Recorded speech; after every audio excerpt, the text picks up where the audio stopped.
Alright. Welcome back, everyone. So on Friday, we went a little bit over to Merc Murdoch.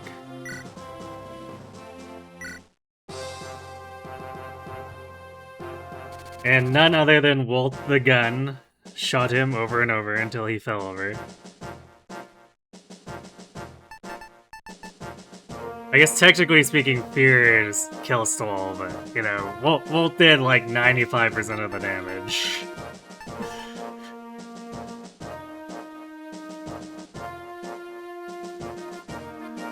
So now we get stuck with only 10 members to do this with. And let's see. Dan is required. In fact, half of our team is required.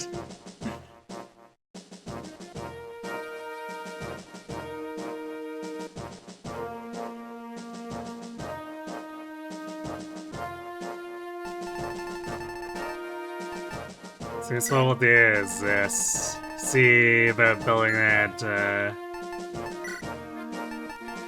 Dane and Yoder support while we're at this. And also, you know, having two staves to actually cover each other.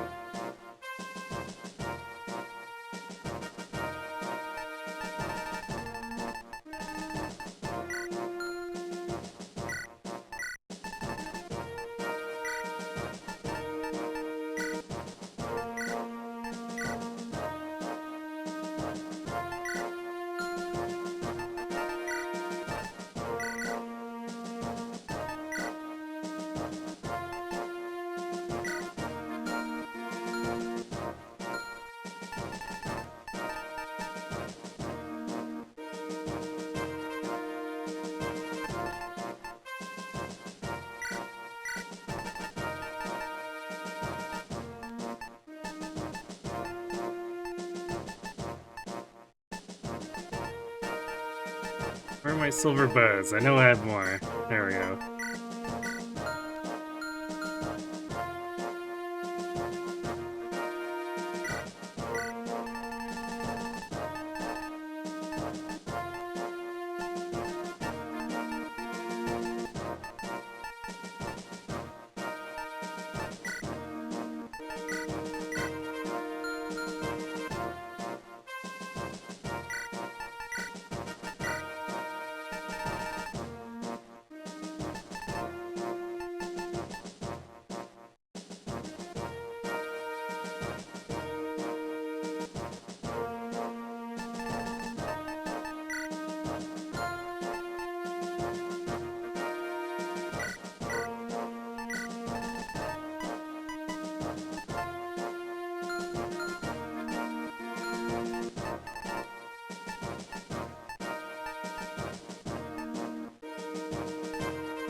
We are legitimately starting to run down on silver bows, though.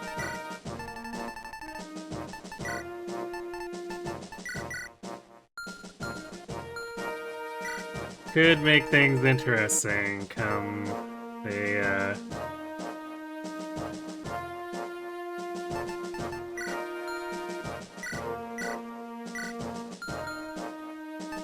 come Zephiel's actual map here. Because we'll probably be depleting at least some here. Putting the enemies in this guidance, so...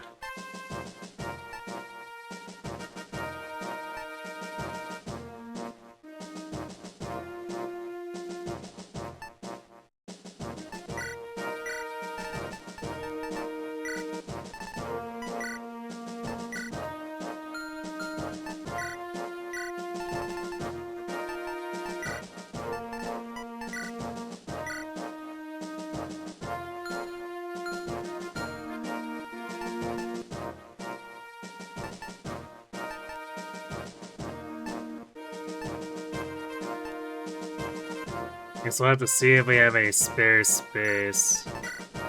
So we can bring the energy drops to also give to the Myrmidons.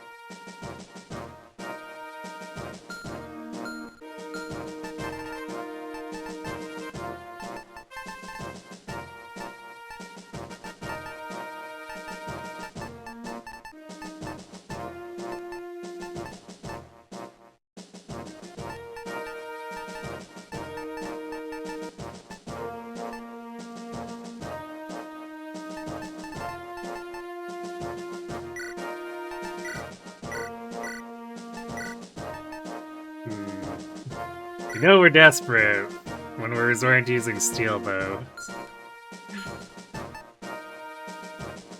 Actually, Dan has this silver, so let's have them swap here so Dan's using the steel.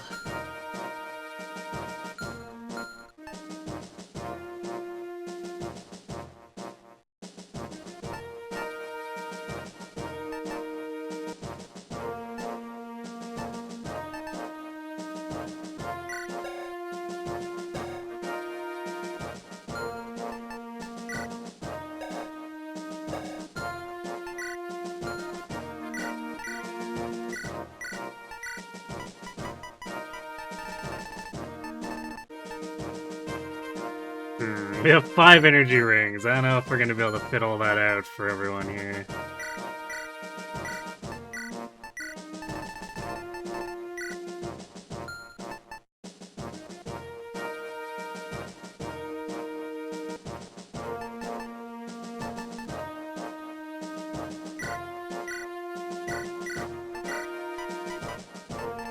Actually, Noah probably wants at least 1 energy ring as well.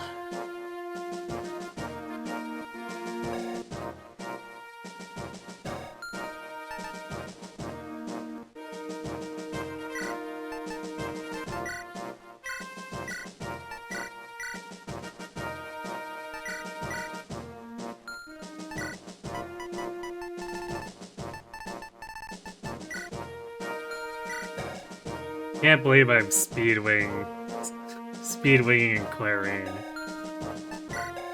Truly cursed.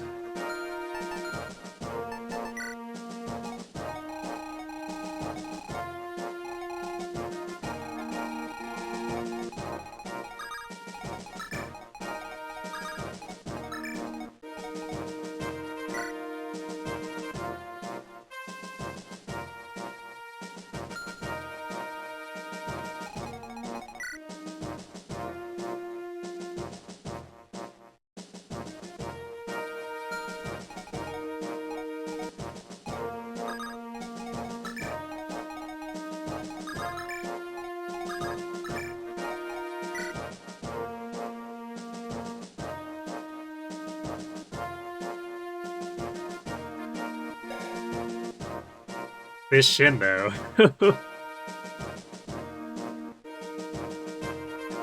AMZH. Yep. Because we murked Murdoch.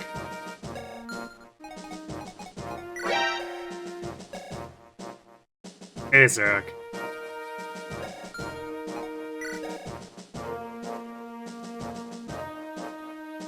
I guess technically speaking, I'd really love to give some energy drops a suit. We're using on enough characters where I probably could have spent like 50,000 on energy drops and not had enough.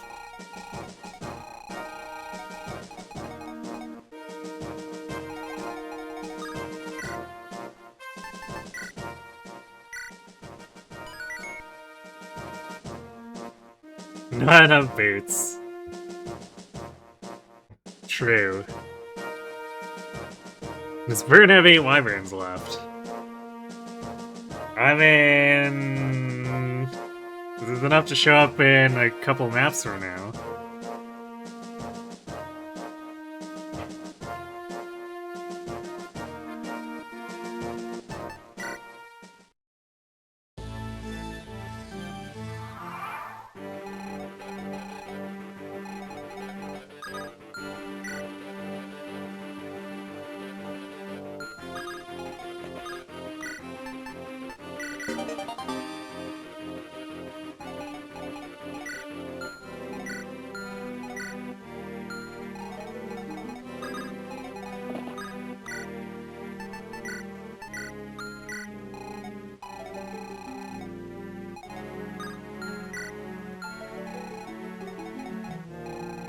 Also, hooray! Doing another fog map without thieves.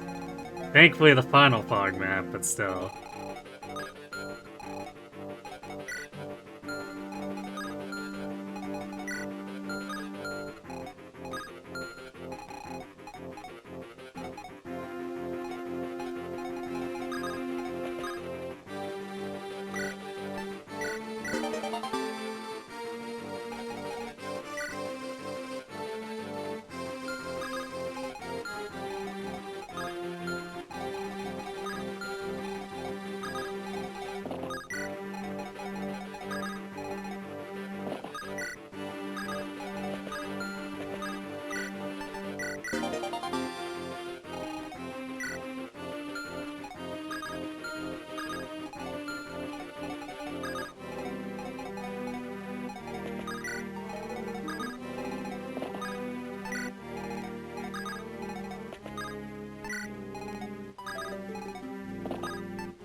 Add 19x go? Annoyingly, because of the siege, but... Once we did longbow shenanigans, it wasn't the worst to deal with the rest of it.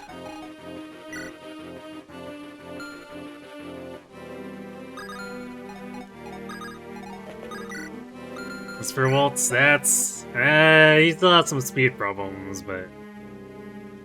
Accurate high damage. He's actually the one that did, like, 95% of the damage to Murdoch.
Got him.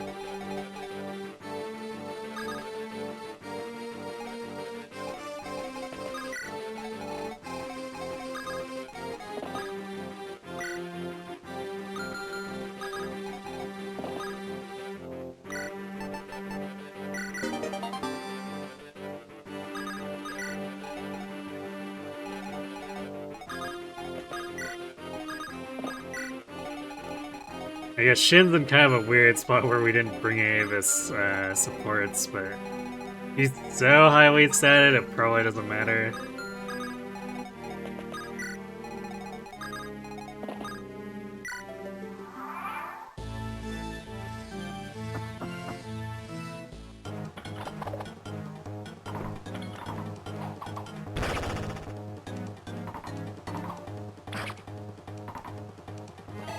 Wait, actually, just realized.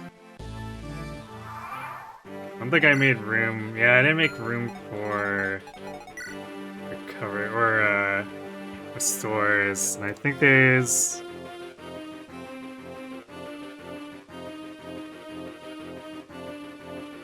Or is there not? So boss isn't listed with a stat, but I think the guy in the middle might have a berserk.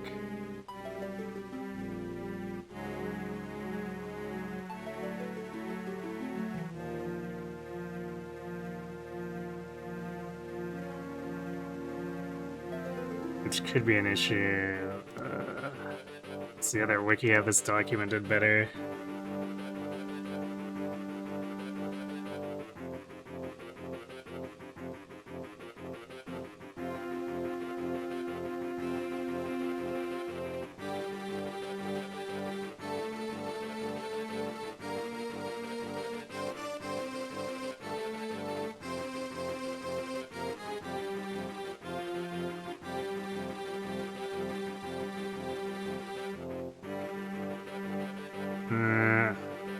No, I guess it's apparently just a silence. If it's only a silence, I don't really care.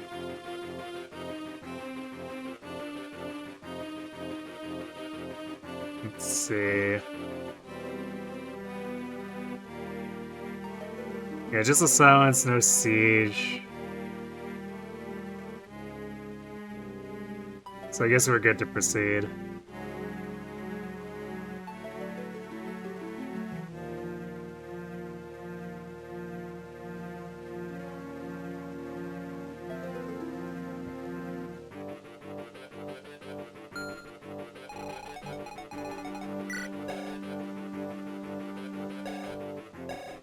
I mean, outrunning the Berserk might not be possible with as many characters bootstrap as I have.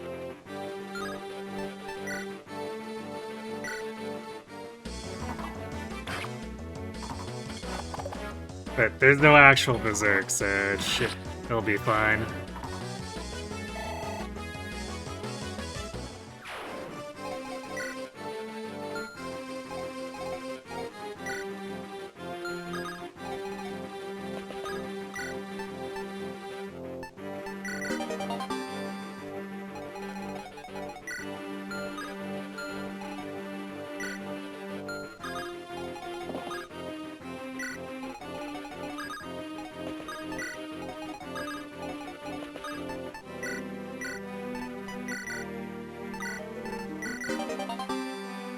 Ish.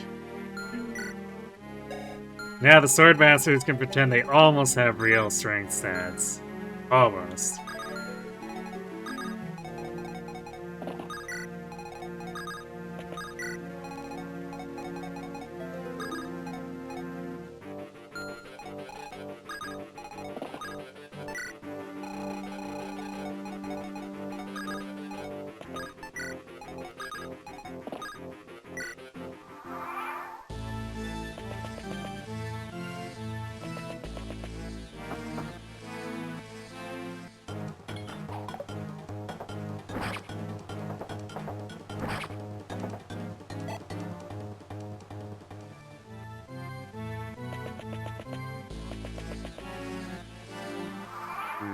It's a few more guys that I remember.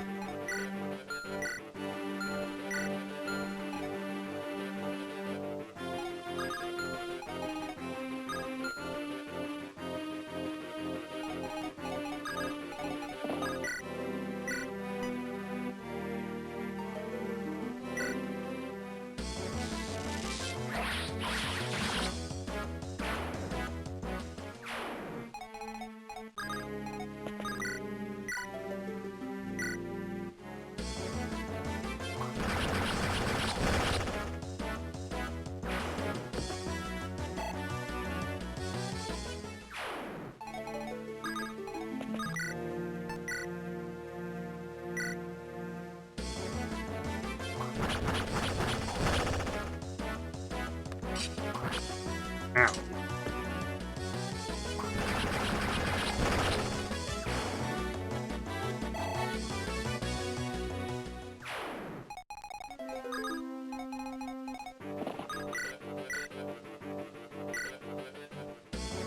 Flying horse!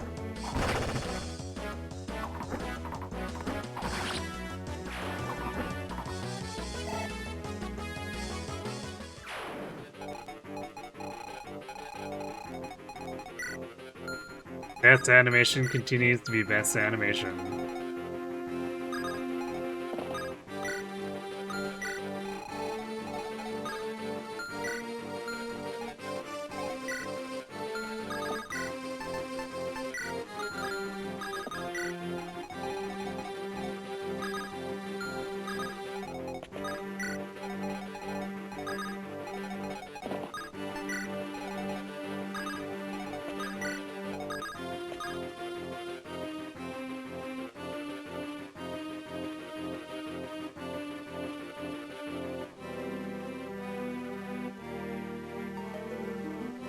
To respect Yoda now more than I know what he went through to get Mulliger.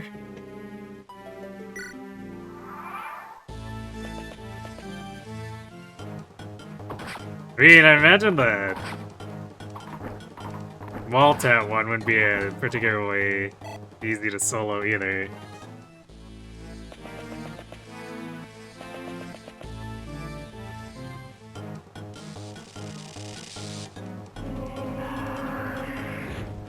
Nothing will top the warrior spin to win.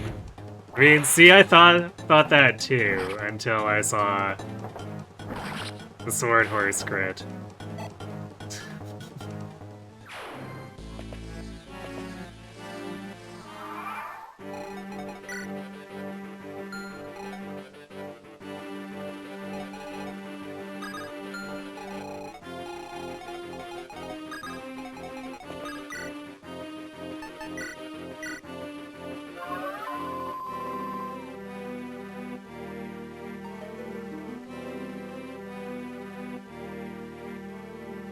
Why are they so unprovided enemies in what could be the second to last chapter? Because GBA.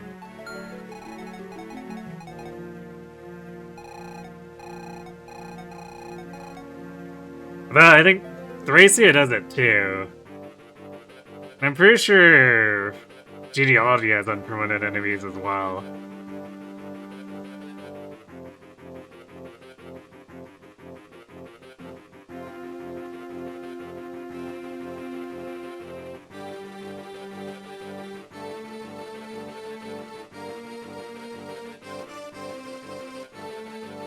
GBA seals are pretty contested here, even for the enemies. True.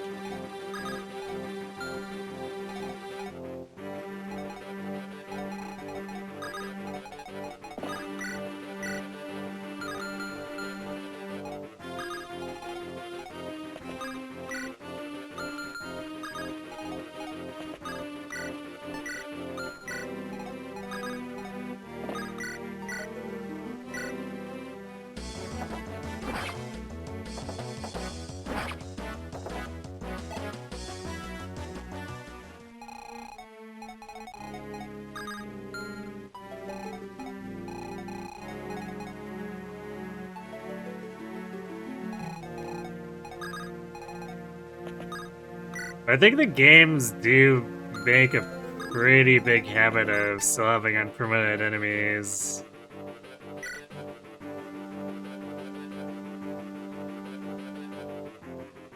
Like, I think Tellius is where they start changing it more.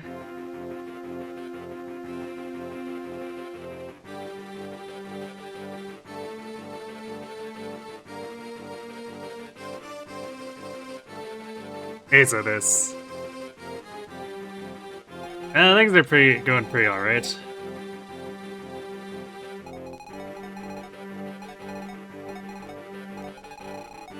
It's guided in just being a slog as usual, but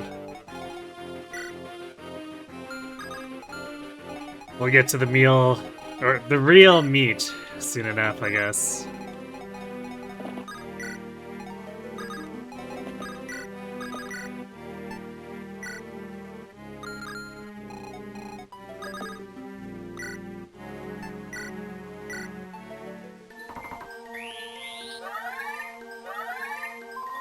Now the Radiant's late game sells unpromoted enemies overall, although you think they're all promoted in Maniac.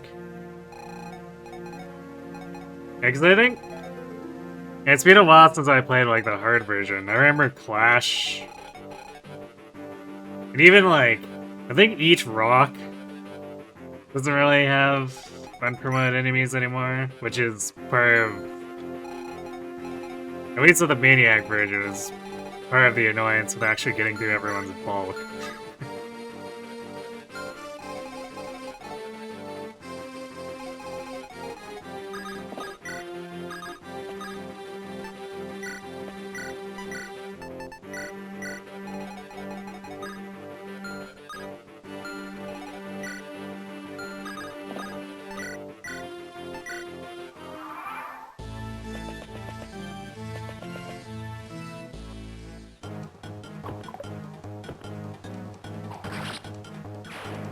You don't recall any unpromoted scrubs in Eat Rock on normal? Yeah, I mean, like, they still do have unpromoted enemies fairly late into the game, relatively speaking, but I think Tellius is where they start to pull back on that a little more and favor promoted enemies.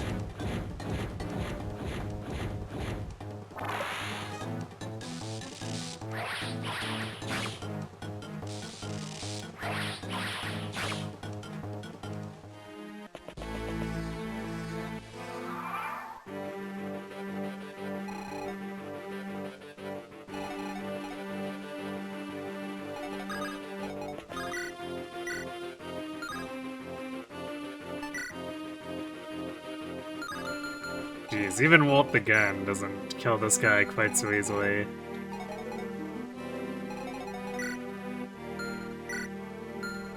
Hit rates on these guys are all actually quite high too, so Rutger is in a legitimate danger.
Well, even the DS remakes start to get more intense on it. At least with higher difficulties. I don't know what normal looks like, but...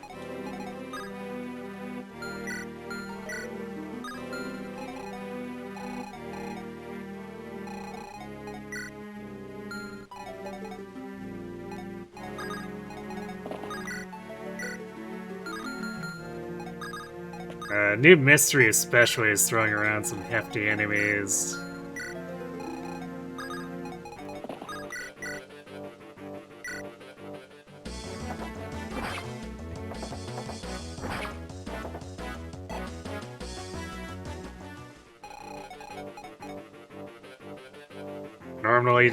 Normal definitely doesn't. Okay, yeah, because like New Mystery has enemies with hack forges and fully promoted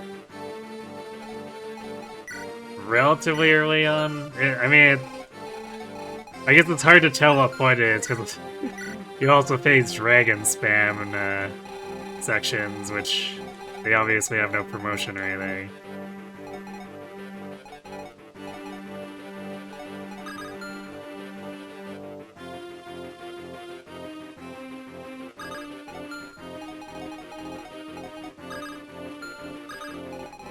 I think we'll keep Roy's team moving forward.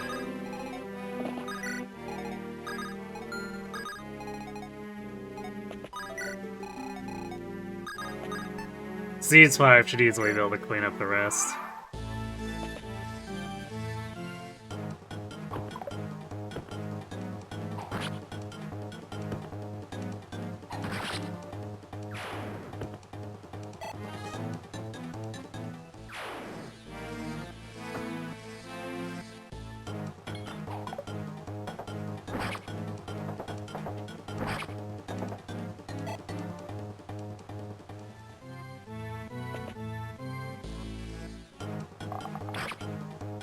Oh.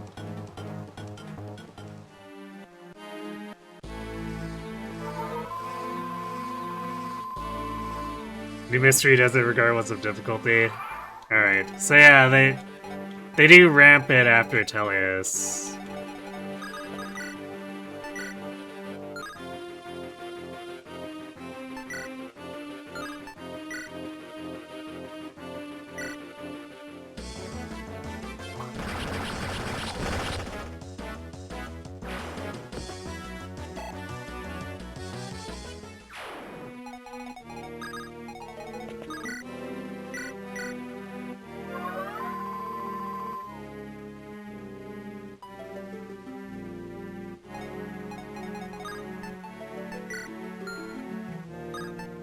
Did I not? Yeah, I guess I didn't turn his animations on. But also... Yeah, no, if we have Chlorines on, we should have it on for him.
Yes.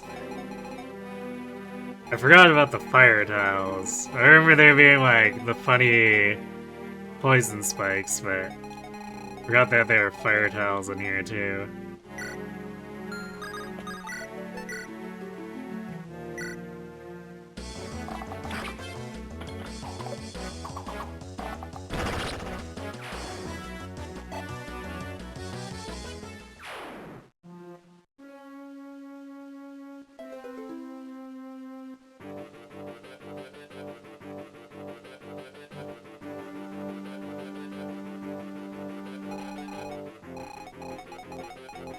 Zane doesn't copy max hit points in Old Mystery, huh? That sounds kind of troll.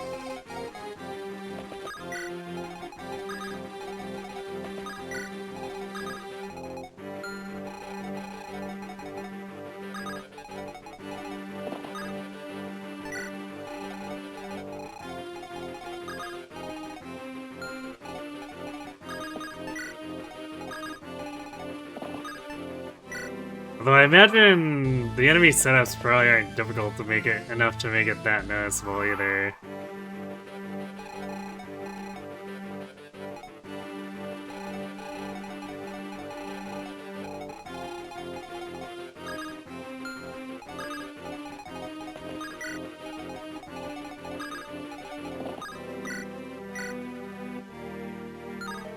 Oh boy. See the needle arms.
Well.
That's a ballista map, right? Because, like, that's...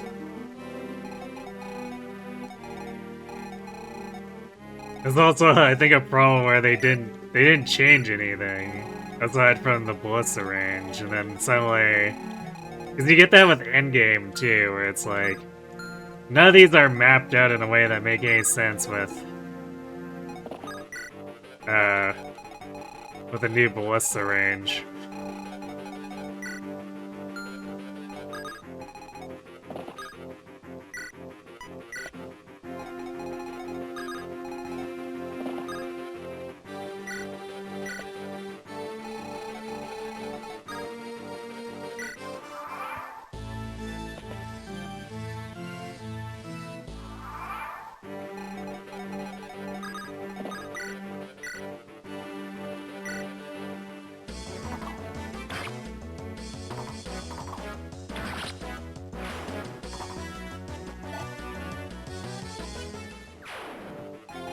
Oh, I guess we're gonna slow down here too, because...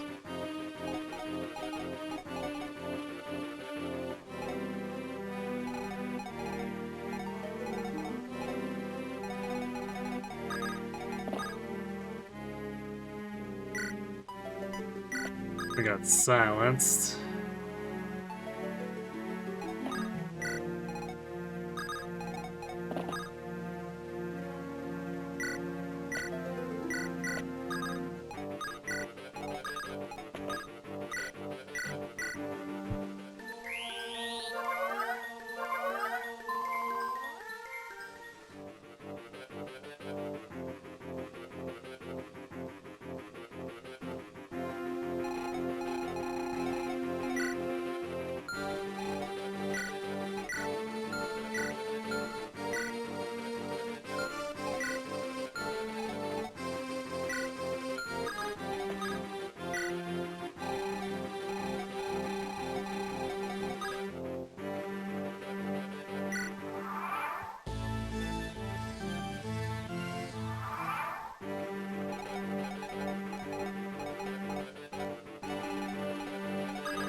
Oh boy.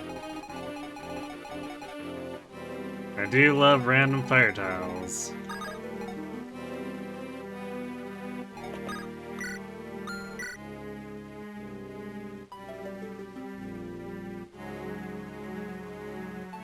I guess they could just use World of Dragons for their map with it too.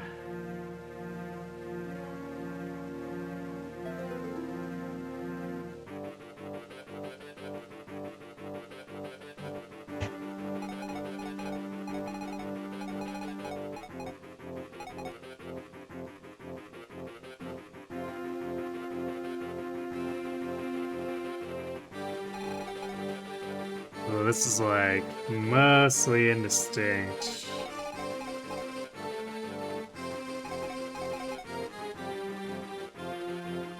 Alright, so Yoder's tile is the only one with fire there.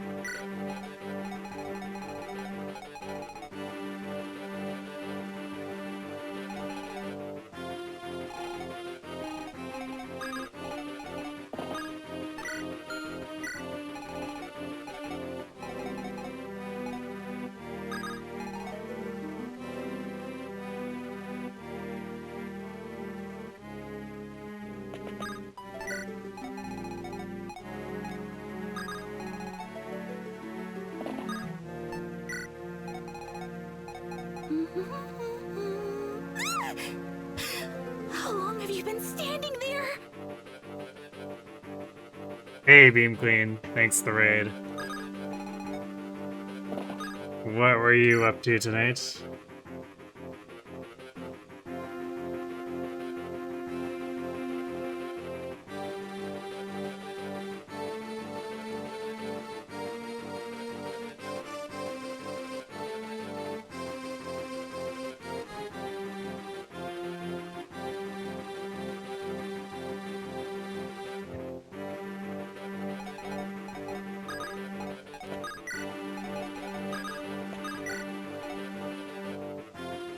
Basically, once we're done with this hallway, that's it for the fire.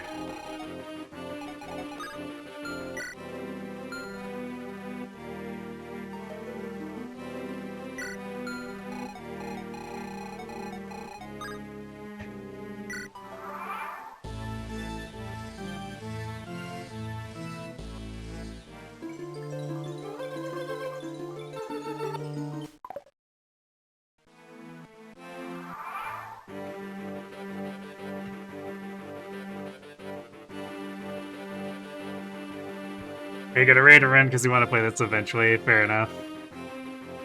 Thanks for the luck. Super Metroid Subversion. Interesting. I don't think I've heard of that.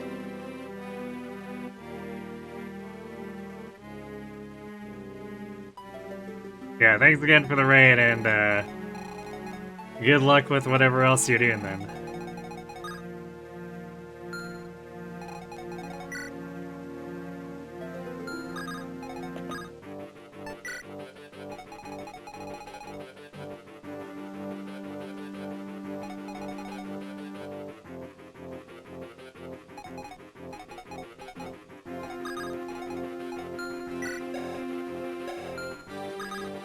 Chlorine's just about cured, and this guy should only have one silence left on top of that.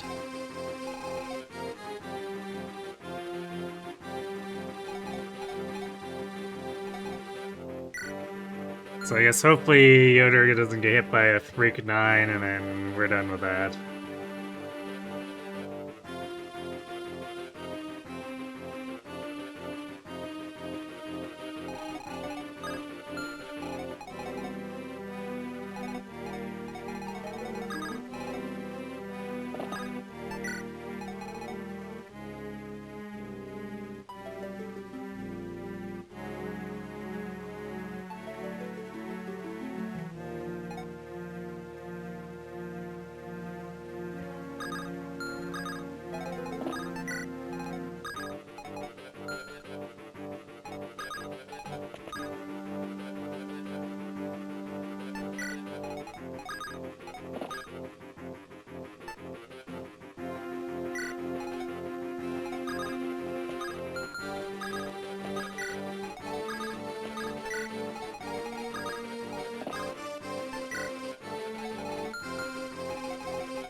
For some reason you thought this was the Breakable Wall chapter. Yeah, that's, it's not this one.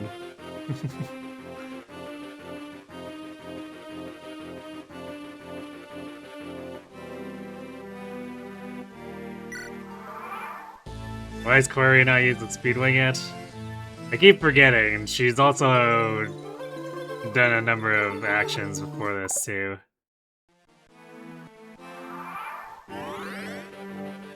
Wait, why isn't this guy... That's weird.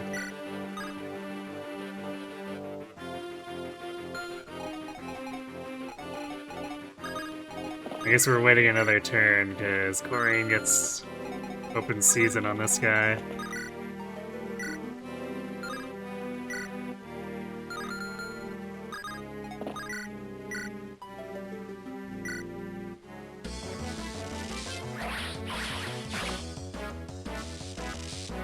Yeah.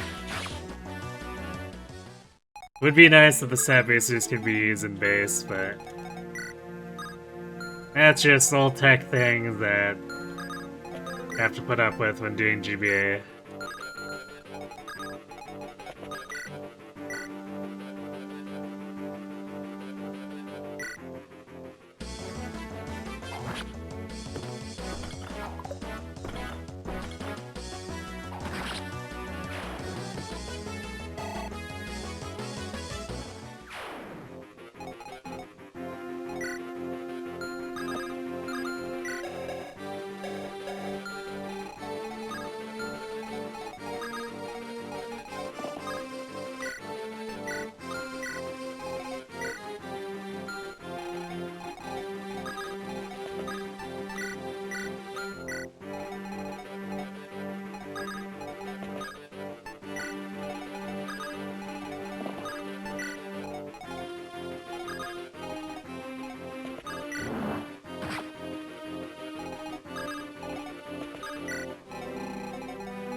Yeah, I guess the other GBA games do allow it.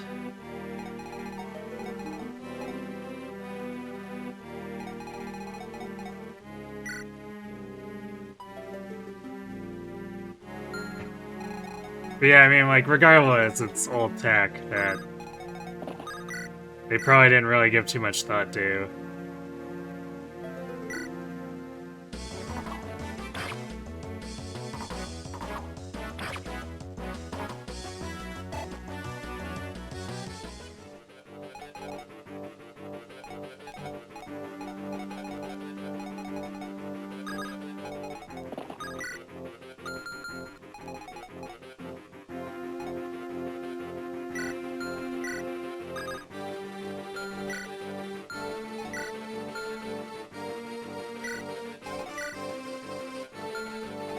Dan is actually one of our lower level units now, but I don't think he has too much room for improvement.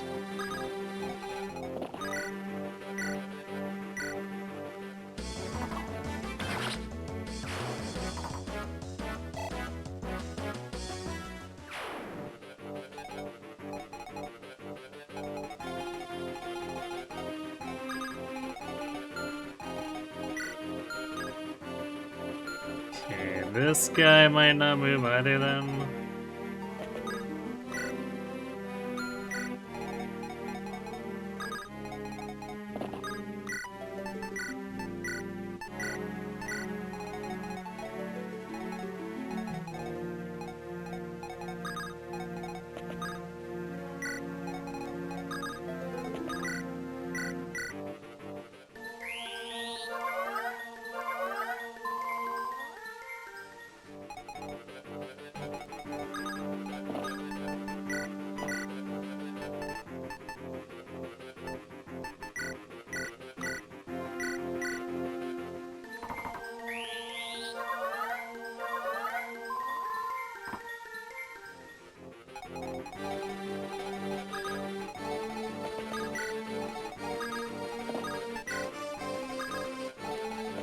We're not in a super huge rush just because we're trying to build the Dan Yoder support too.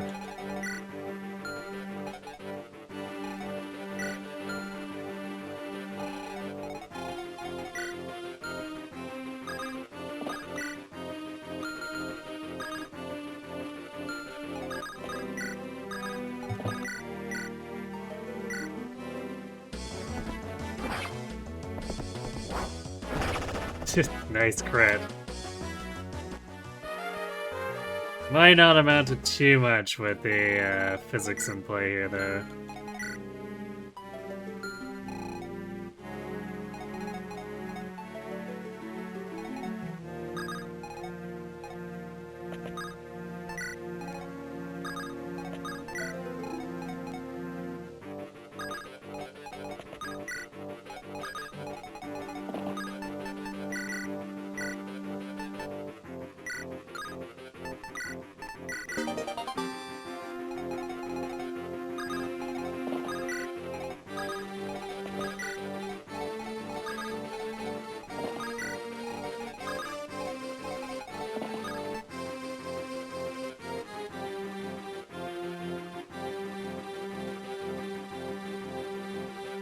Yeah, this game doesn't have the event tiles, so you can't do the enemy control glitch with it.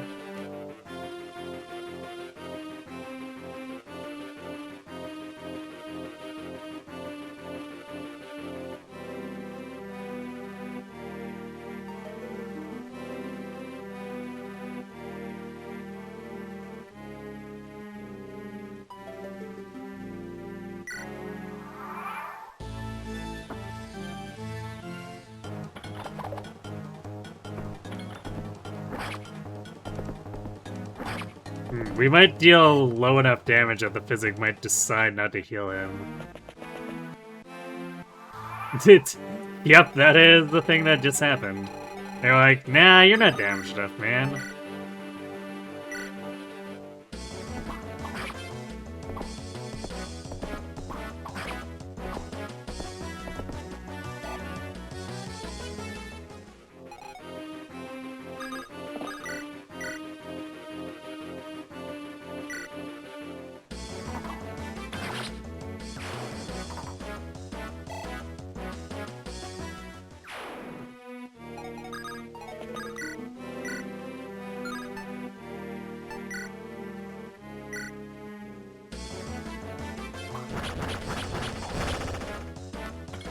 And then it was too late to save him.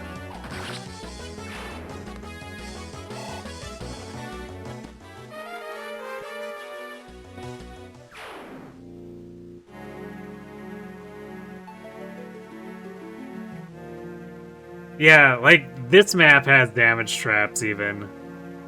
But I'm pretty sure it's programmed differently compared to the other two games, because there's no, like, top left corner event tile type thing.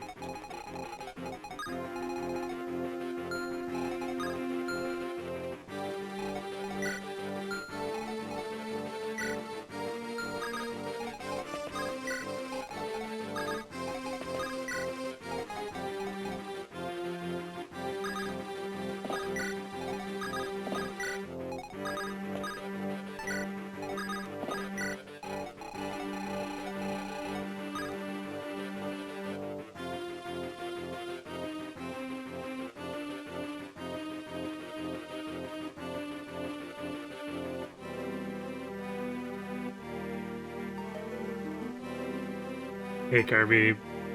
Belated what?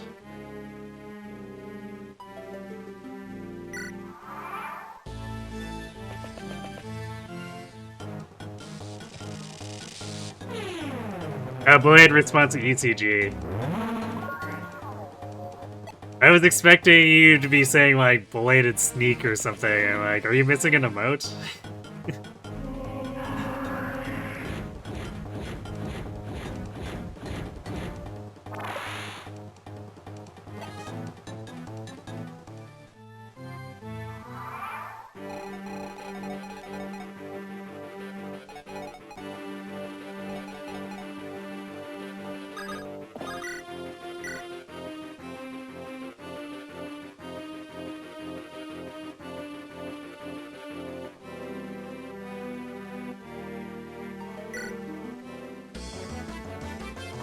Flying horse.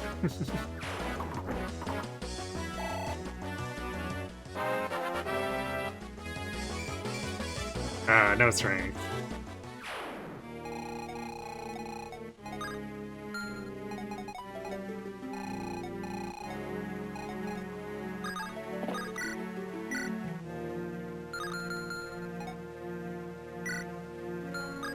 The best thing is, like, the horse legitimately being, like, clued into it. It's like, nodding back. It's like, yeah, we're gonna do this jump attack.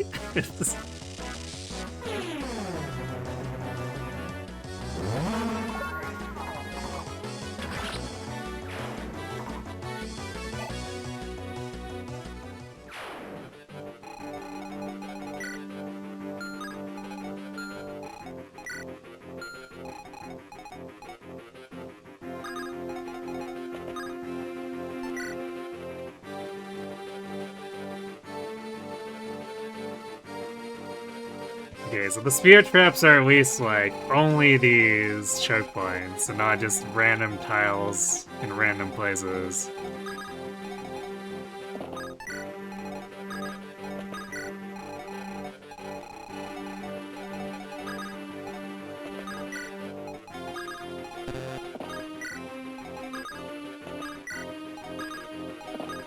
Makes it a little less annoying to deal with.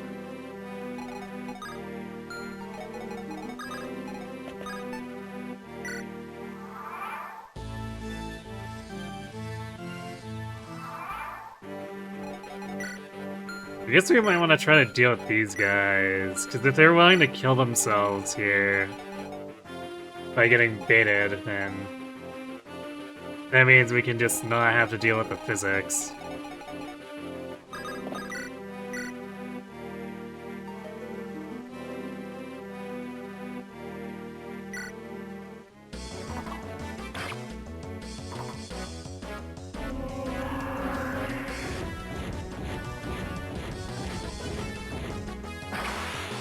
Ow. How dare you.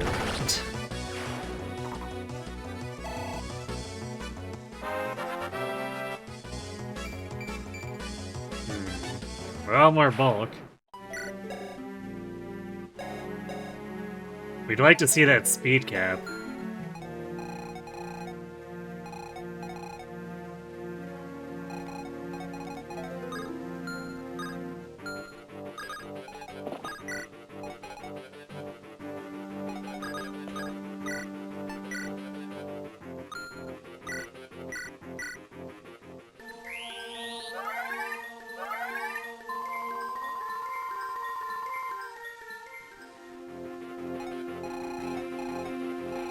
rare moment where maybe Recover actually healed more than Men there.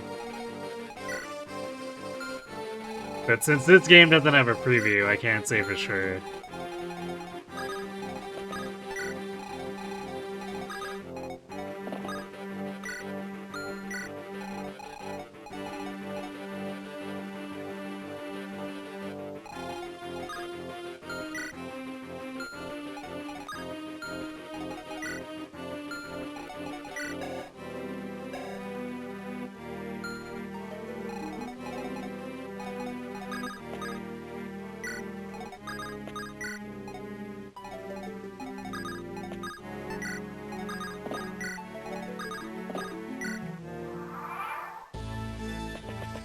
That poor mercenary. He'll catch us eventually, maybe. Okay, that guy would... Actually, both of these weren't baited.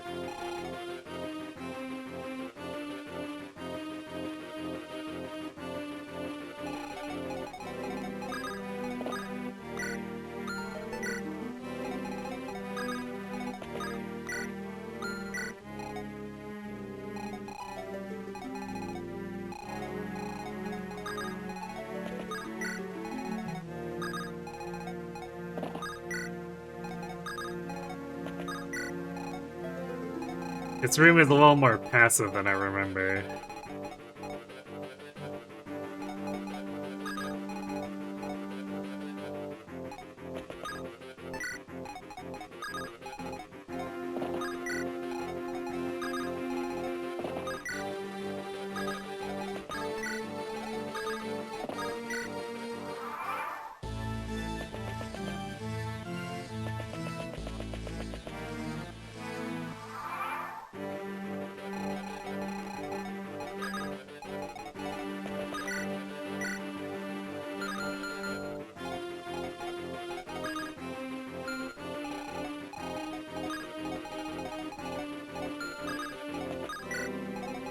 Well, I think the hero does move. It wouldn't make too much sense for him not to, since he's a melee. Just sit there and growl at us, I guess, if he doesn't.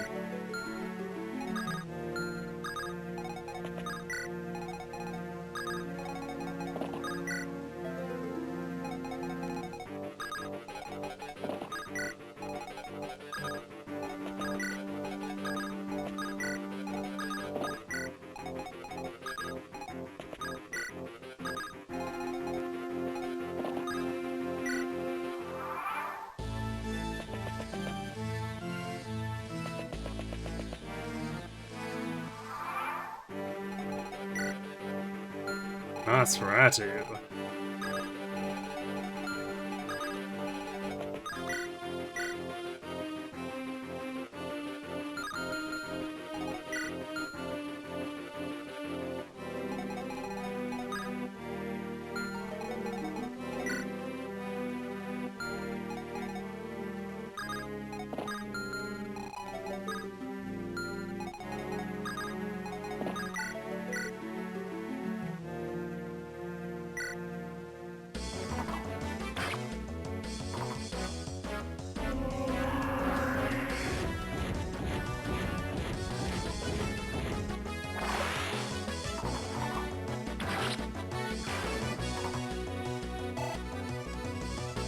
Wow, that was worth basically nothing.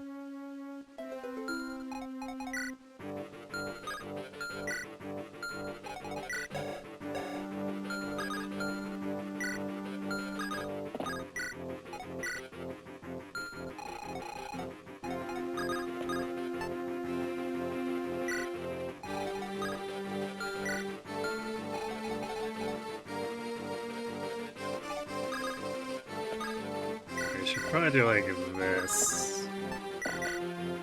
Sphere, if she does get unlucky and get tagged, especially since this guy has quite a bit of hit, she could end up getting owned. Actually, wait. I guess it'd only be item 13.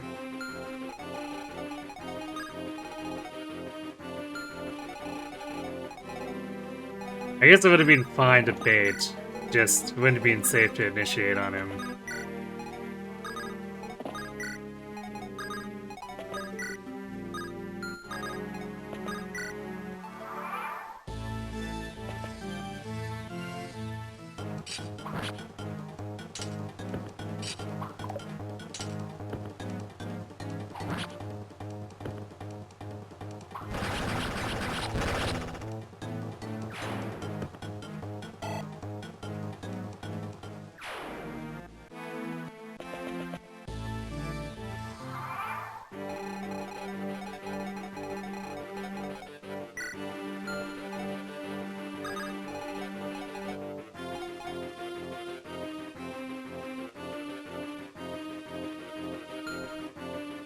to the top of these walls? Yeah, these walls are so weird, because like the spike is here, but not here.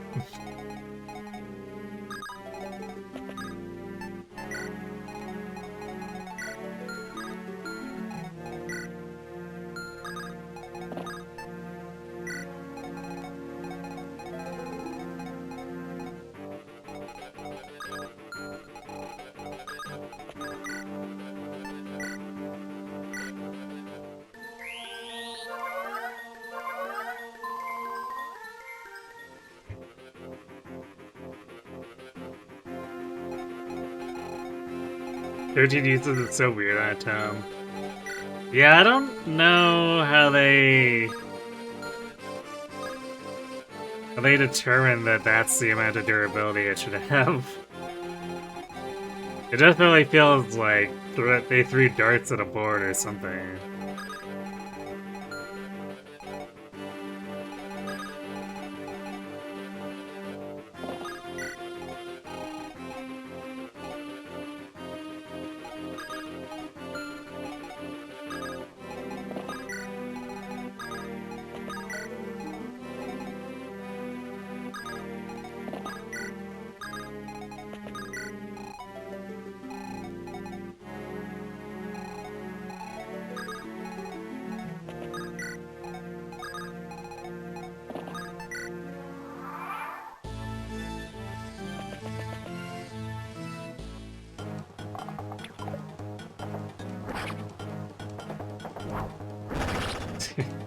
Good job, Noah.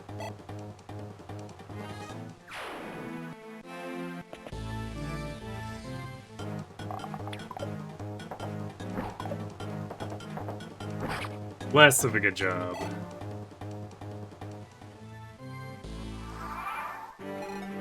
Though I guess tactically missing caused this guy to not want to heal him.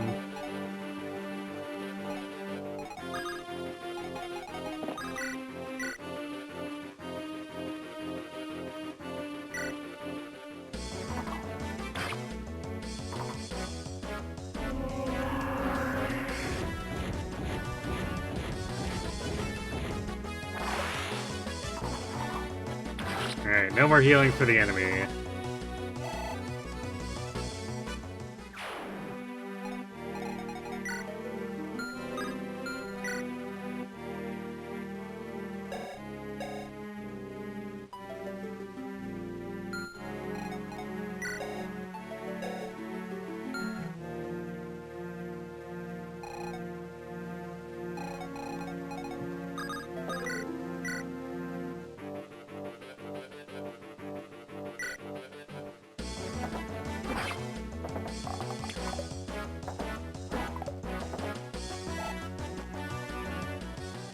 Well, no one's really milking that one, I guess.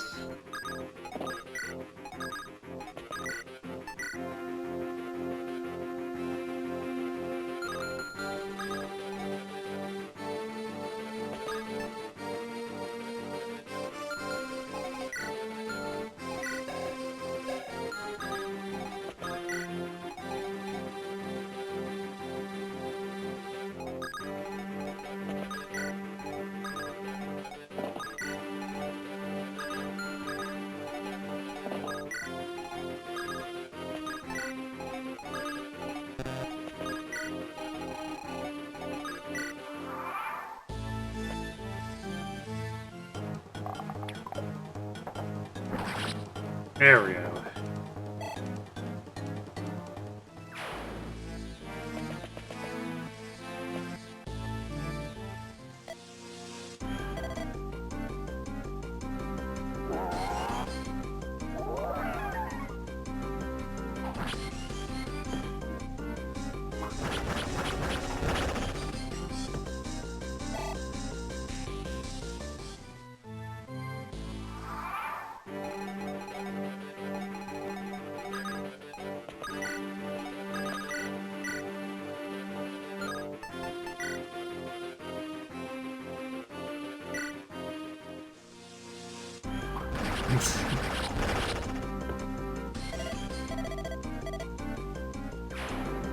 Swap down to iron, saw 53 crits.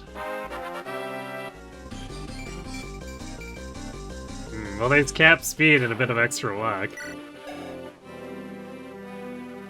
But man, this Rutger continues to not want to gain strength, full stop.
Oh, that Berserker doesn't even pull.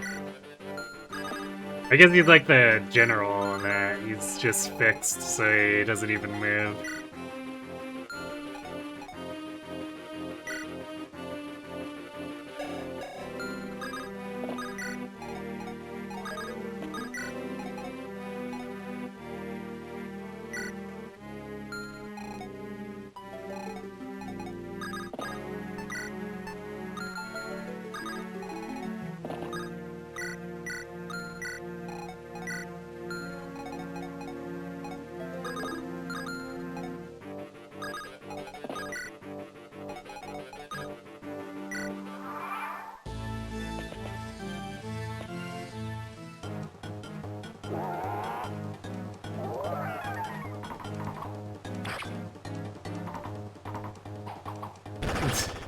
Okay then.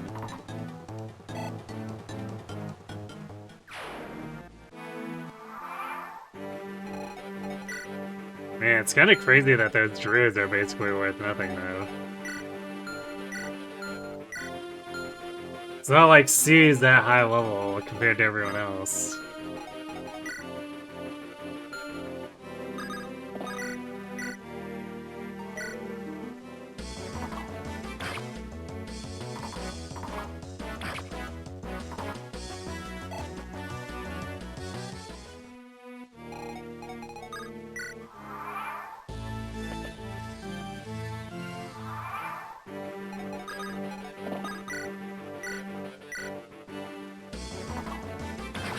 Alright. Now that the roving mercenary is out of the way, we can work on our supports. Or I guess support singular, because our deployment slots were not the greatest here.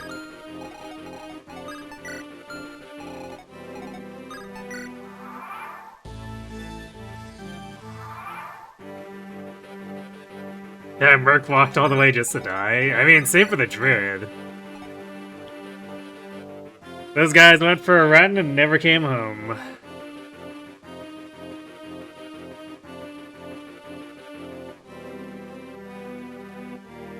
You're just thinking the bosses in the legendary weapon chapters generally match the weapon type. It's a bit once the case since there are multiple bosses, but some of them use bows at least. Yeah, half of them do.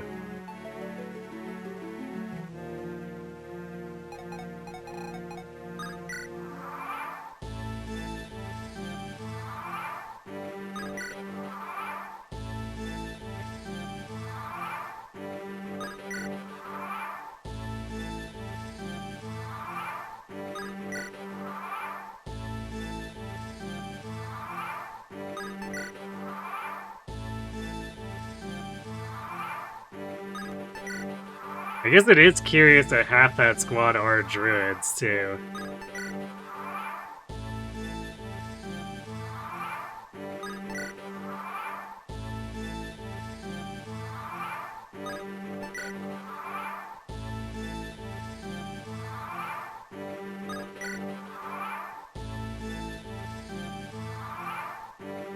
Although I suppose sages probably wouldn't have fit any better, so... magic at all is a little bit question mark for them.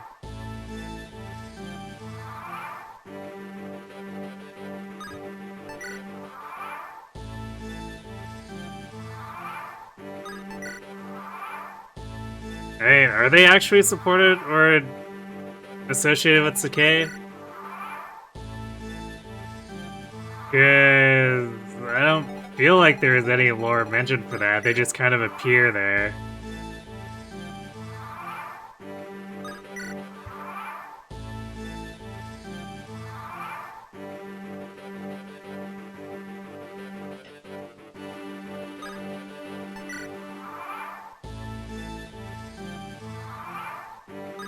And then, like, Rei and Sophia aren't associated with Sacae at all either. So it's just like, I don't know, they decided they needed a magic type and they did shamans and druids because reasons.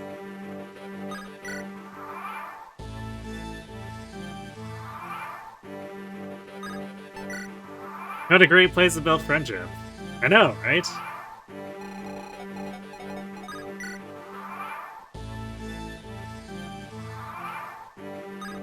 Don't tell me you and your friends wouldn't want to go to an underground death trap to bond.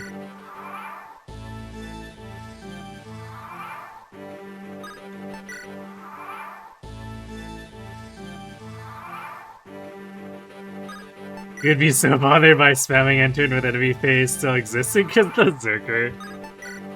I mean, it's not just that Zerker, too.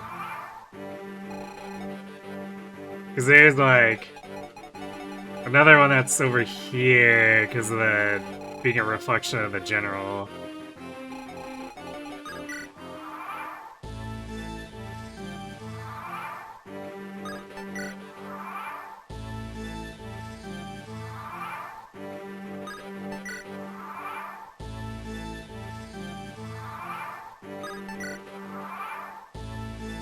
Yeah, although Nabata is literally all magic, so it's not like dark magic is an actual specialty.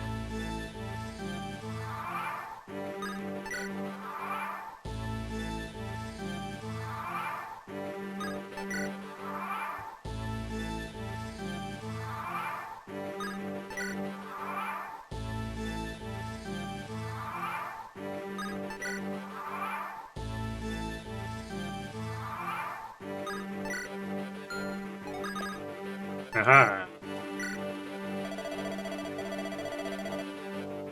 Are you Dan the Silver Wolf? You are not the king, and yet you know my name. How do you know of me? I treated a wounded Sacaean once in the past. It was then that I heard of the unrivaled warrior of Sacae. With a name like Silver Wolf, I expected someone with white hair like mine. The name Silver Wolf comes from our history. Our legends say that our ancestors were wolves. I didn't know that. Do you need something from me? If you have come to preach, I already have deities that I worship. No, I did not come to preach. Are you sure? Don't you need to serve your gods? Of course, my mission is to guide those in need of direction. But you Sacaeans already worship the sky and earth. The gods would not look fondly on me for pushing my beliefs upon you. I see. What a conversation.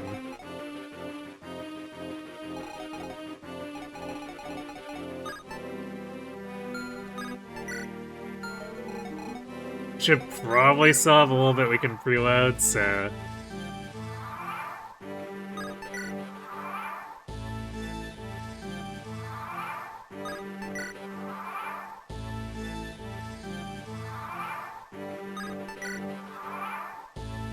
Yeah, Candace calls it Elder Magic, like... Lost, Ancient, Elder Magic, that kind of thing, but... I don't think either game elaborates very much on it. Even Even with Hector mode having those guidance expressly to talk about stuff around Nurgle, they really don't do much with the actual dark magic. The most we get is Theodore talking about how if you're unable to control it, it basically eats you.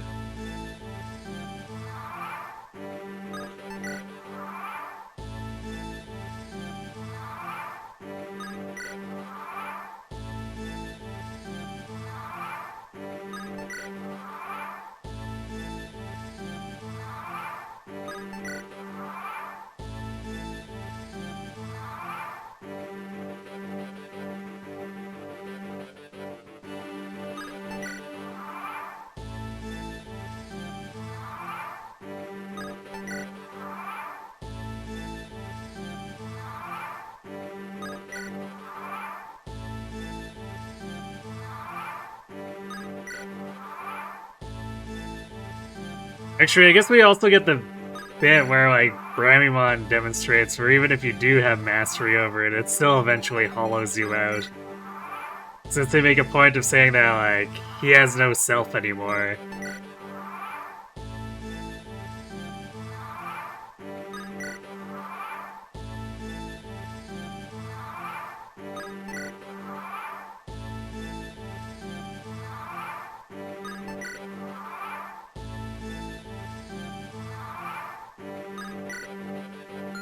Alright, let's do 8 more turns. You like the GBA sprite dances?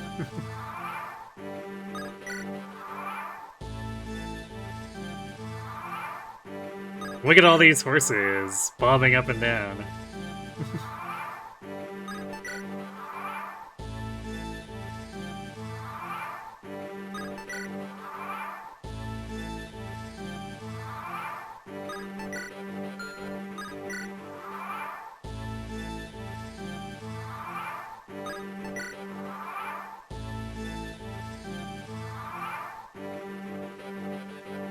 Nurgle's called the Dark Druid, which seems like an implied 3rd tier promotion. Yeah, I mean, the same way Athos is an Arc Sage, right? So...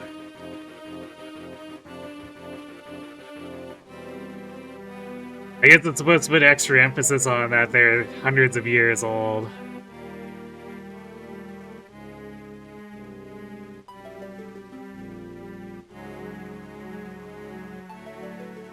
Look at that Berserker flexing over that bridge, knowing that he's failed. Failed his literal job, so he's saving face by trying to aura farm. True.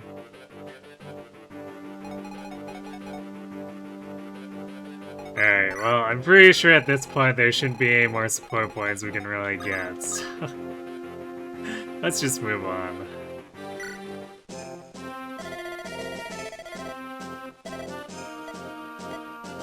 Yay! We got Apocalypse, and we have no dark magic users. Also, oh yeah, right, because this is where we actually have him promote. So the game's like, no skipping this scene. I think? Yes?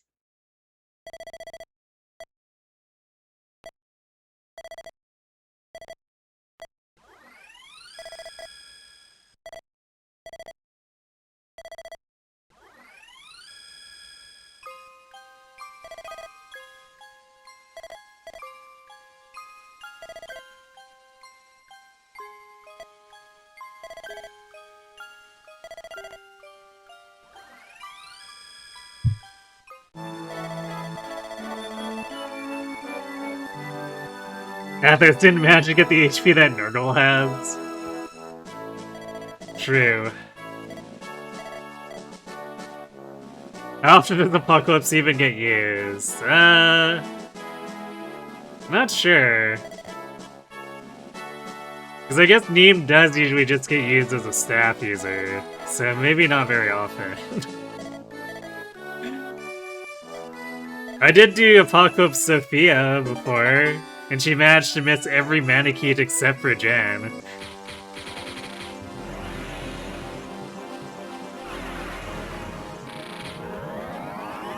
Roy's become the Fire Emblem. But of course. Wow, look at those stats. He has 17 all speed and probably still gets doubled by most things.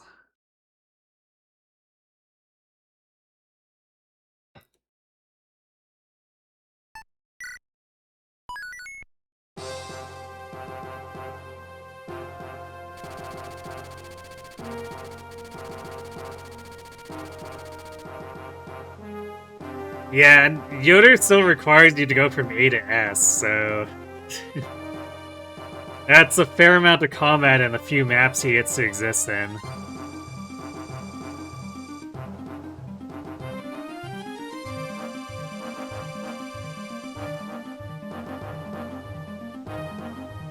Finally, Roy's promotion into the exact same model. This is to show how he's still completely useless.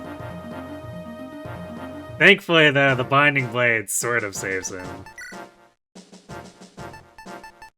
Main problem being that, 20 uses.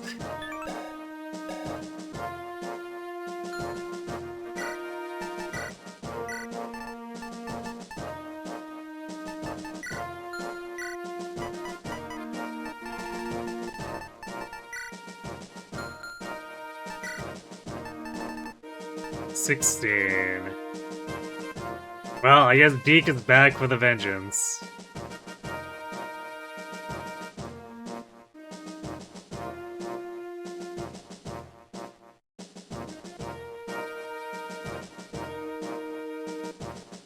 There's 20 uses and you can drink it. I love putting 1,000-year-old swords in my mouth.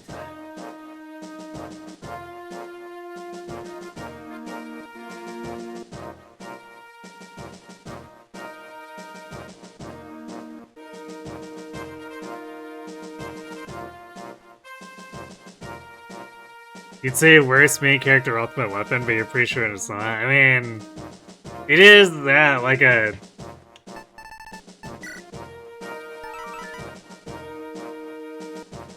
It's a pretty hefty 1 to 2 range sword with good accuracy and plus bulk, so... Like... Yeah, I don't think this would be the worst by a long shot.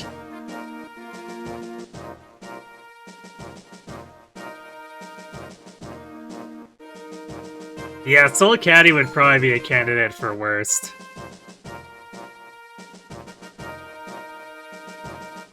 Like...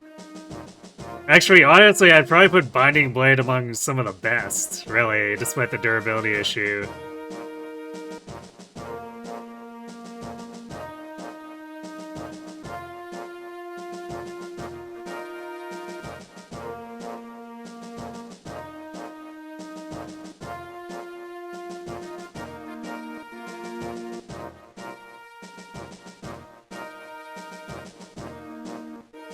Yeah, it is probably better than any of the one-range ones. I guess except for maybe FE1 Falchion, just because FE1 Falchion gives actual invincibility against a lot of the enemies.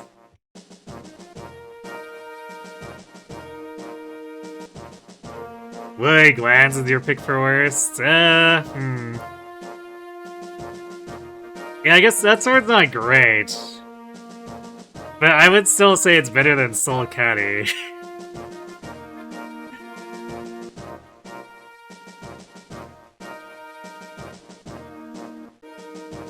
SMH peak being deadweight by taking up the Elfin slot, it's true.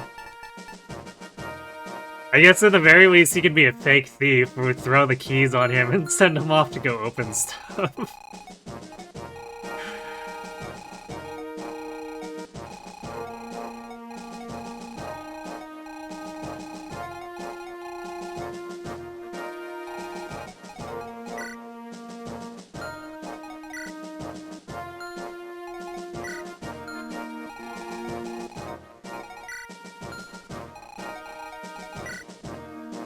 Berserk in Silence.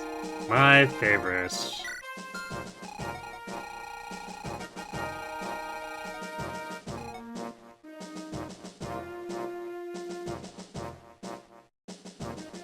Pretty sure a regular iron sword is better than the Soul Caddy.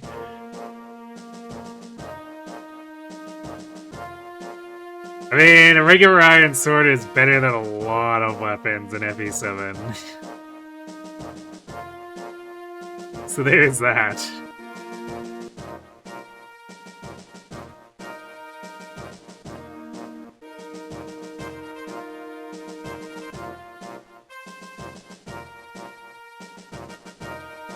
Alright. Right, the bishops above spawn until turn 40.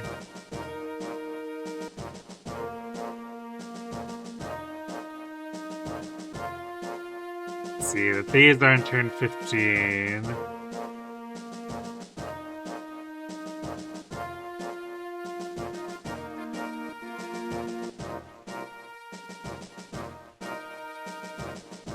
And then some guys come in when we open the door.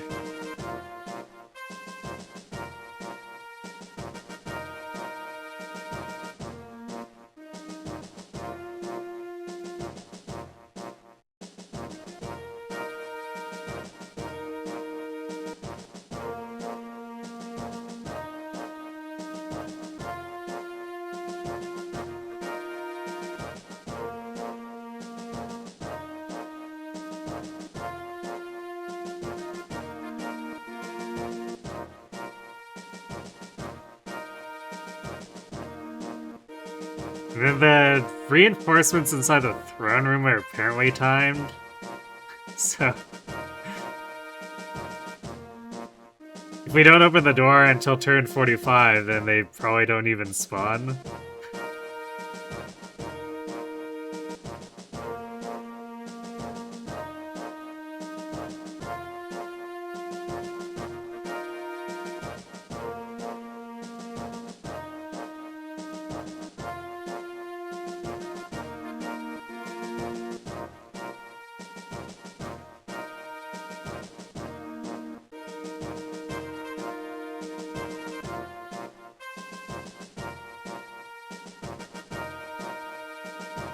Giving the Soul Caddy too much credit still. Yeah, I mean, yeah, I think Soul Caddy is worse than probably 95% of any weapon that exists in GBA. I think I would probably want to use it more than, say, like, the GBA or FE6 Steel Lance or Axe, but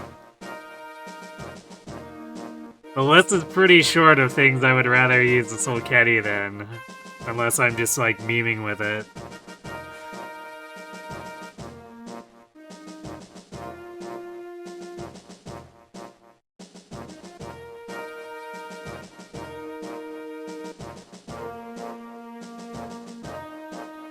Yeah, I mean, the main thing with the Mani Caddy is that it gives her a weapon that's light enough for her, right?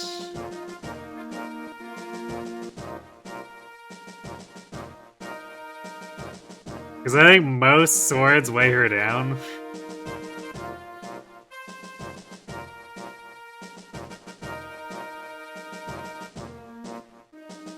Weapon that competes with Soul Caddy, arguably, depending on how you weigh it, beloved Zephiel.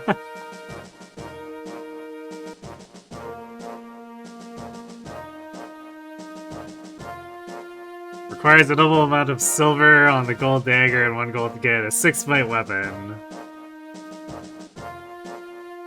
Immediately it goes up to 10 byte, but only if you pay 3 gold. Oh, is that all?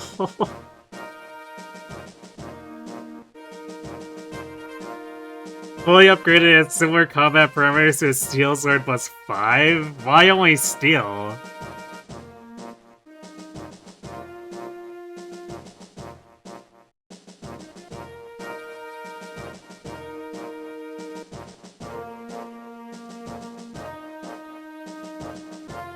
You get Subdue, Swap, and Ragnarok Omega.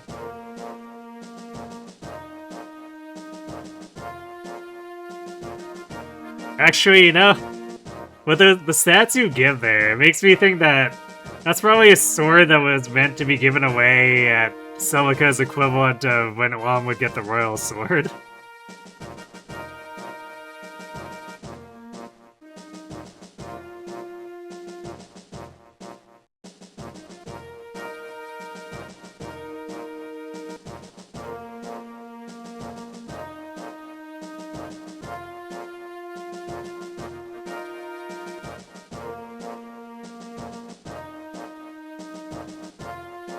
So, like...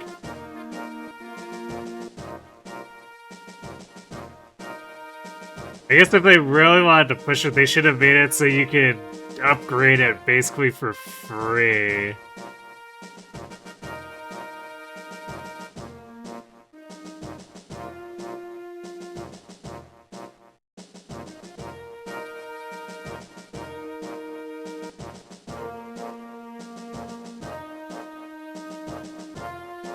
They could have given it to her on promotion.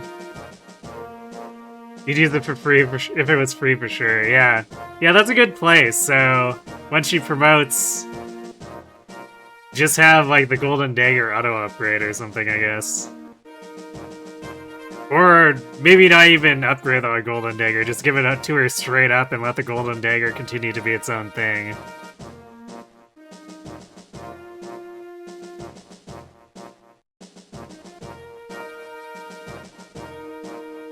You'd still rather use the Blessed Sword. No, it's true, so would I, but... I mean, Blessed Weapons and Shadows of Valentia are a little overtuned.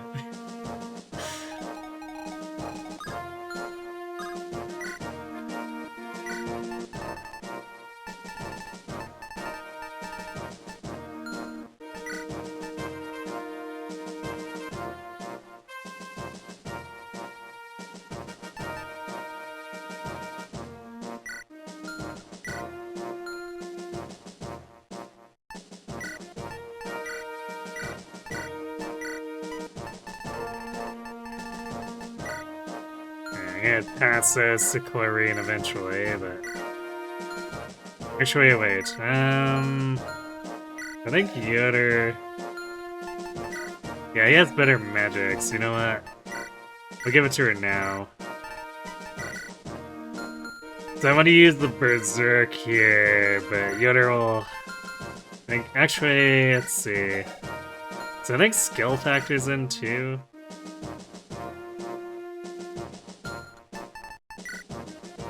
So there probably won't be any difference in hit rate, but it's not like either of them are fighting for experience or anything. So I think I'll have Yoder do it anyway. Especially since Chlorine's gonna be better at actual combat. So she might just want to dive in with Rutger.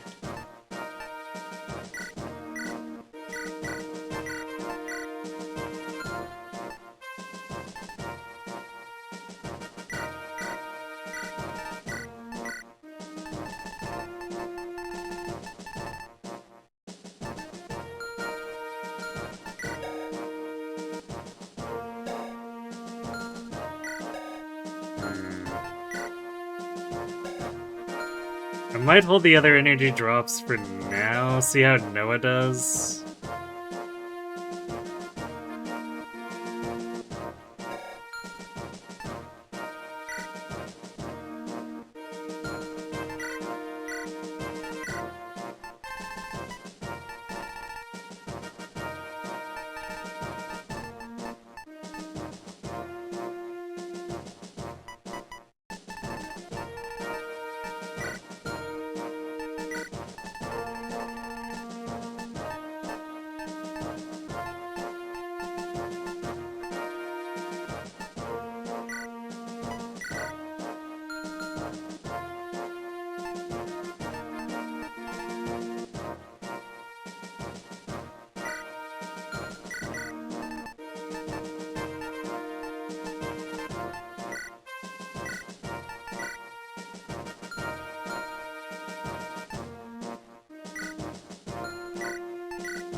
Oh hey, Right. I was like, I need to get an axe for Noah.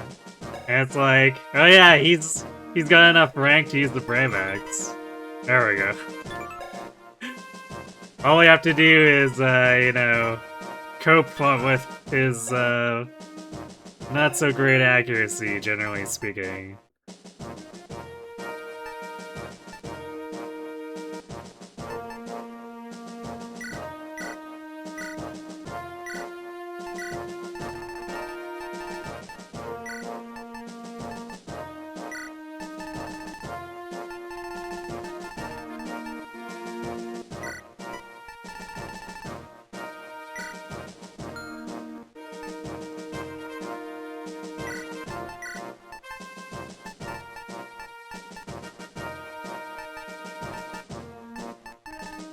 Am I legit running out of... I might be running out of iron bow uses, too.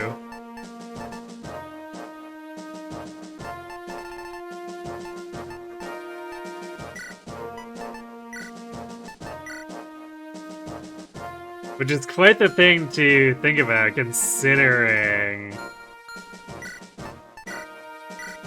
I bought so many bows, like all the bows.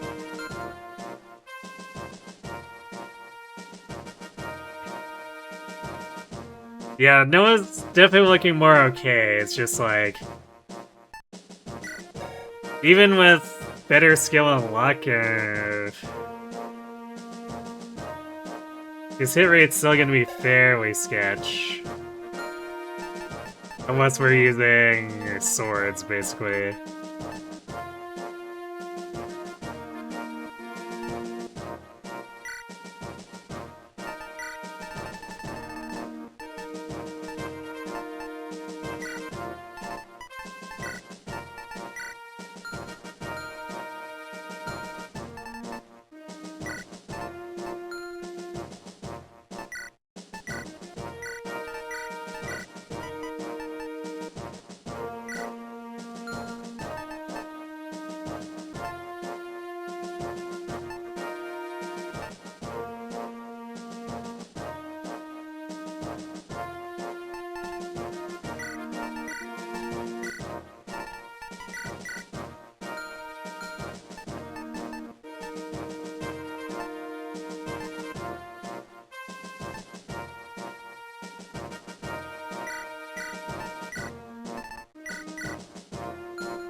I doubt Barter will be doing too much here, but I guess just in case. Although his hit rate with the Silver Axe is probably going to be like 30 listed.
Congratulations, Deke, you get to be a mule.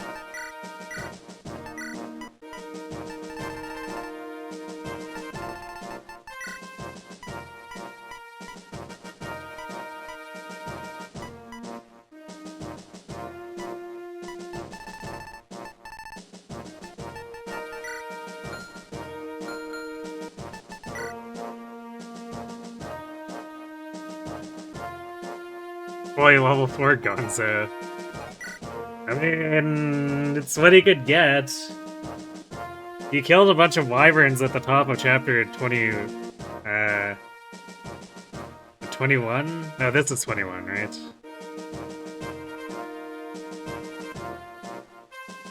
No, this is 22. So yeah, at the top of chapter 21, he killed a bunch of wyverns, but like...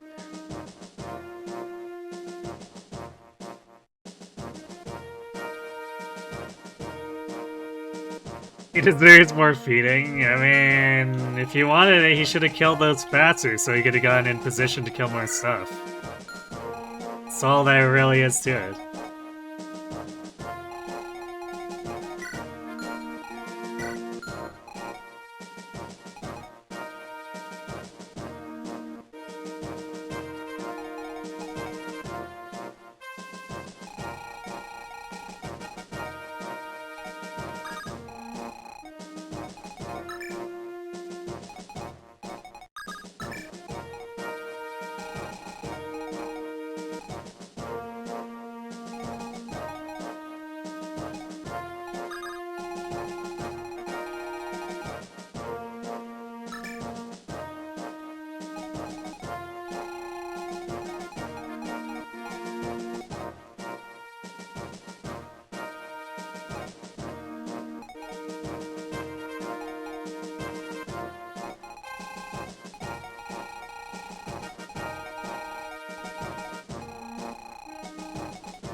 What I'll do is... I'm gonna have Zeiss just with... Actually, let's do Brave and Silver, and then we'll swap the Maltet over to him once we get to Zephiel.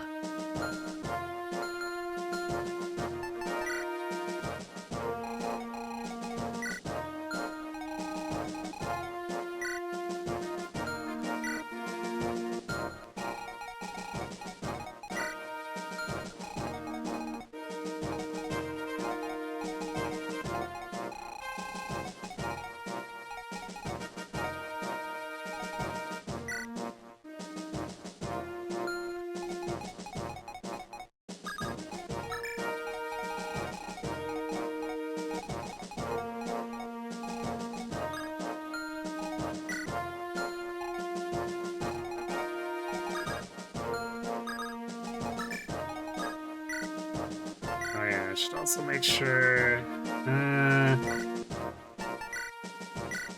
I guess we can put the barrier away. We want to make sure we have restore saves.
Let's see, because Deke is unarmed. I guess Dice will probably get targeted first with a Berserk. If we Berserk the one sniper and he doesn't kill off the Berserk Druid right away.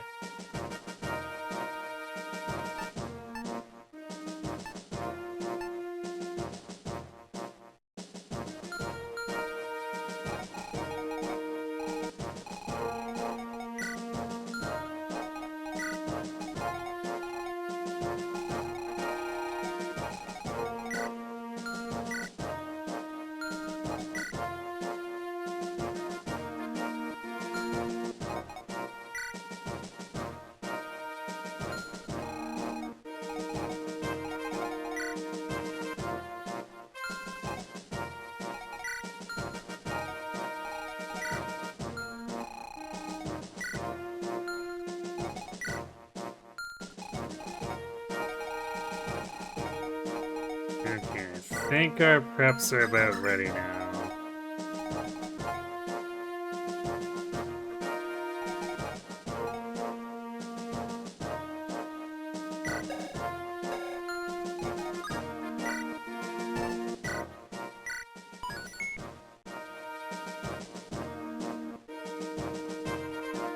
We do have ads coming up, so maybe I'll go refill my water real quick, let those run, and then we can go kill a king. Tyrant King. And then spend another couple hours slogging through the map following that. So be right back.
we're back. Let's go commit violence against Zephiel.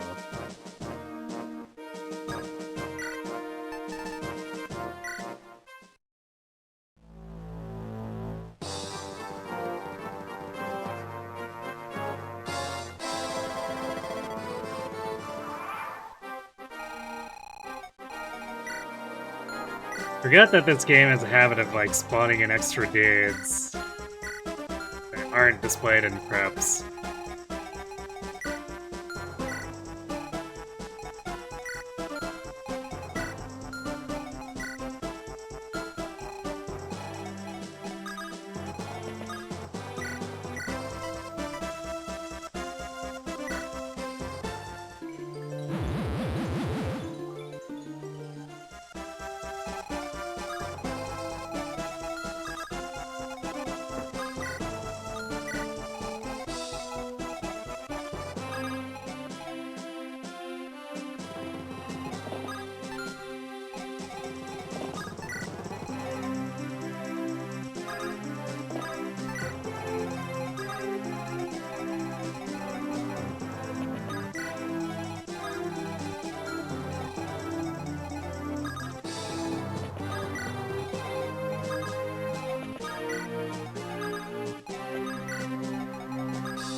Through this side.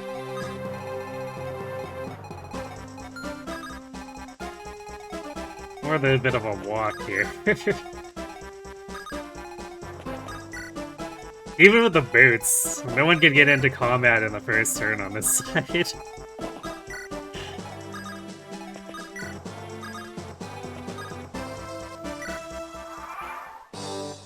What fitting final map music, I know, right? Everyone's just so happy and jolly that Zephiel's about to get owned. What more could you want?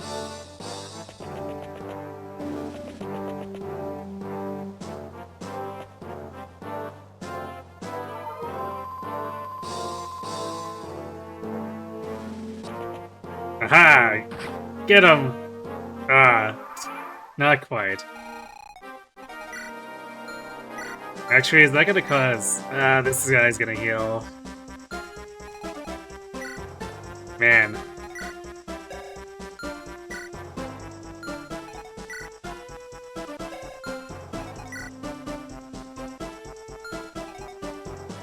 It's too bad these enemy bows aren't... or snipers aren't faster. But I guess it'll at least distract them from doing things.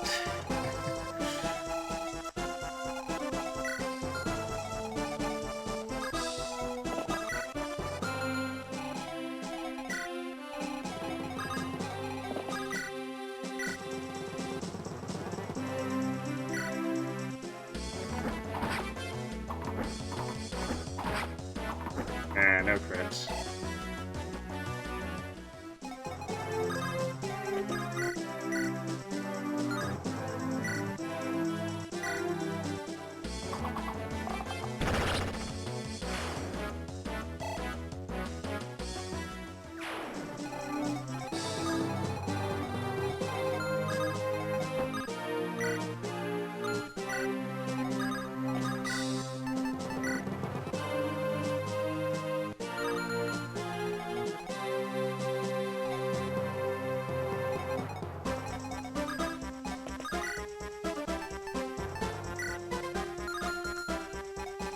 How much do we need?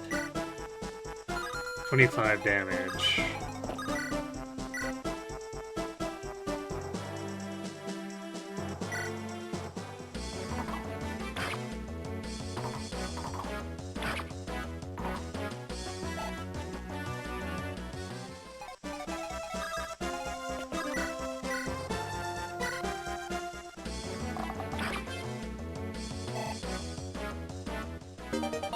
Poor Dorothy.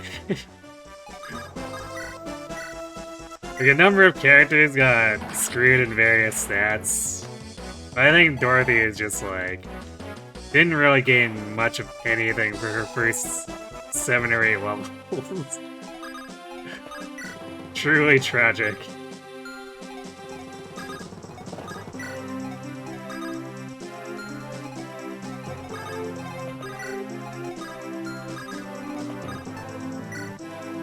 A Knight.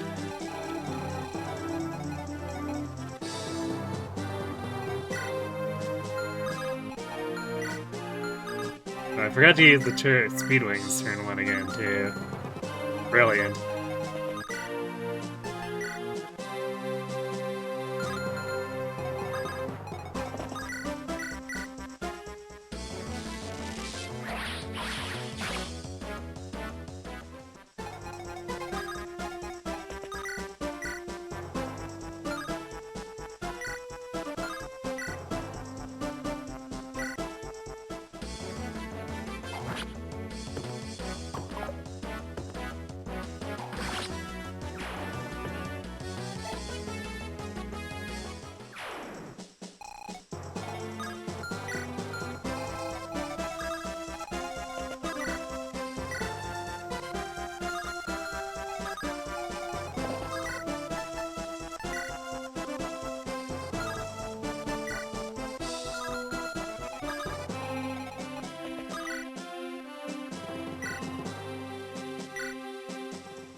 There you go. Fear putting in work with Al's sword.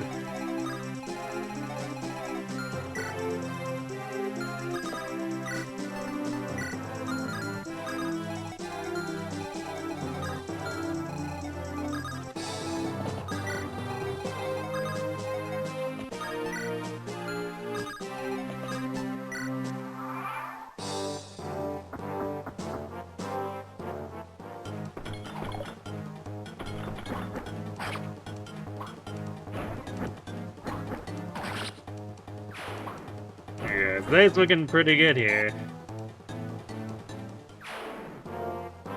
Just took a slight amount of spoon feeding. Flying horse!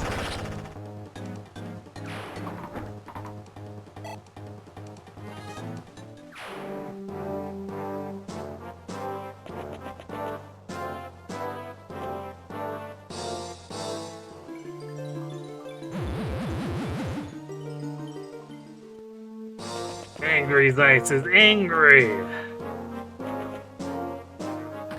But also this Berserker's dead. Sucks to be him.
Two times 29 might be a bit much here.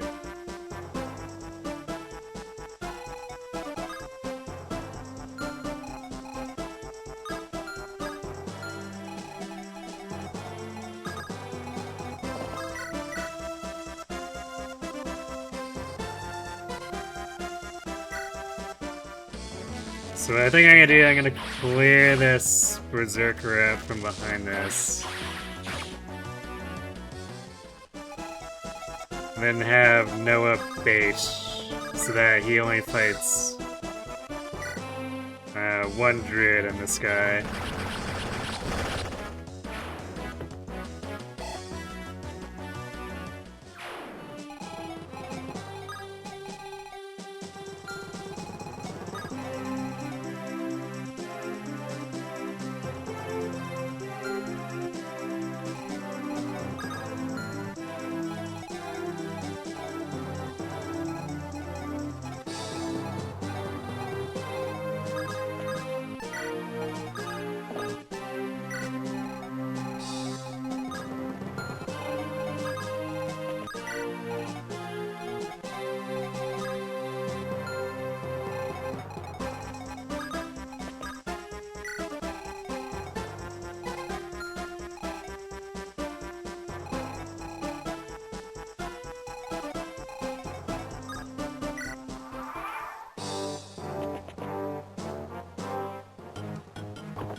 Although we are making the guys on the bottom extra angry.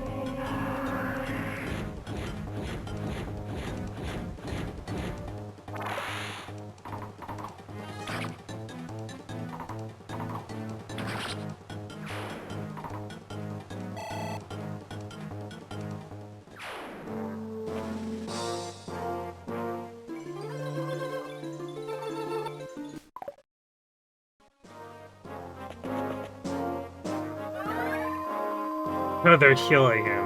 Okay, well.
What if we fed the chicken?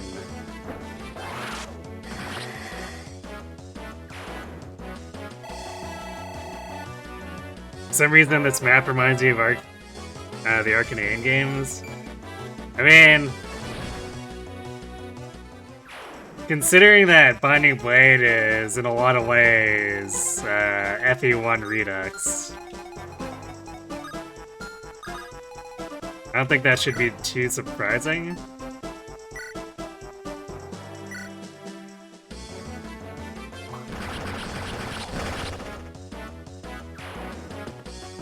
Like, this map is somewhat set up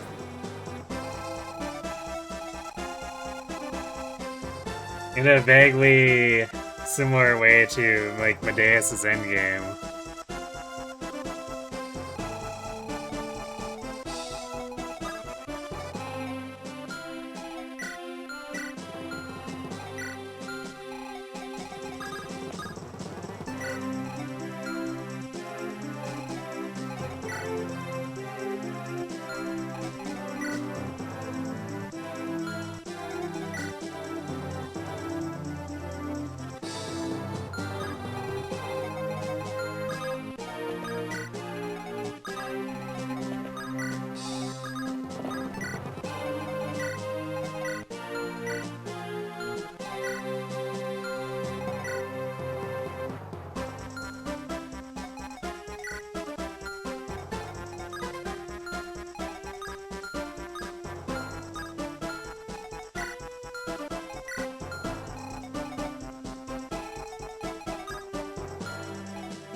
Do this to split up the looting between the two of them, I guess.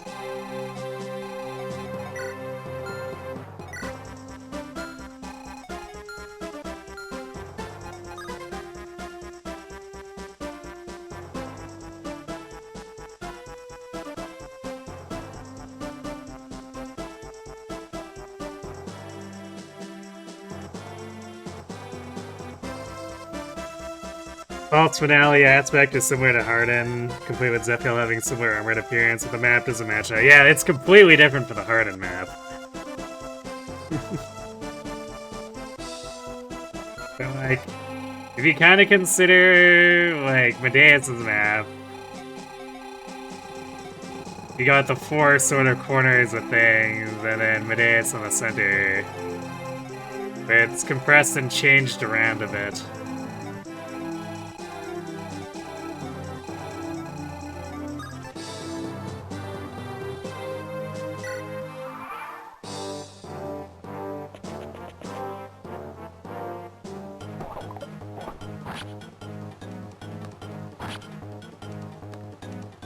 Yeah, exactly.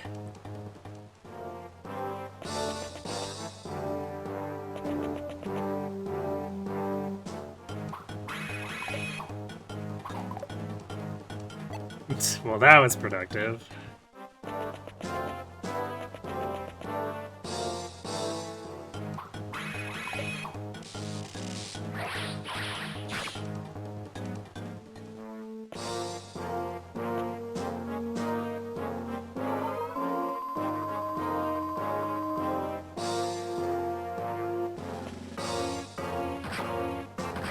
Oh. Funny Berserk Sniper is doing funny Berserk things.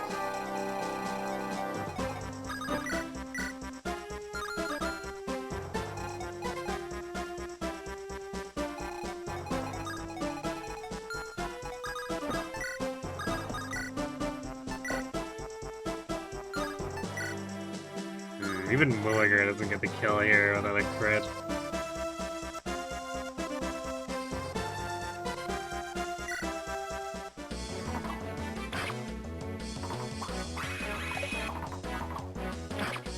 Which we did not get.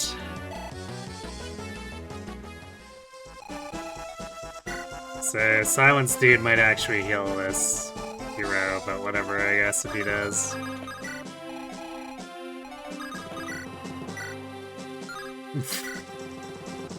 Walt the gun, doing a little bit too much damage if we want to set up a kill for Roy.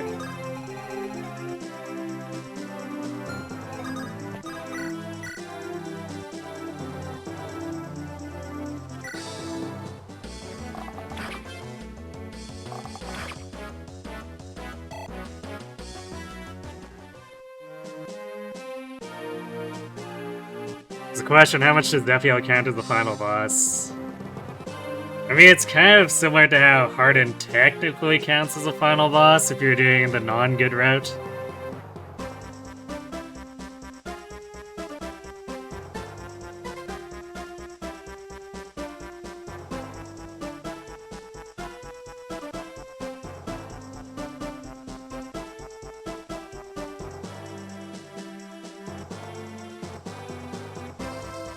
How missable is Harden on a blind run? Or like the...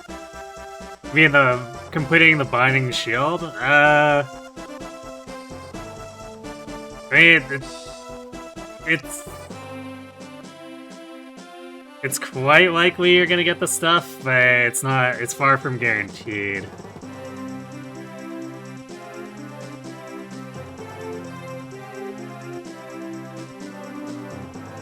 Because there are a couple of shards where it can get a little dicey, and if the player doesn't know the value of them, they might leave those 1 or 2 shards out if they miss them, and then, yep, bye-bye post-game. Or post-Harden maps.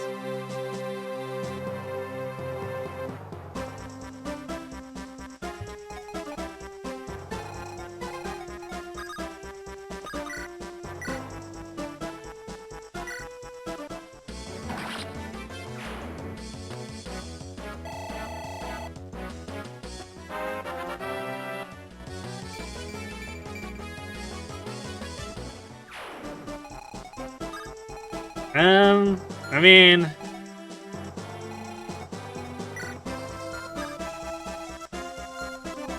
I feel like... I would say the main tough ones in this game would be...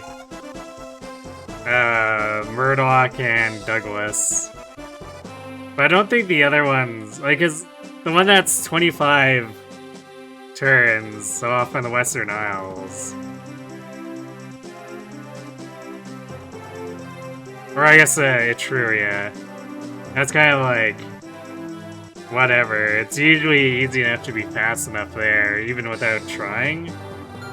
I guess unless you stay back to farm all the reinforcements, maybe. But otherwise, I don't think it takes terribly long to get up there.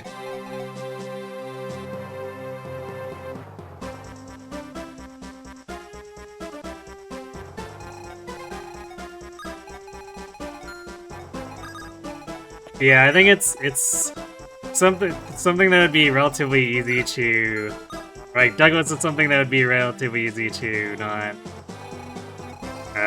get quite right. And then the Murdoch map can be long and kind of annoying, so definitely doesn't seem too inconceivable to miss out on the turn count there.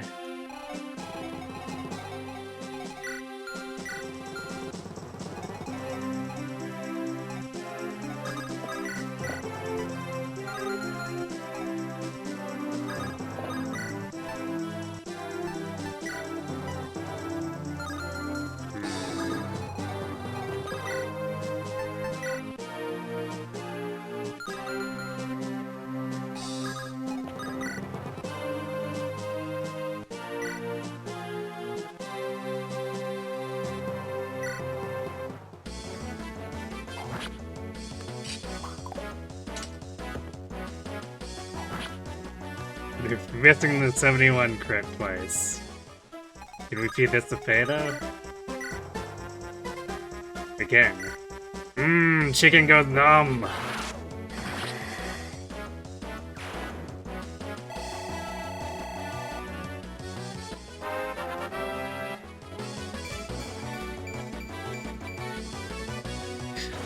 Gains everything but defense.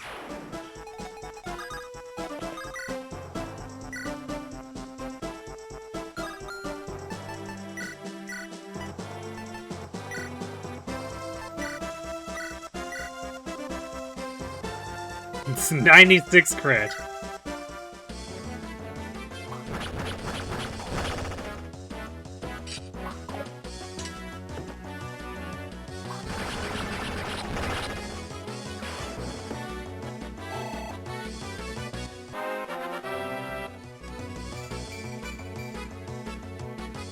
Eight luck on Rutger now. Gasp.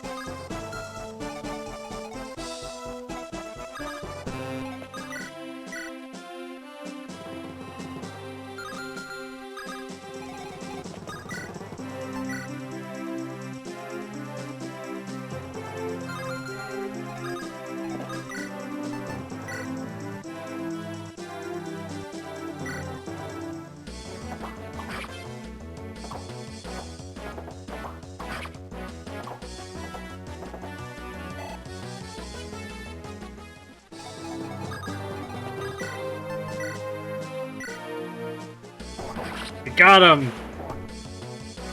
Feed the Gonzalez. Ah. Come on, Gonzo, you need some more speed.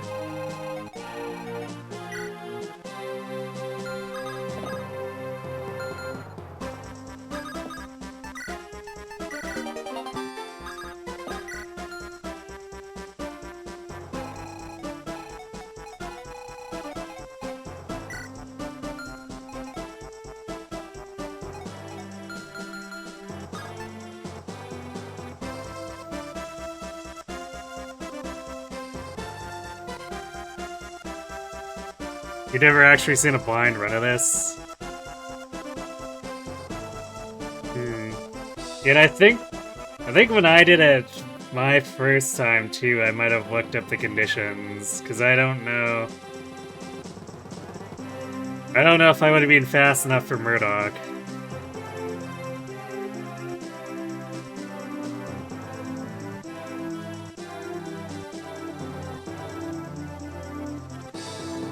Fighting these Zerkers, there's always just a small chance. Feels like there's a small chance of Roy having a heart attack and dying to a crit. It's true. Although I think we should be fine camping the stairs here. To completely negate that.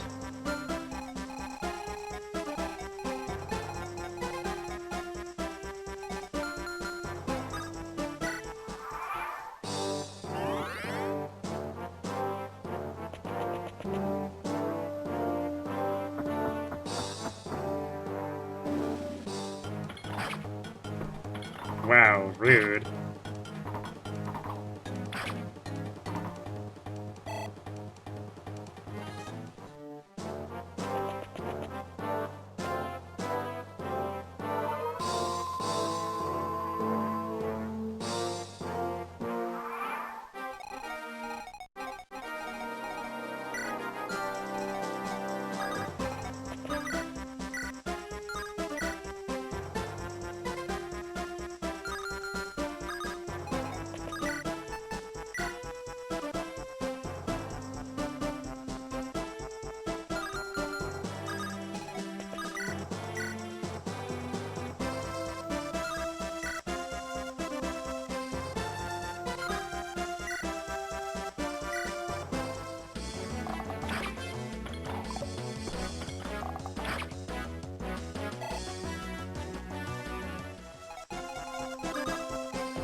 Got him.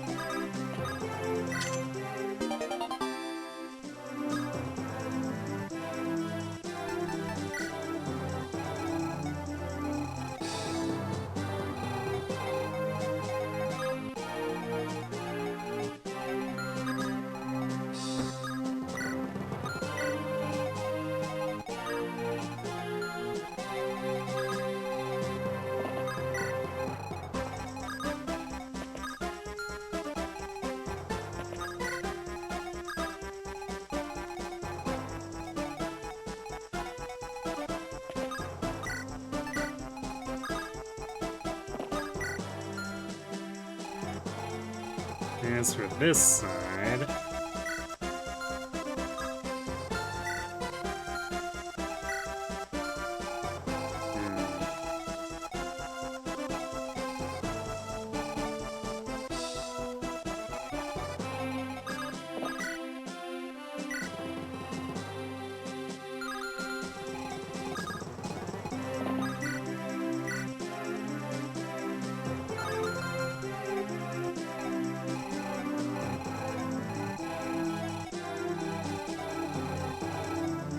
I'm gonna go get these treasure first and come back.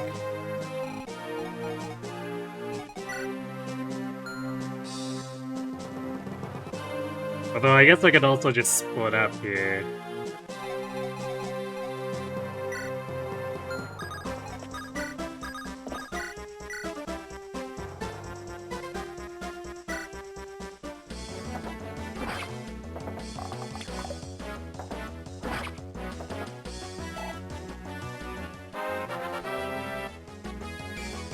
Hey, now I gain strength.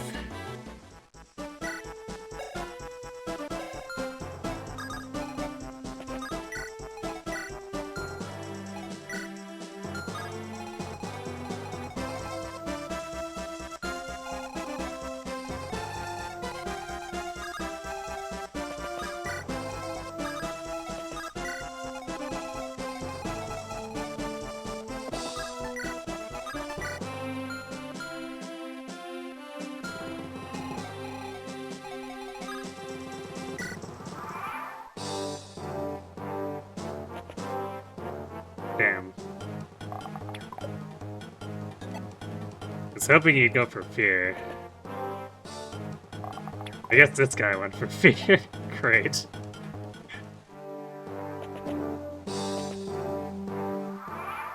Wow, and the bishop didn't heal the wounded guy. That's kind of hilarious.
One of your friends in a blind run a long time ago, one of your other friends who was watching told him to kill Ray without realizing who it was.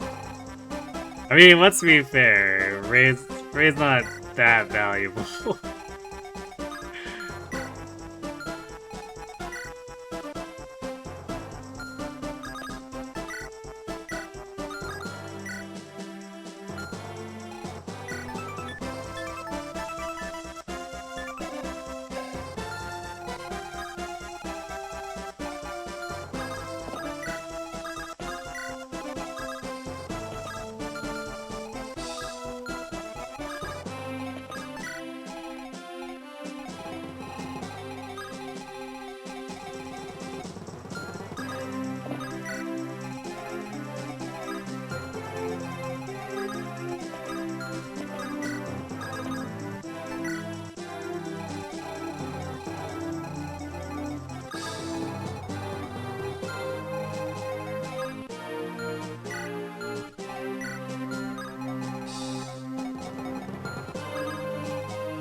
Aha, nice crit. Good job, Noah. Not a lot of experience for it, but he is level 19. Don't make Lou sad.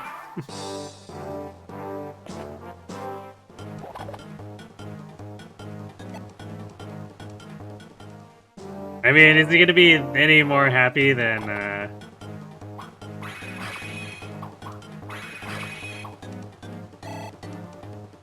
then when Ray just ends up getting benched? Whoa, okay. Was not expecting him to just go in and kill himself on Noah.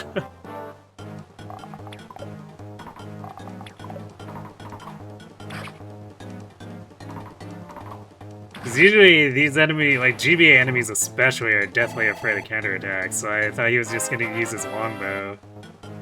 Unless, actually, maybe that guy didn't have a longbow? I thought both of them did, but maybe they don't. So maybe that, or no wait, that guy did attack with a longbow before. Yeah, so I don't know why he didn't keep using his longbow. It's a weird thing.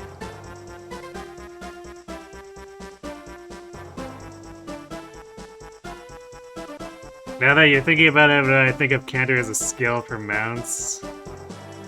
It's kind of ridiculous.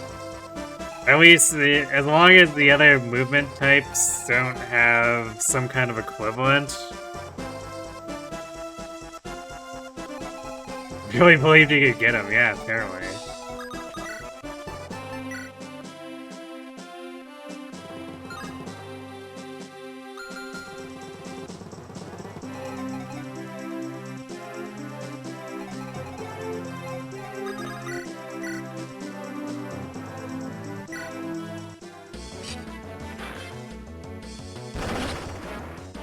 Nice crit.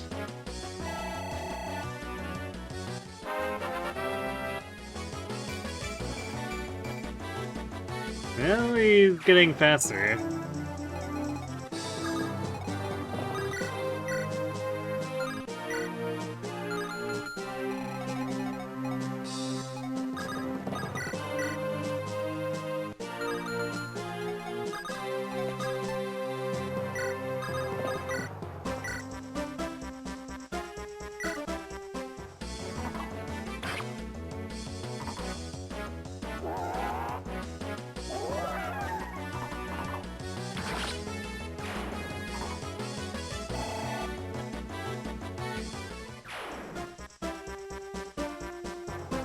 Counter could exist if it's balanced properly. Well, yeah, so...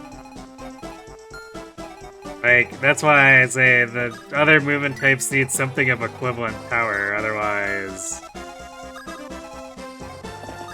it just becomes ridiculous.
Hooray, another Worm Slayer. Which actually might matter, because we only have one Durandal to go around between all the sword users.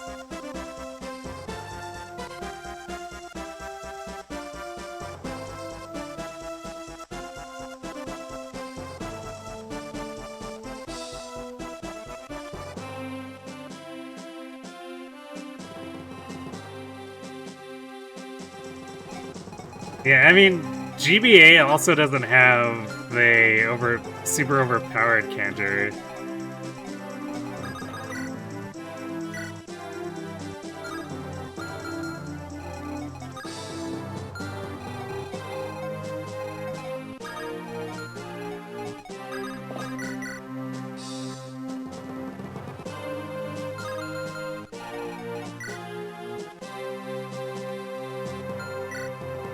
So in GBA, counter is almost a non-factor most of the time.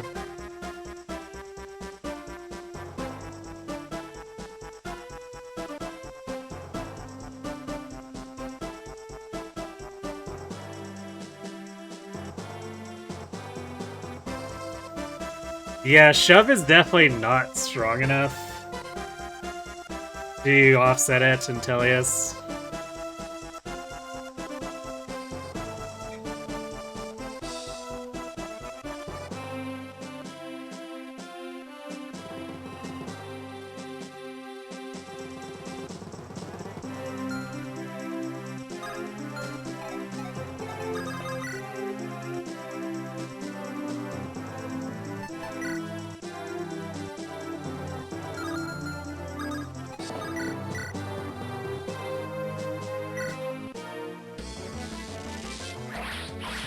Yeah, and rescue dropping is nice, but there's nothing super broken about it.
Maybe a shove moody by 3 instead of 1?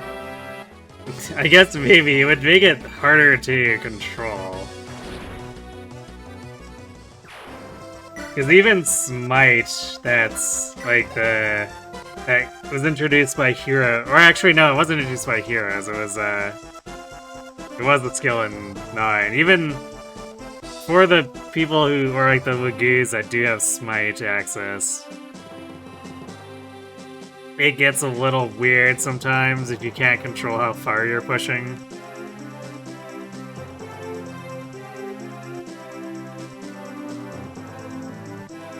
Smite exists to save Astrid and nothing else. I mean, it can be helpful in other places too when you're trying to move further, but it does end up being a little awkward at times, just because sometimes it'll cause you to overshoot instead of actually going where you want to.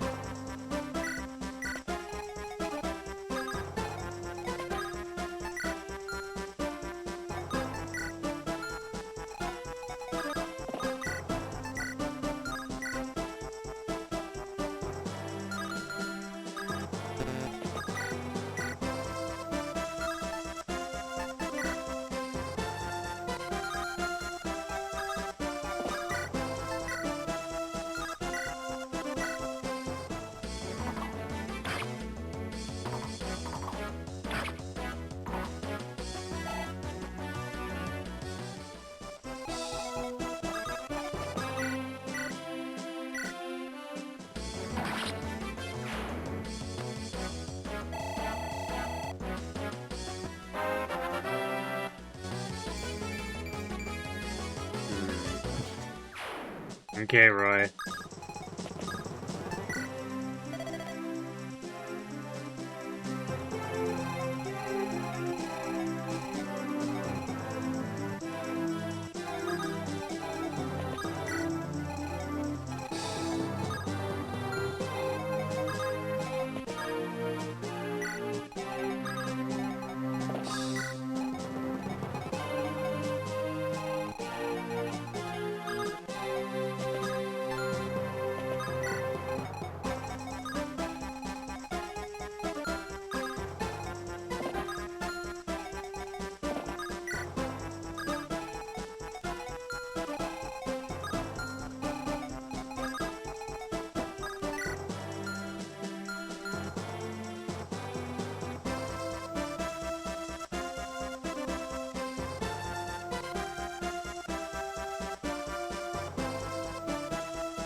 Well, I mean to a degree. Because, like, sometimes Mordecai, for instance, is the only one heavy enough to actually shove what you're trying to shove. Or smite. Or actually, yeah, I guess technically speaking, yeah, smite and shove. You're right.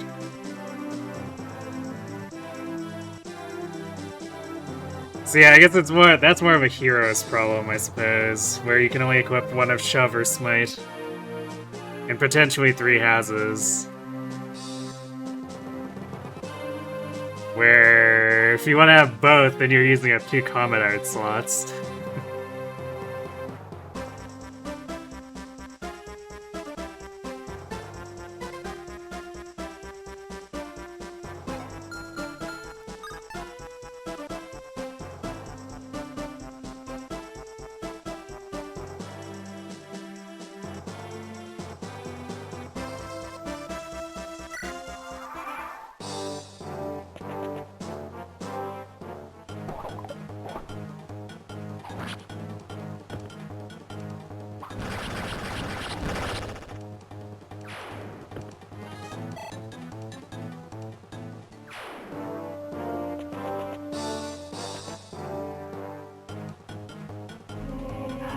Yeah, I could definitely see how fixing the movement skills to certain classes might help them actually be more relevant, or as relevant as mounts.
Hey Brad, thanks the resub. Wait, Brad? Brad exists? Impossible. Appreciate the support regardless. My Congo come back for the new game. Make it so Smite and Shove are the same command that always shifts the person one tile. Unless both of you have the same HP, in which case they'll go twice as far. Aha.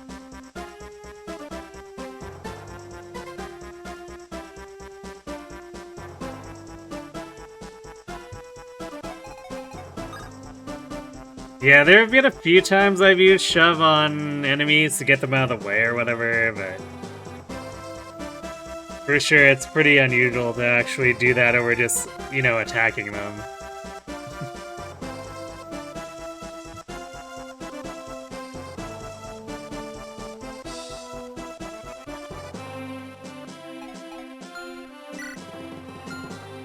I guess Fates does have like lunge,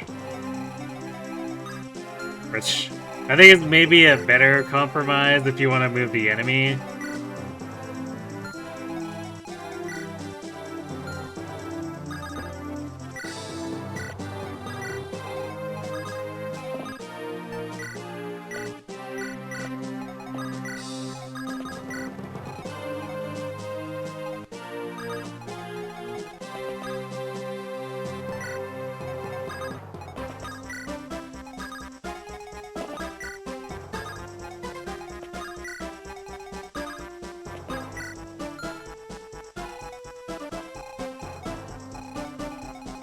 And you know, I always forget if you have to actually stand on both switches at the same time.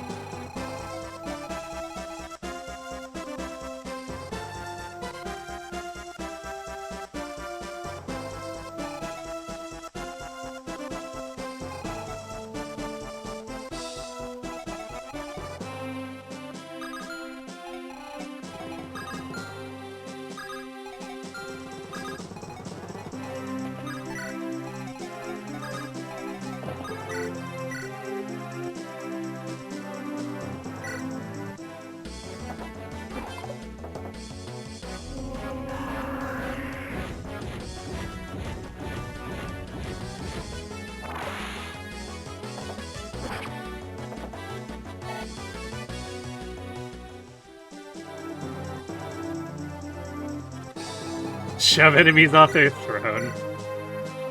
That would be kind of funny.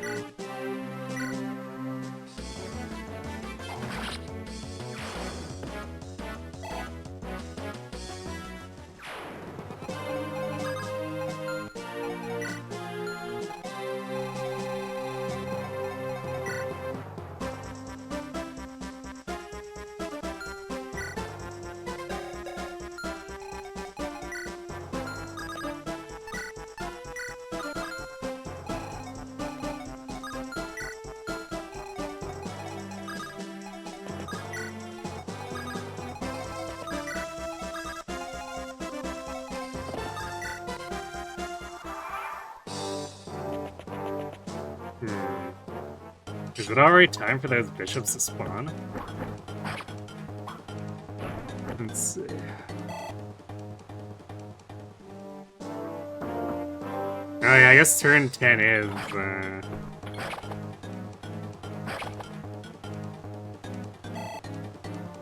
not that far in.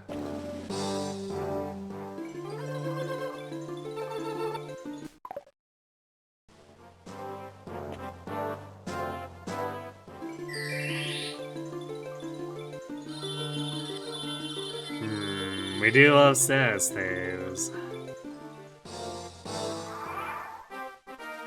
Man, is every one of these gonna have status saves? Because I might just let them run out and then kill them. This is so dumb if they're gonna come in with new status saves if I kill them.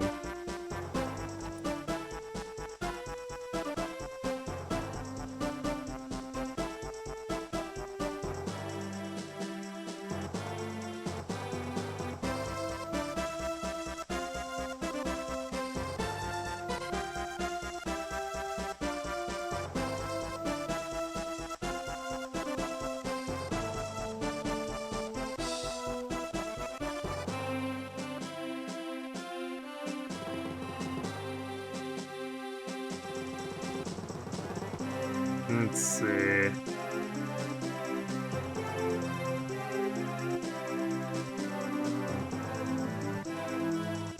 Yeah, every copy comes in with status saves.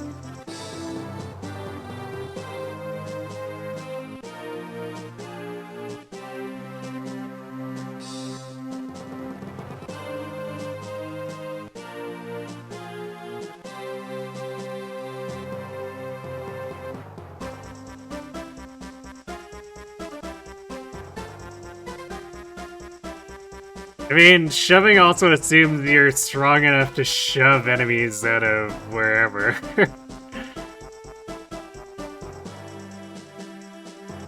Yeah, the seized locations are also usually in a position away where you wouldn't be able to shove them even if you could.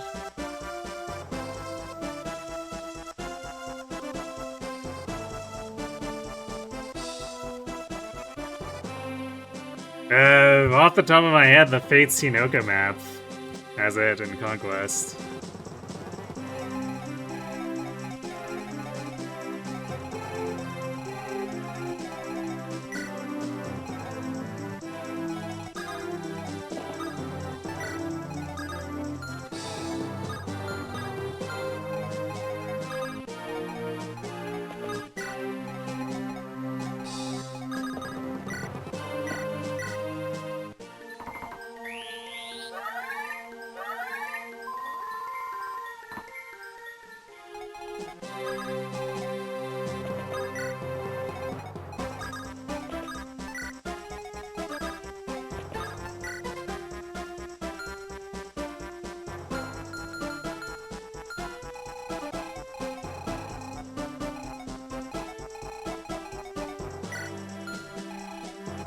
Alright, well, I guess we better store the sleep here. Actually...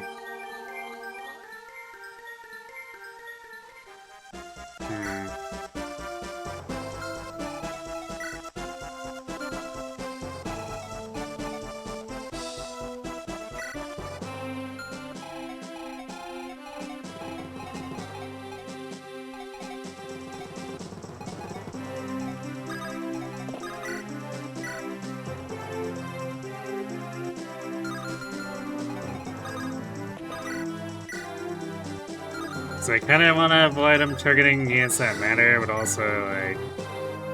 I could also just restore them.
Still going in for that attempt at silence instead of healing his mostly maimed buddy.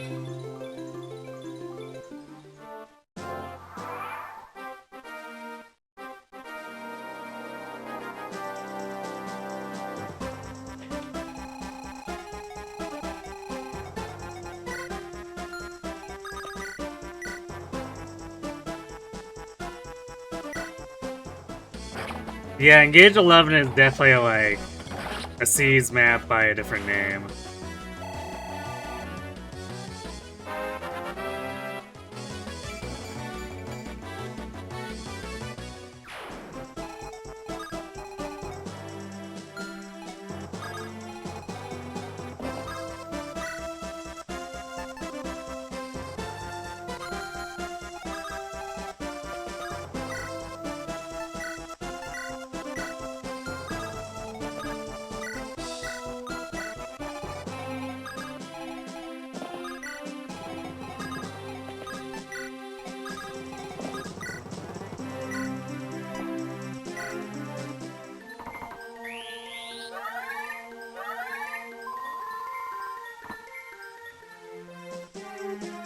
Cage 11 is very atmospheric, being chased by overpowered bosses, unless you're using DLC emblems, which ruins the atmosphere.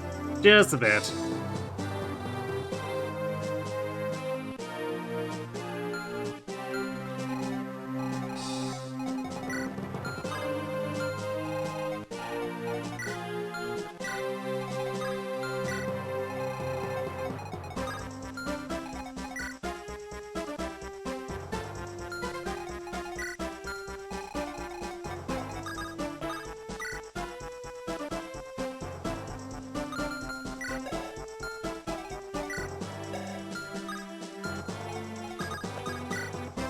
Yeah, for sure, anything from the DLC, even like the free DLC stuff, kinda makes you, can easily make you powerful enough where it doesn't matter too.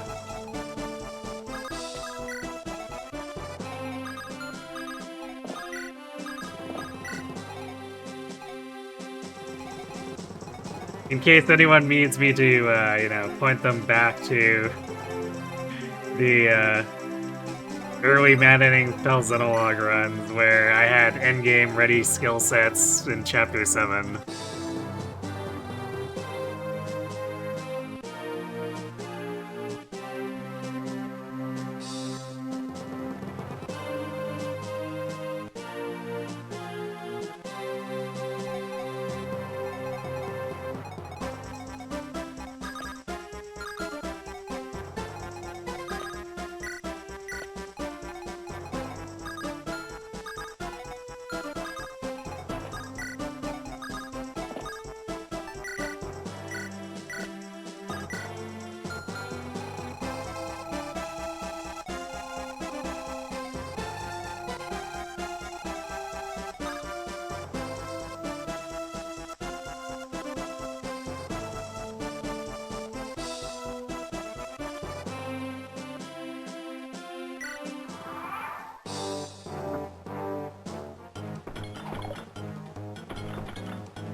Alright, well I guess Gonzalez doesn't get this guy.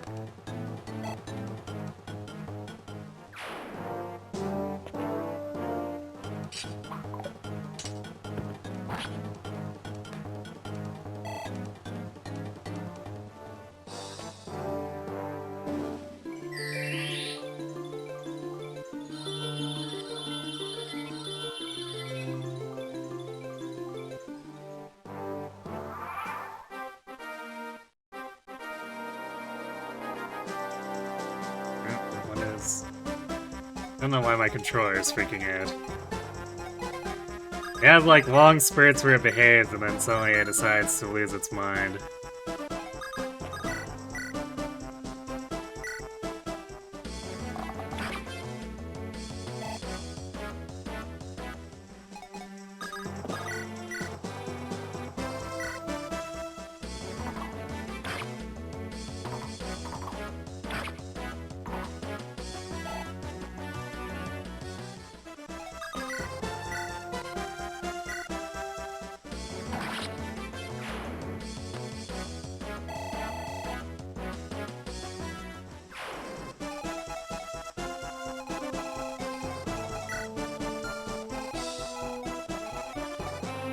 You know what, I might even not even bother restoring. Because we're probably gonna just wait around anyway. I guess we could go seek out these dudes with Roy's team. So maybe I want to restore his ice. But Deke we really don't care about.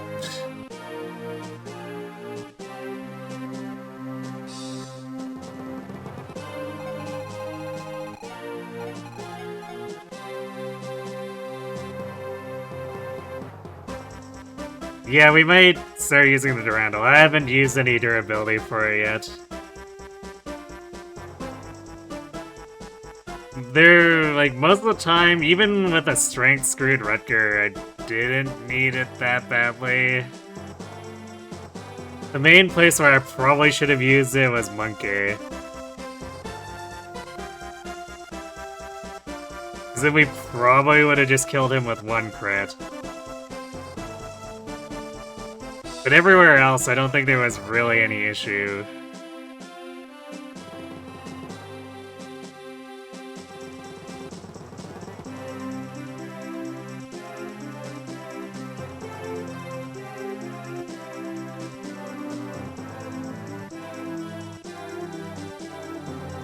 I like how this game is structured, like go around to the various countries and pick up their weapons you wish you didn't have. So much you disliked about this game, with hit rates and promotion items, and unbalanced units. Yeah, I mean, unbalanced units is kind of something that every entry does.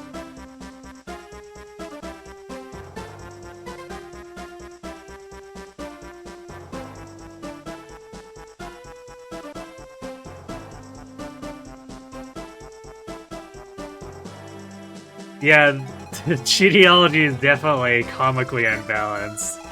I don't think there's any other game that holds a candle to how unbalanced it is.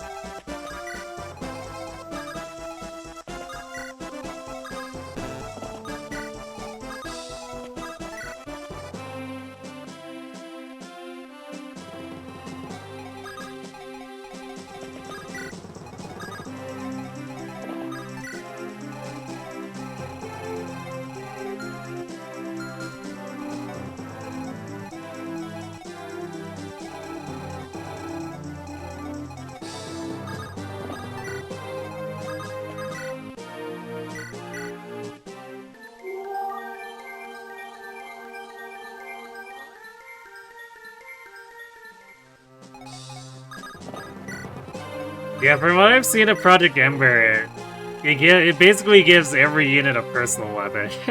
And if anyone's below on growths or bases or whatever, it aggressively buffs those up.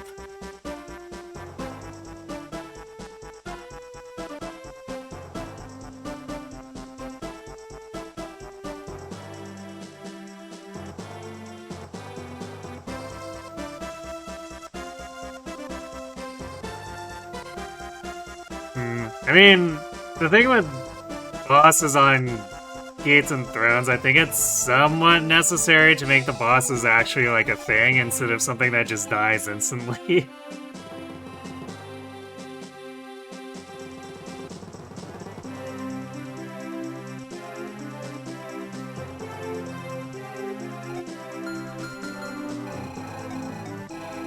But that's why I've always said, like, Fire Emblem doesn't really, or not just Fire Emblem, strategy games in general tend to not do bosses very well, just because, like...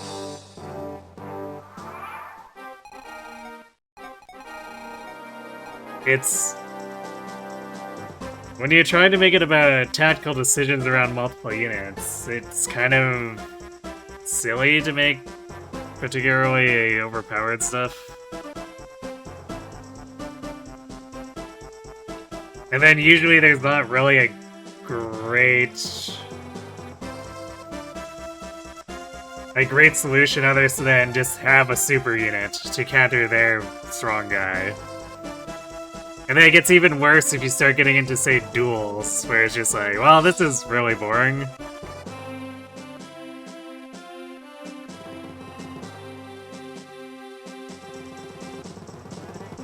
Or, I guess, either really boring, or if you're facing something that potentially massively hard counters your unit.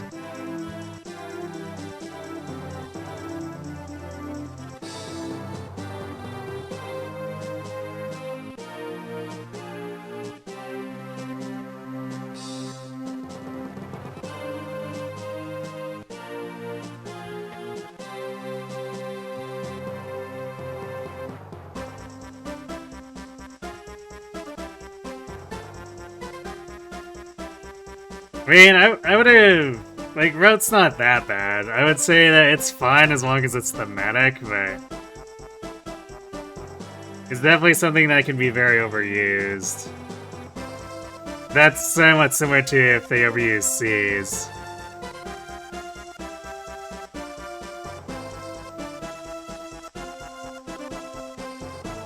You can't just have a boss too strong to multiplayer if they low roll everyone.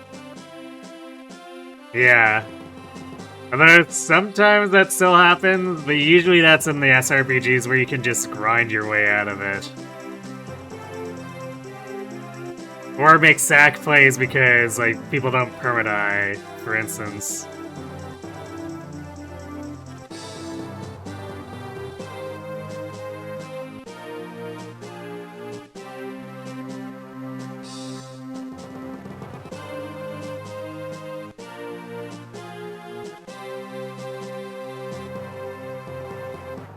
You like engage bosses engage with Sigurd makes them a unique threat greater than most moving bosses without just one-shotting you. Yeah, giving an enemy long reach with counter, but not just like being an instant kill, can make them like something that actually harries you. It is for sure interesting.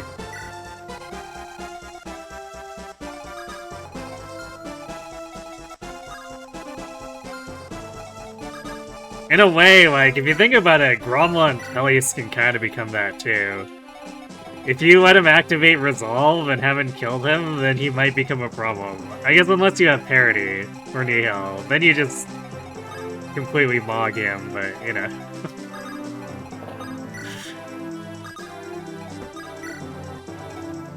He can, in fact, troll you if you're unprepared. And it kind of makes him funny that way.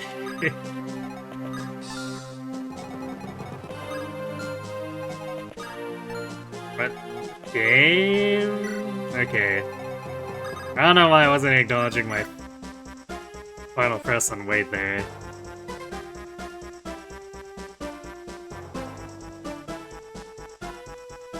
This game is guilty of a few overtuned bosses, at least. Yeah, sometimes in conjunction with other things, like... Monk Cave, for instance, is super obnoxious just because if he continues not dying, then you fight a bajillion dudes and there's not a lot you can do about it.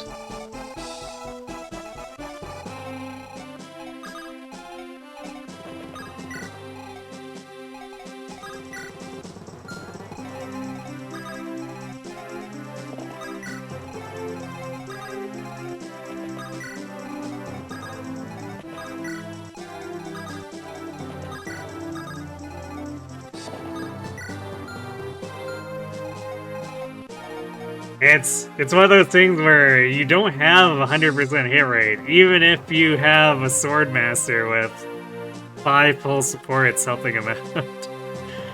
Which is kind of ludicrous, considering the rates that some of those supports develop at.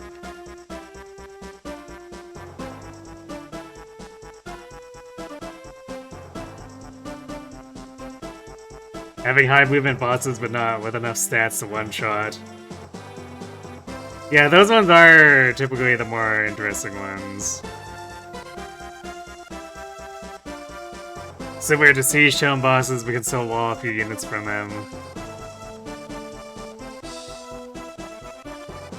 Yeah, or... because a lot of the Siege Tomes, too, end up being immobile bosses.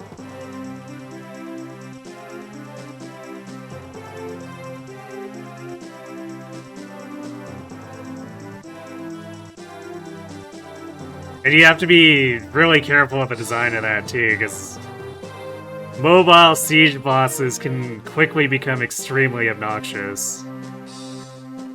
And not in a good way.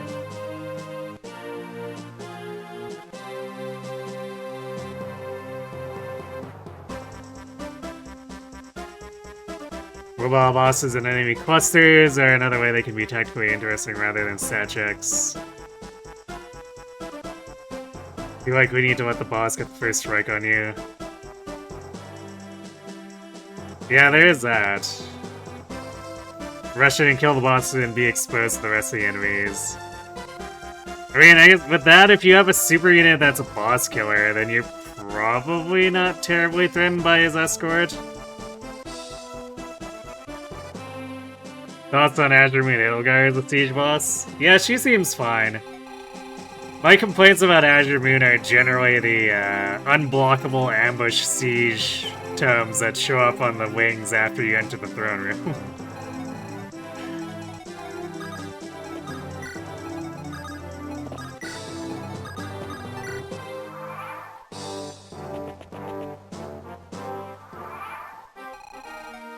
Apparently these guys are just lazy, whereas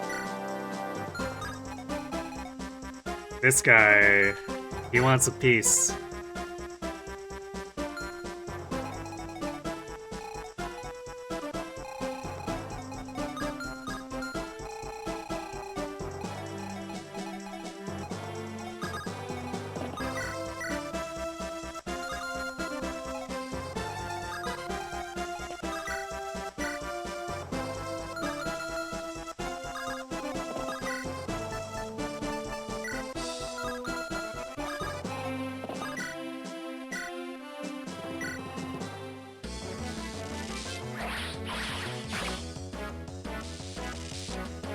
Well, I guess Clarion decided that that's her kill. That was without the crit boosting from Rutger. She simply decided violence.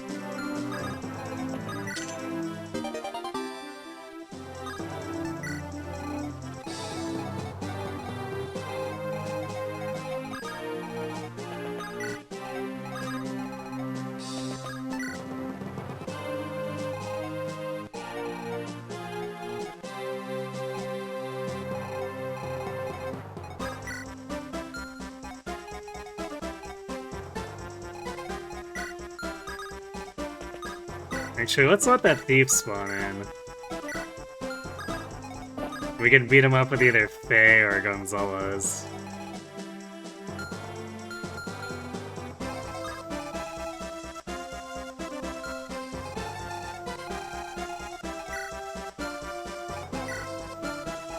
Actually, this one will spawn too. Possibly going to the... towards the left, since we've left some chests still at this point.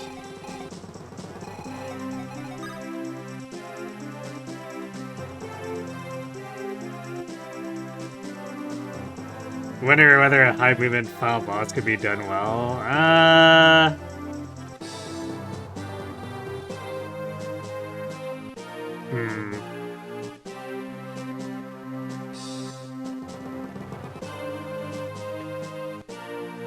Maybe if it's a boss that's trying to play keep away from your team, can make for an interesting final encounter.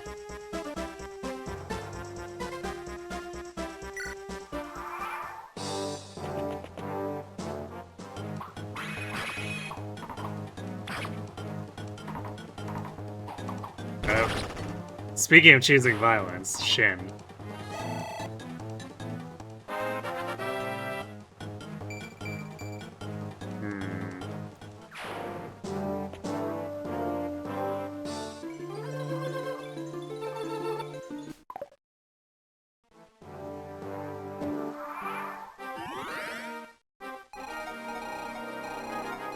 Oh yeah, I guess the right side doesn't spawn a thief if Kath is recruited, huh?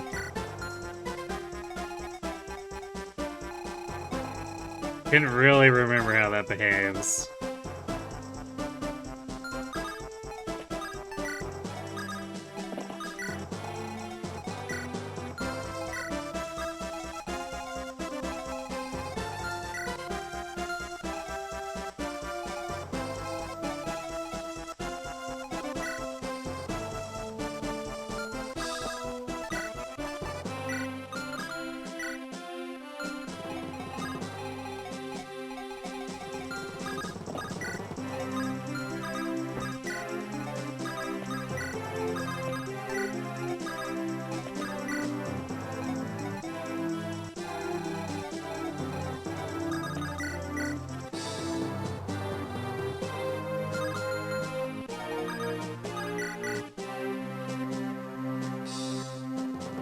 Alright, well, either Gonzalez lands it's 50-50 or Faye gets to have the kill. Alright, well, I guess it's Faye's.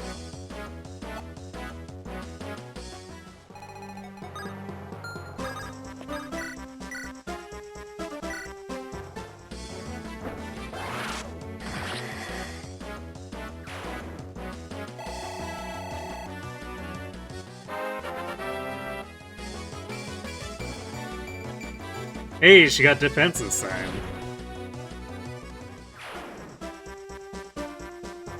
Teak, makeshift marijuana. Yep. 50 with Reaver Buzz. Yeah, that's Gonzalez.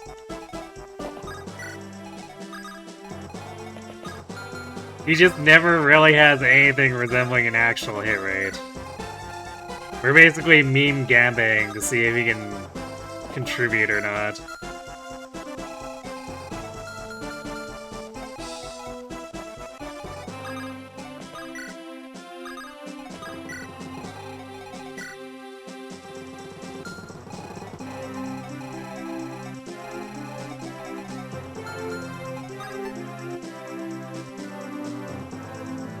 Am I gonna play the new Fire Emblem? You better believe it.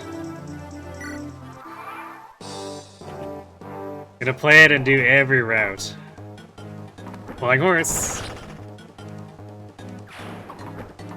And you didn't even need a killing edge.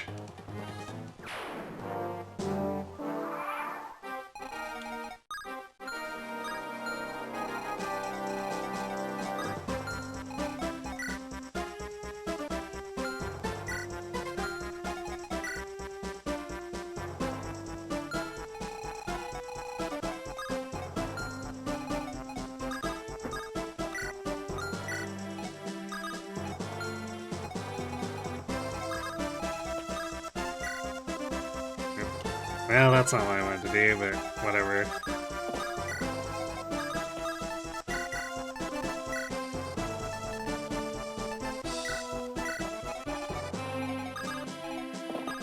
I guess good thing we didn't misclick that on something that actually mattered.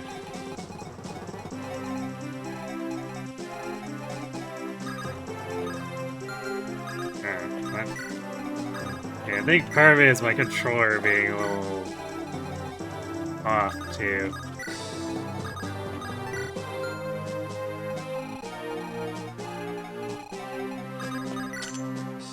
Just eating inputs every now and again. So I should probably do my inputs a little slower.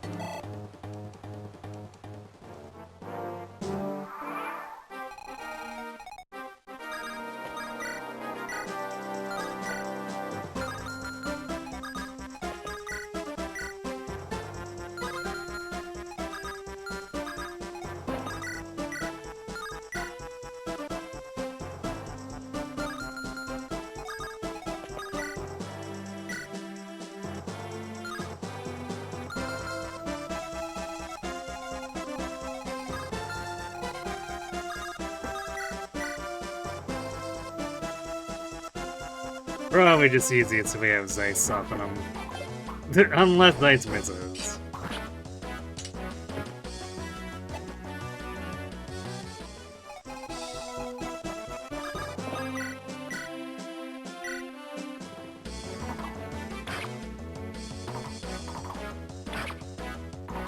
Just leave it to Shin, I guess.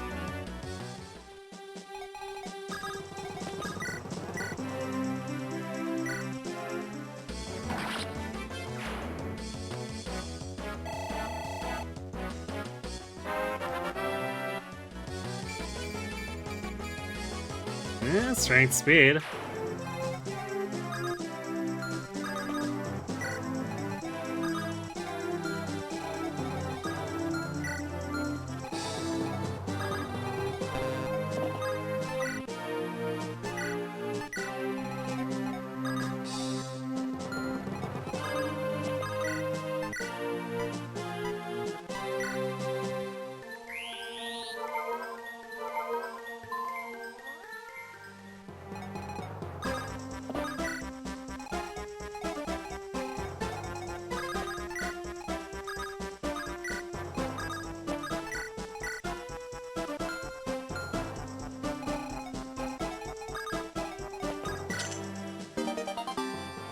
Hooray, more money. We definitely don't have anyone who could reasonably use Nosferatu. By which, actually, I don't think we could have anyone we could legally use Nosferatu. Because all the dark mages don't actually support Sacaeans.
Shit is the tide, this is all his experience.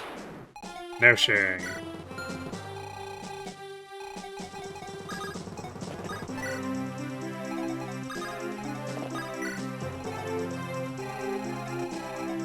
Wait, I just realized I don't think I stepped on the tile. So we'll have Gonzalez go do that.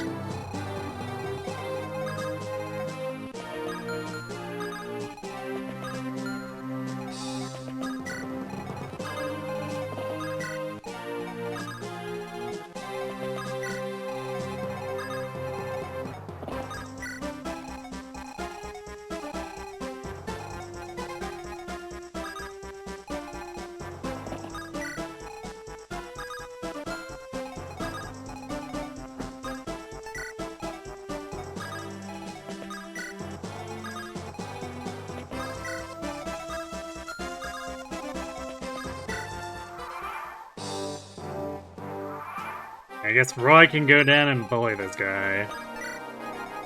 Go forth, Roy. Commit more crimes.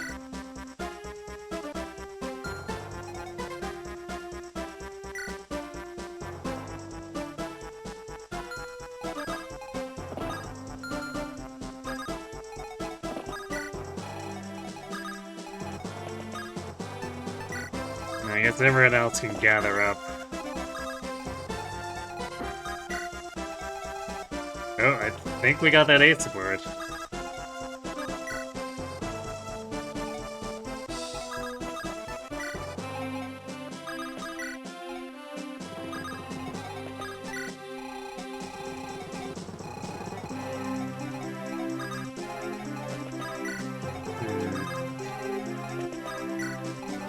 I wonder if we'll actually manage to get the Dan Yoder one to complete here. Because I don't know if we have enough support points left to get to B here.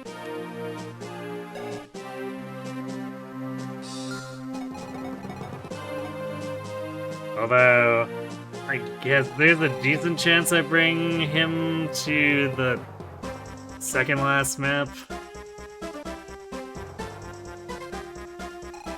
So maybe they finish their support there if they don't finish it in the next map.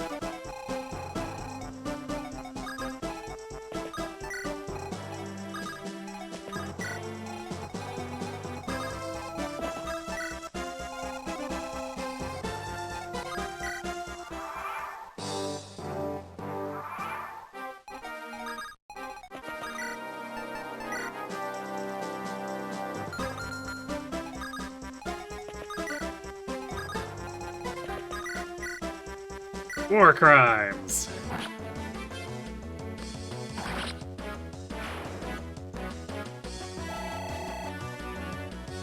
Not even a level.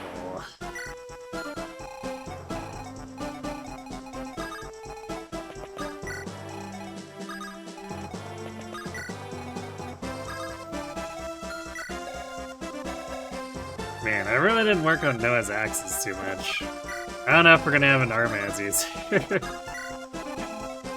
Unless I force No, Gonzalez isn't even an ants yet, but I guess he could more reasonably grind it out.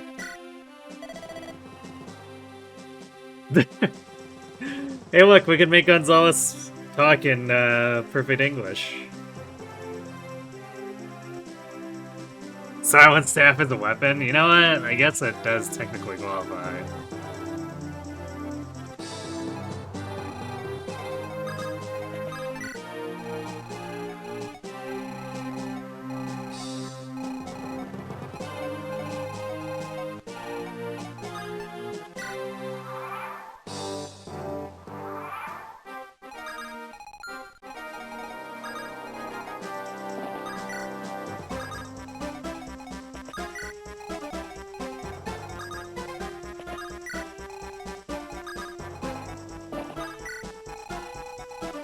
Okay, now for the long walk back for Gonzo, which... That's fine. We can use it to stop the reinforcements from ever spawning. And also work on our supports.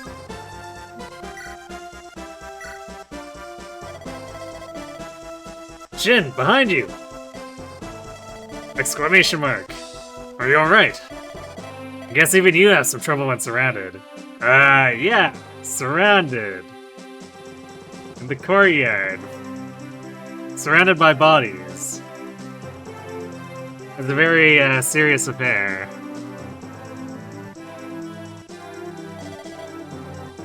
You didn't have to do that.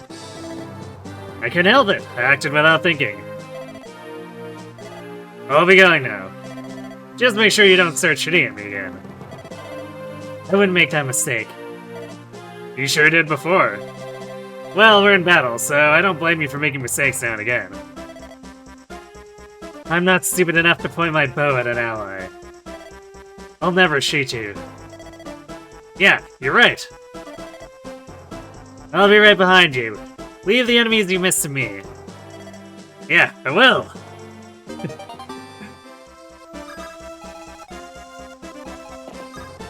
Look at those two getting on this well now, I guess.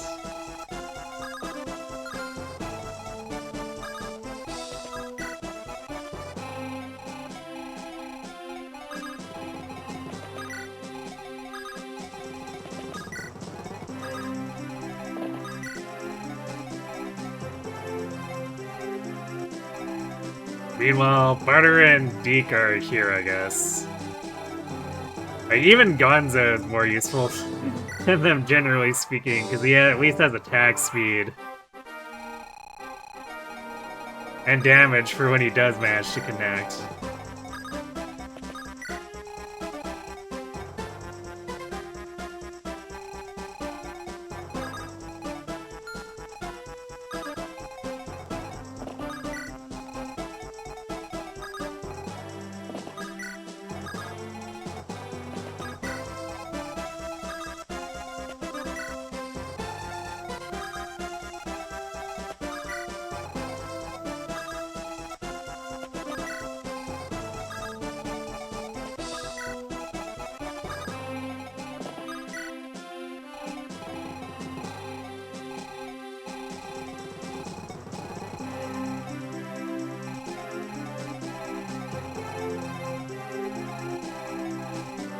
I'll probably still have them come in and block, like, the closest stairs, even though, like... Whirl Dragon says after turn 45 there should be nothing, but I'm paranoid.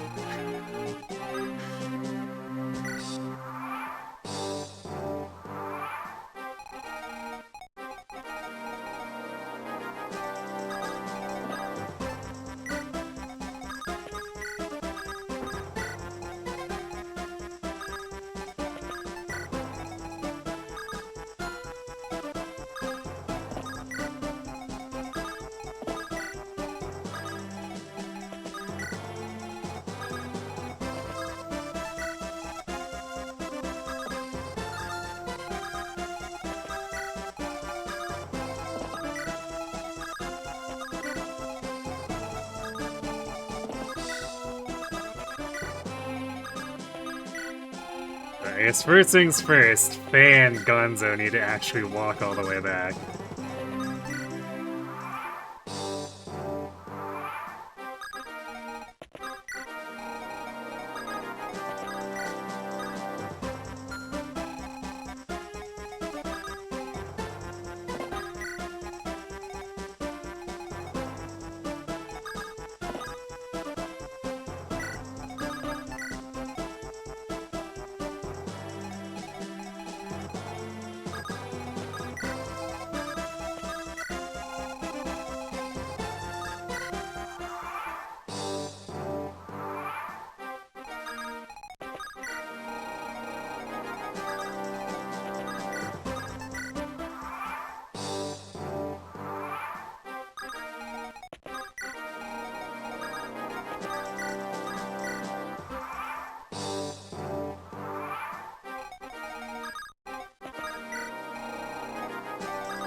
Hooray, chicken has arrived.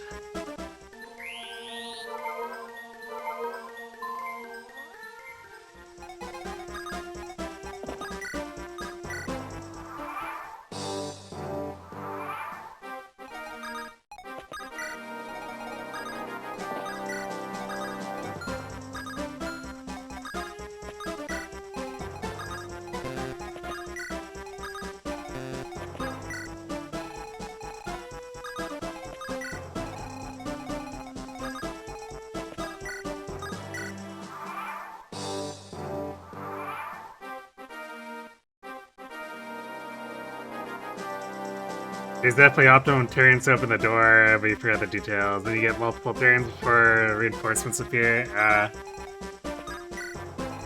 Well, we're working on the supports anyway, so might as well kill two birds with one stone.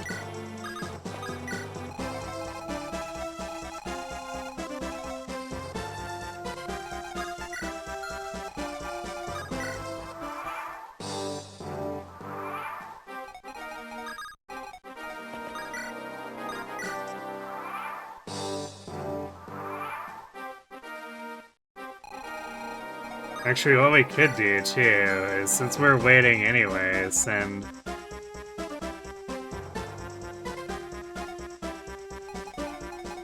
Noah and Sue up to kill these guys, because after turn 40, they won't respawn.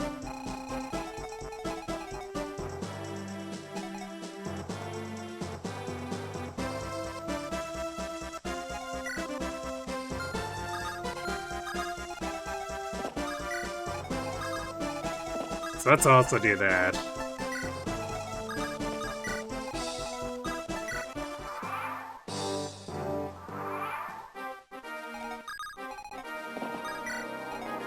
Yeah, World of Dragons is turn 40 is when these guys stop spawning, and then the reinforcements inside apparently won't spawn after turn 45, which is kind of a weird thing, but I guess if they're just timed without regard for when the player opens the door, it kind of makes sense. Oh, there we go, there's the support. So we'll see how much we can overcharge that support too, so that we hopefully get in the next map.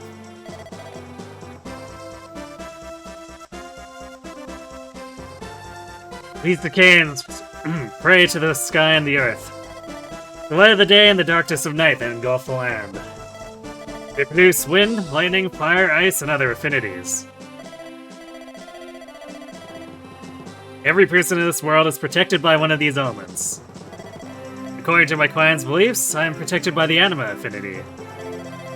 Oh, so we're explaining these mechanics now, are we? Interesting that you believe so. What do you mean? The St. Elamine Church has similar beliefs. When the creators made man, all mankind was blessed with an affinity. However, those elements... Those elements hold no power on their own. Exactly. Interesting indeed. Yes, perhaps... Perhaps this is one of the grand truths of the world. Okay, that's really funny. They're like, but what if we had a support explaining the actual game mechanics?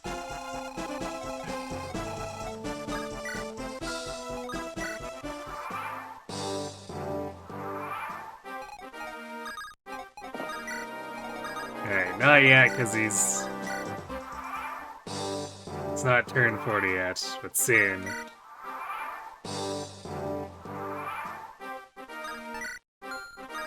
Soon they will taste cold steel. Not the video game.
I guess the question is, how many extra turns do we think we can put into these two?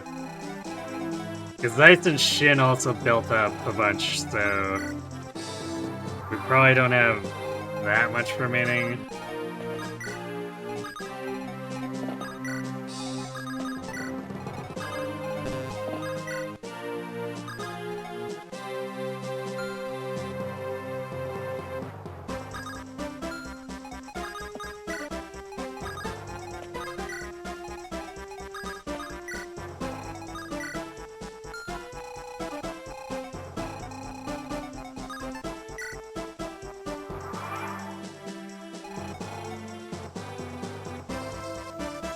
But we're past turn 45 too, so why don't we might as well breach the throne room.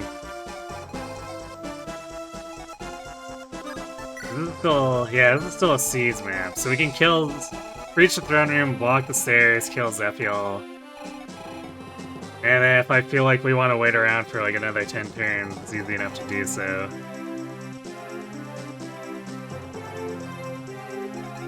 You know what I should do before we actually breach the top Roy off?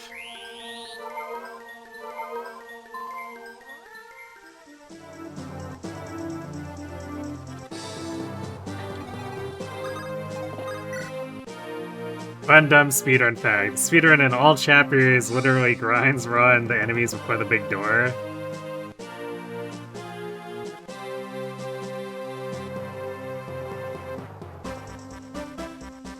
It's because he caps skill before promo, so he's at 23 skill and he's 24 to reach 7% crit on Zephiel. And I'm guessing because the RN is exactly 7, you need it to be at that point.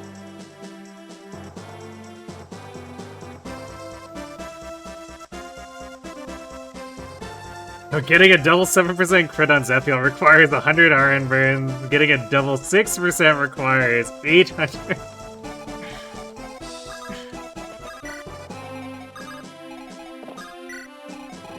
So yeah, just a little bit of time saved.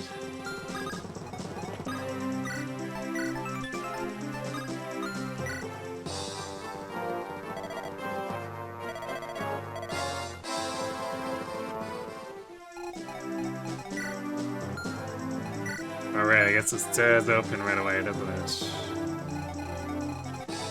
That's fine though. We can shift so that Zeiss and... I mean, Shin's perfectly capable of fighting here too. So we can just leave him at the front. Walt though, we should probably move back.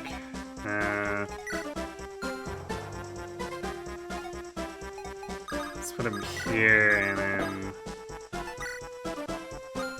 No, I couldn't tank this. Although it's more likely these guys try to jump Roy. Then one of them attempts to take the leftovers.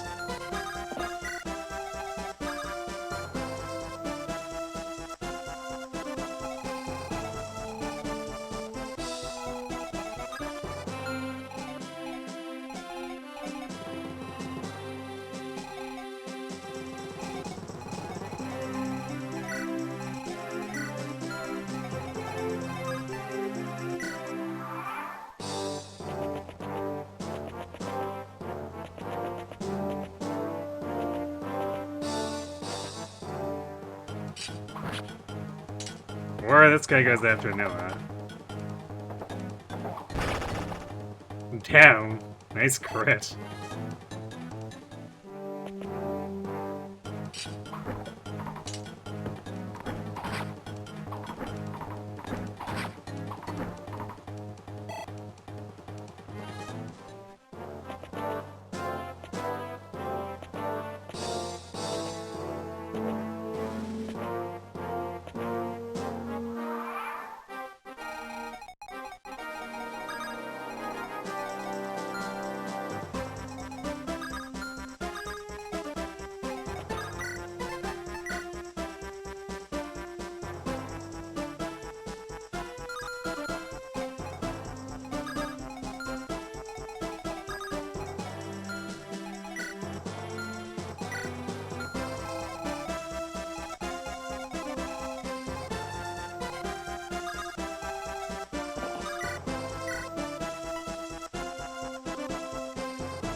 so we can run past and gank one of these with Roy. Just set up like a Sue kill on here.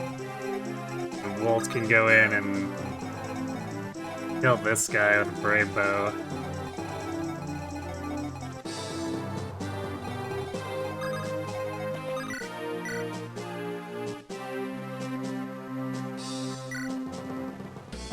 Ah, Gonzo! I gave you a chance and look what you did.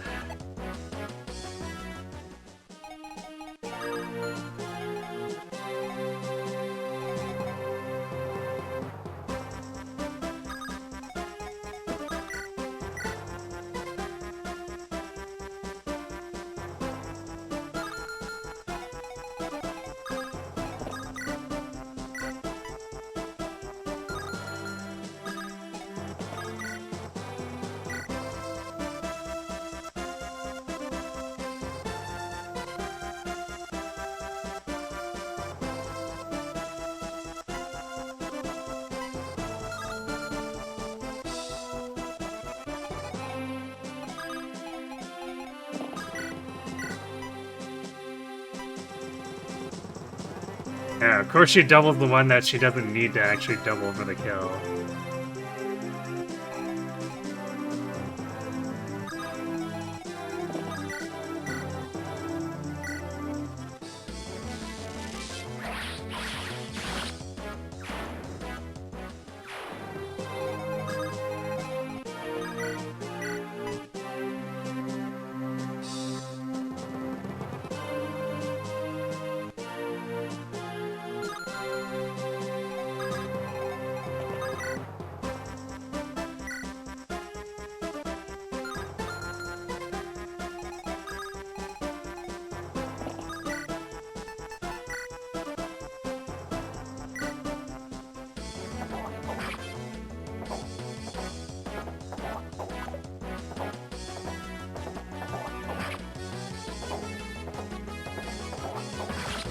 Got him.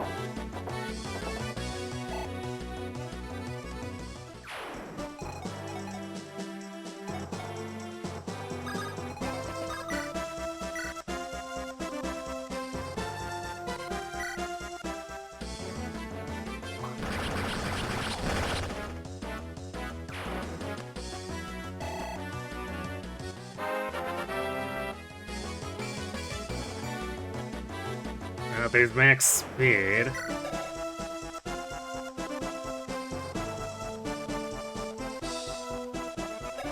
Strength still suffering, but I mean, I guess that's just Myrmidon things.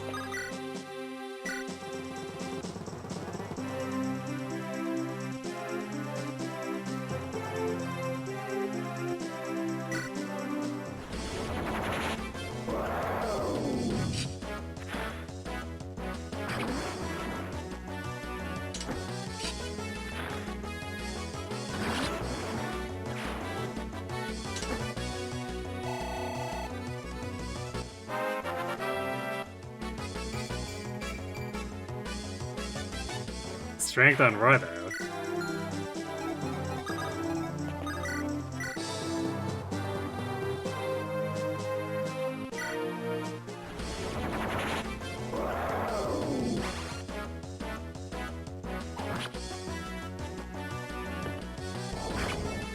No durability conservation.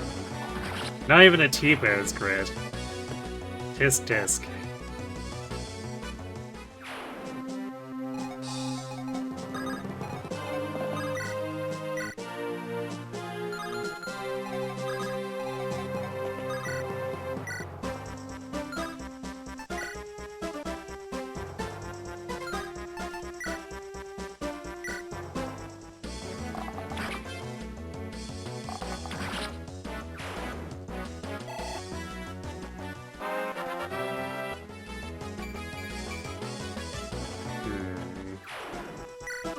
And Walt suffering on the speed in the speed department. It's not a significant loss or time, or not like it was a significant time anyway in terms of level ups. He's just gonna get a ton of experience anyway. Ah, I see. We learned a bit of interesting trivia. They forgot to make Mulligar effective against flyers in this game. However, since the weapon is so late and wyverns count as dragons, you're not sure that ever comes into play. Yeah, I don't think it is ever relevant against, like, Falcos or anything. There's not many of them. And they certainly don't appear after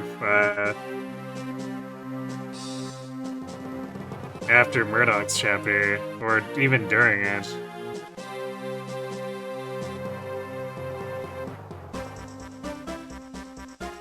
You'd rather this will take a few points in speed for him to have this godly strength growth? I mean, sure, but it'd be nice if you could double with this godly strength.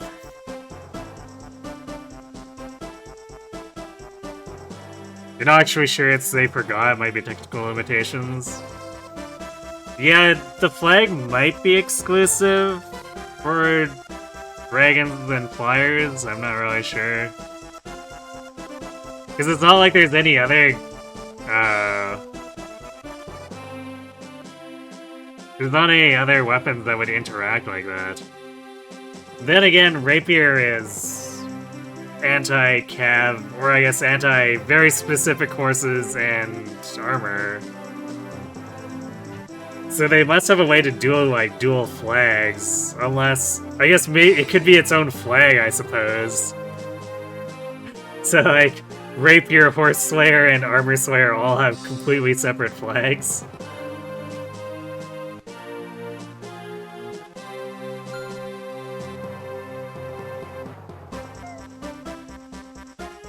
Yeah, I would assume surely it's possible, but because of the way, like, sometimes things are scripted, maybe it is just like, there's a Rapier flag, there's an Armor Slayer flag, and there's a Horse Slayer flag.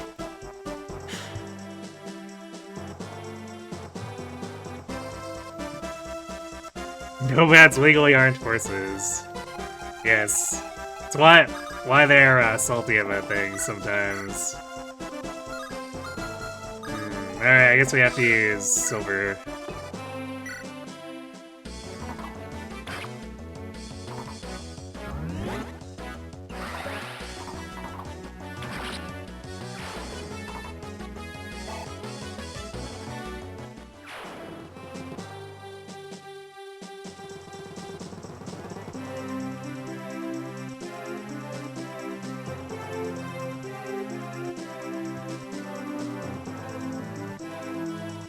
Yeah, if Rapier uses its own effectiveness type, then it definitely makes sense that they didn't make anything special for Mulligar if it wasn't ever going to be relevant.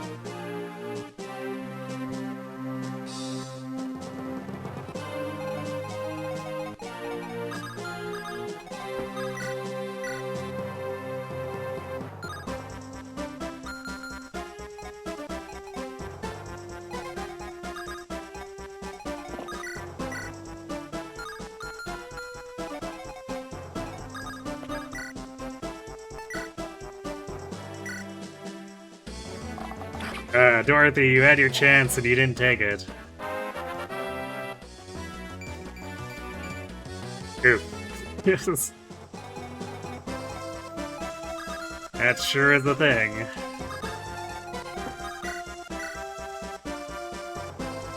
Yeah, you know we're gonna try this one's ice anyway, because it's funny. It's not like if he misses, he takes much damage.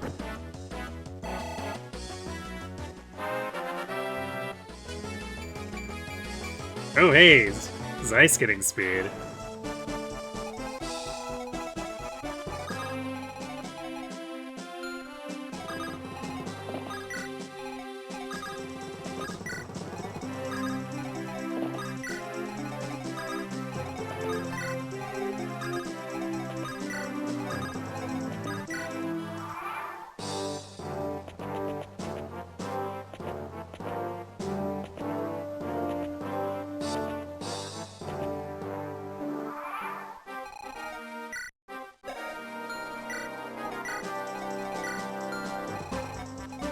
You know, it's funny these guys coming from behind, like... It would have been much more dangerous if Zephiel kept these 8 other dudes in this room alongside the dudes he had.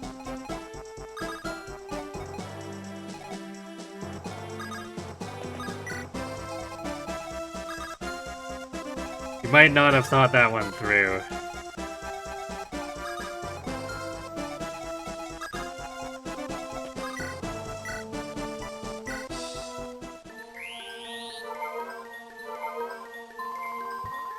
Zeiss stonks. Bodes well for when you use them in your draft. Yep.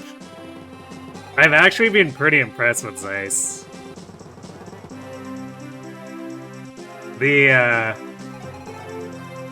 The initial first few chapters were kind of meh. Like he still has hit rate issues, but he's tanky enough where he can make that not matter a lot of the time.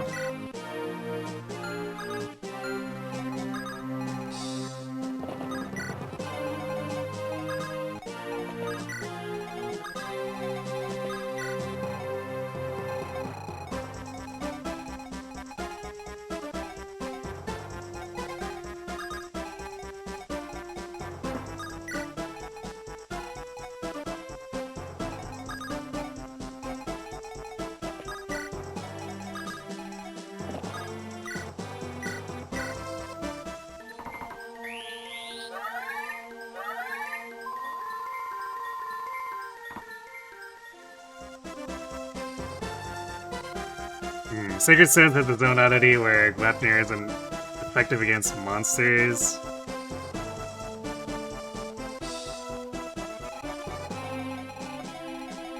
Yeah, that does sort of sound like maybe they simply forgore.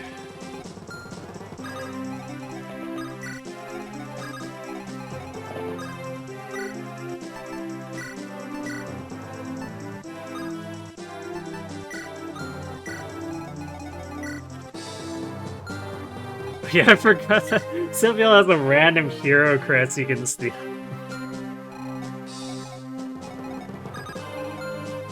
Which, I mean, could technically still be relevant at some point, but also a question mark.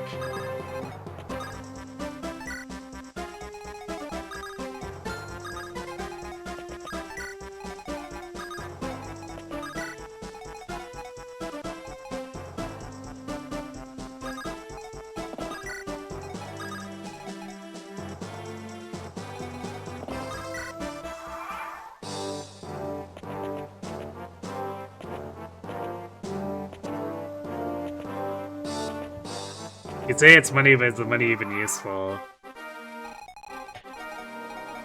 I mean, I guess technically, yes, because there are shops in the next map, and you might be running low at this point.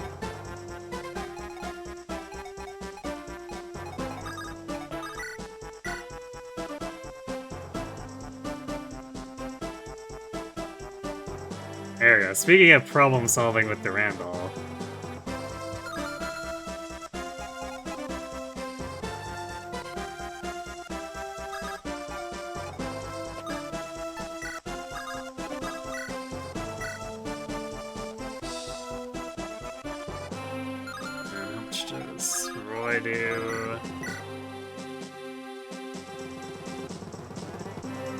Yeah, we can easily just overpower him here.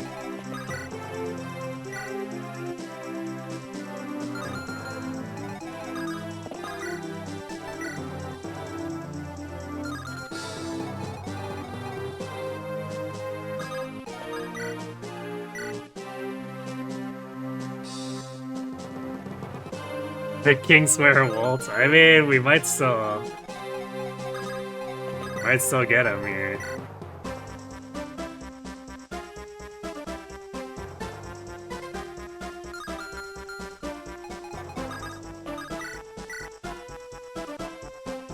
We'll see.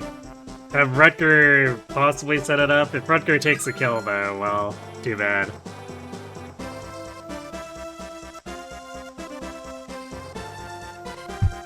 Alright, we do have ads sitting. I'm gonna go refill my water, and then we'll finish this off and move on to the last leg, so we're back.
Alright, and we're back.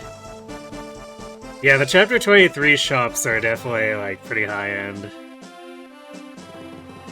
We'll mainly be buying Killer to help fill the gaps for the fact that our team is very heavily specialized towards, like, 2 S-rank weapons, so people are gonna have to be able to use other stuff that aren't the Durandal and Milliger.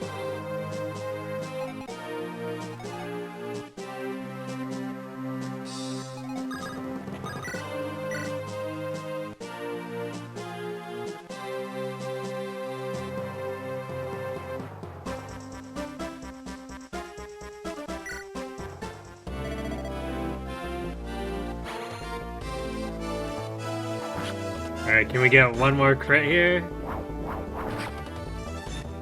Or get a crit? There we go. Alright, Walt, you're up.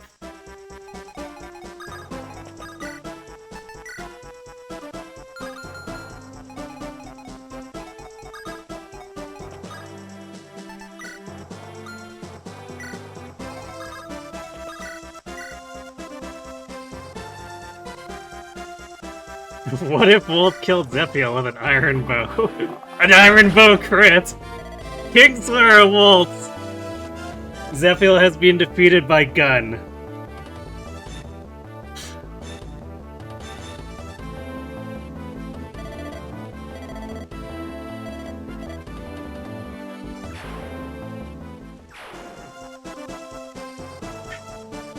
Zephiel's ultimate embarrassment. Smacked with an iron bow 8% crit. True.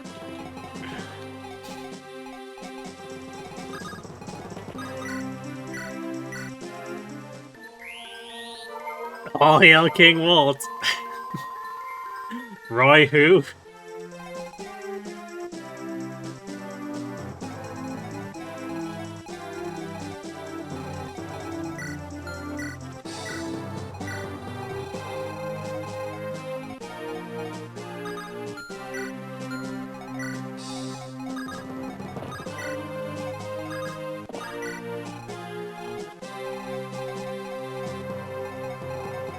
Now I could bully these guys. I don't know how many more turns we have left to build experience.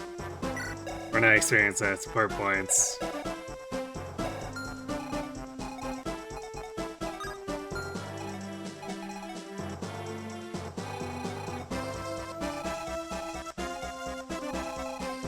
These guys are potentially very tasty.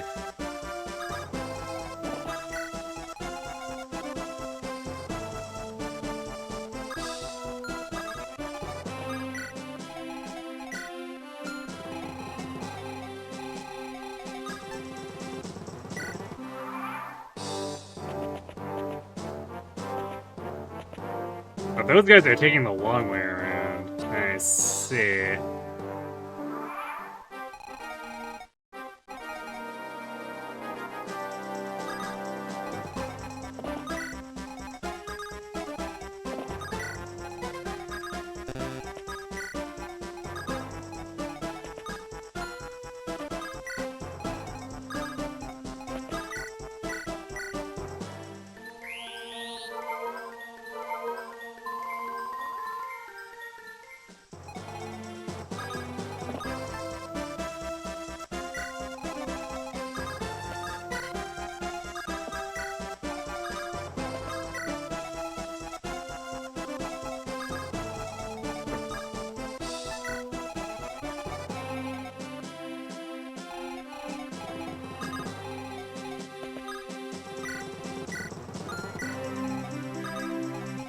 I'll just have Rutger and Chlorine at the entrance. If I decide it looks stupid, then I'll just seize the throne too, but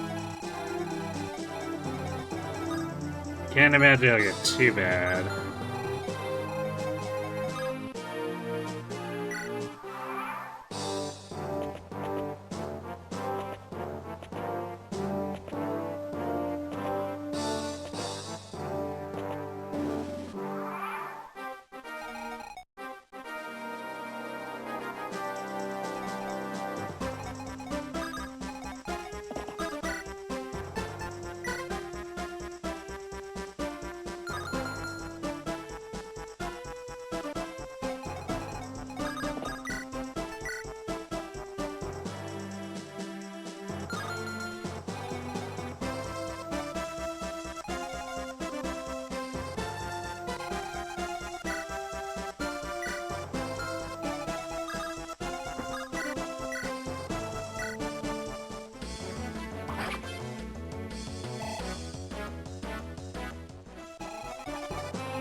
Gonzo moment.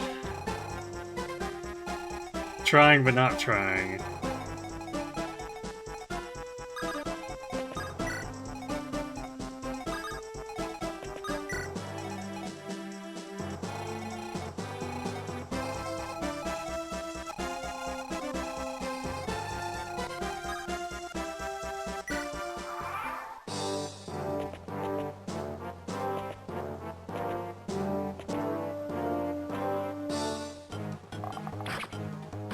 Oh, but Gonzo got the kill on this guy. Who's laughing now?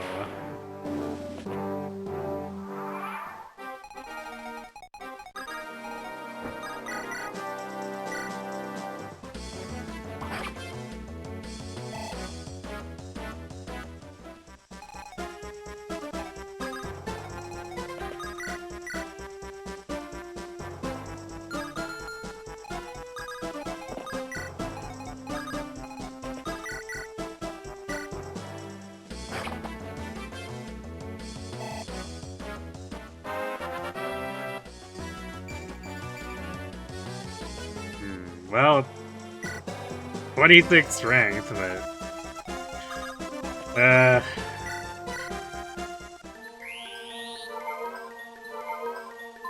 You appreciate these guys are well enough to fight for a dead king.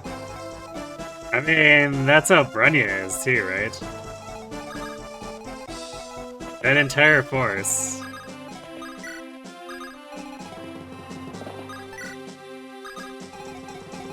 They won't give up, they just will sit there and fight.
I need to make my rightful place on the throne as the new King of Burns so that I can use X-Sax. Then I'll be forced to surrender. But Wolf doesn't use X-Swords. How can he use X-Sax?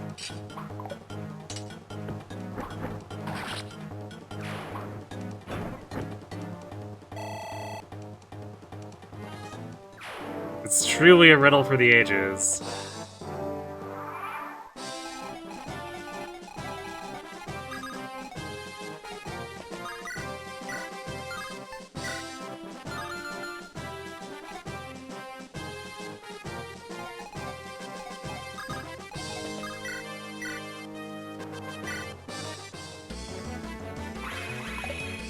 No.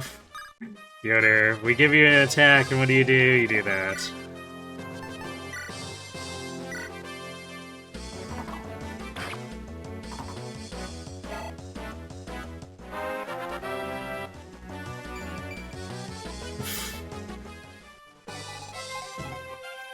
Old man's club's struggling a little.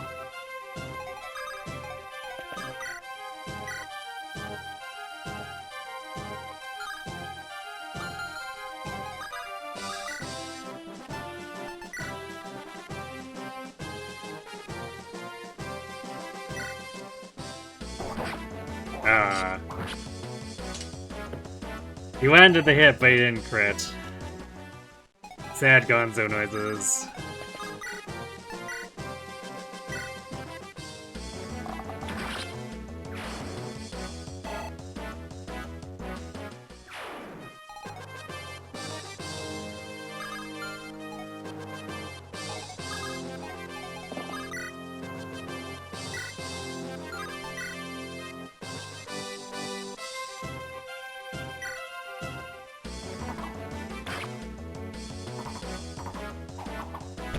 Okay.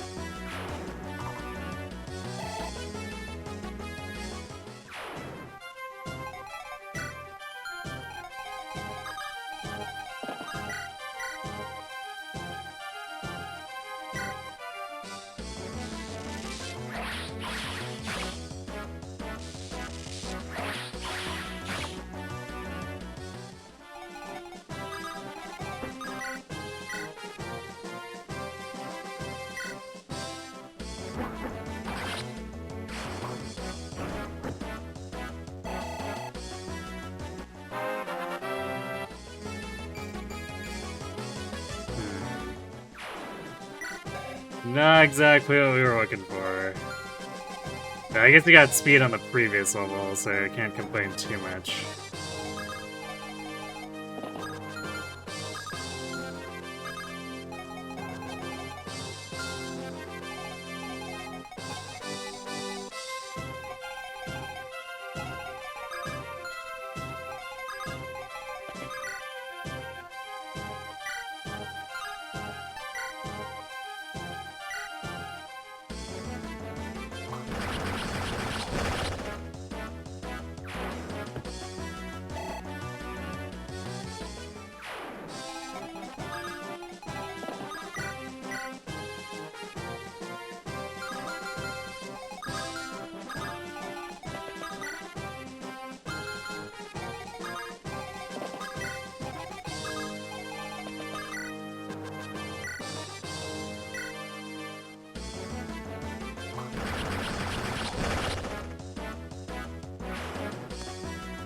There we go, taken care of.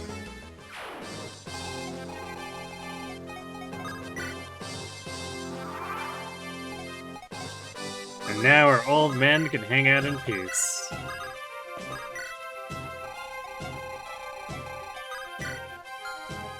Probably just you like to turn 70. I can't imagine we have more points to gain than that.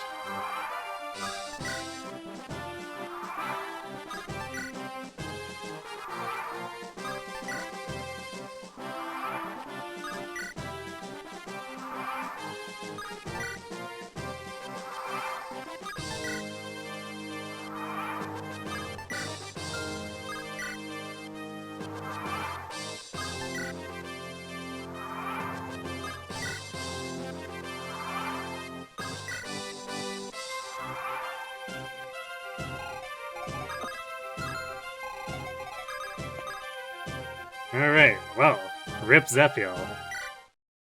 And all hail King Wolt.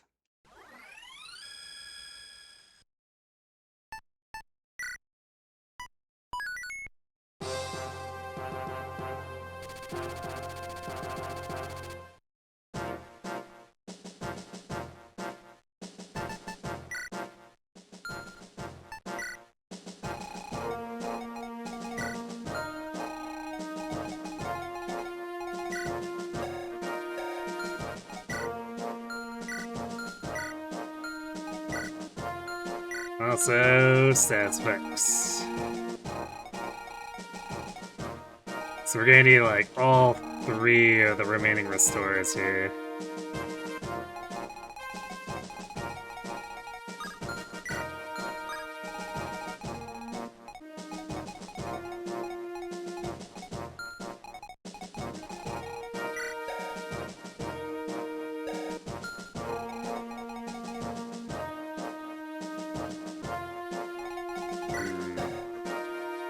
I don't think we're gonna be doubling that guy with the bull thing.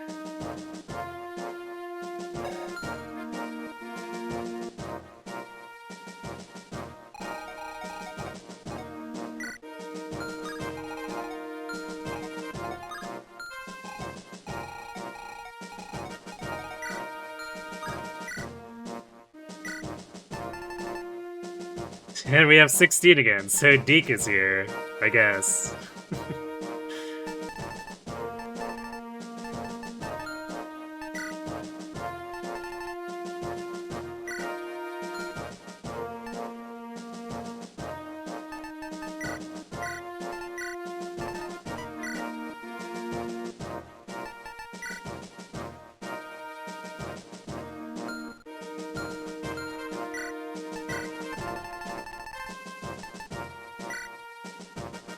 Wait, I had an additional full restore on Sophia. Alright, well that basically just locks out all the stats effects on its own.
No, I think at this point, that lightning's really not doing anything. I'd rather just have him pull the second sleep stuff.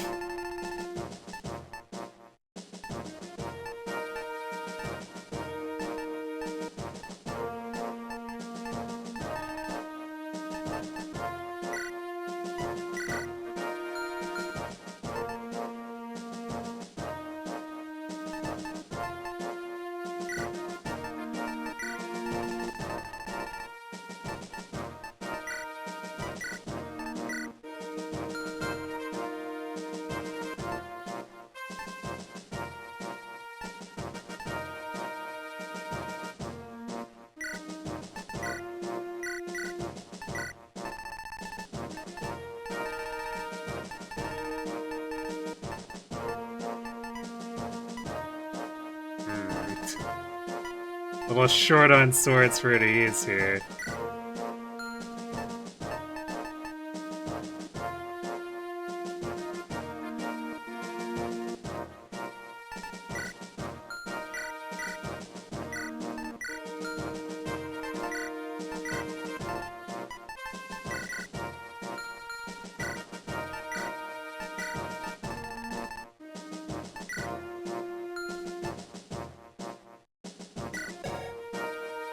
Yeah, Shin's not getting to killing edges. That's just not gonna happen.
Dayan could tactically hold a Worm Slayer.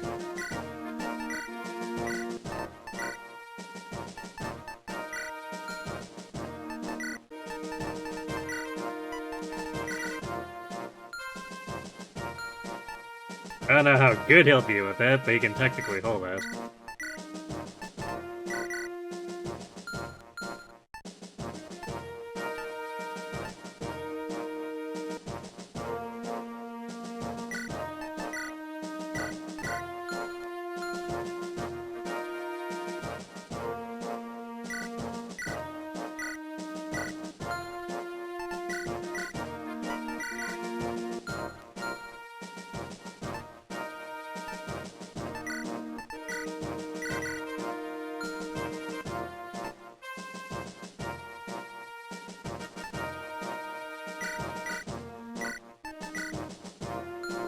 Alright, so we have a tiny bit of room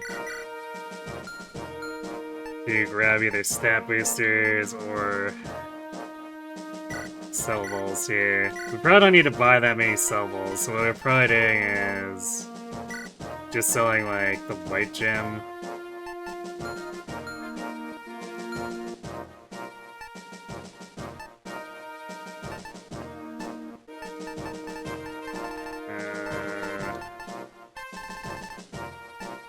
Who has the cards?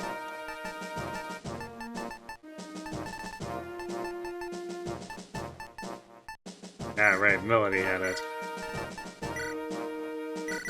Get those.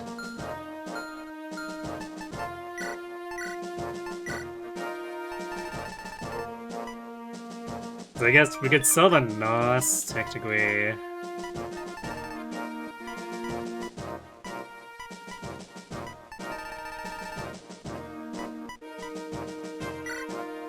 I don't think we have much else that's particularly high value.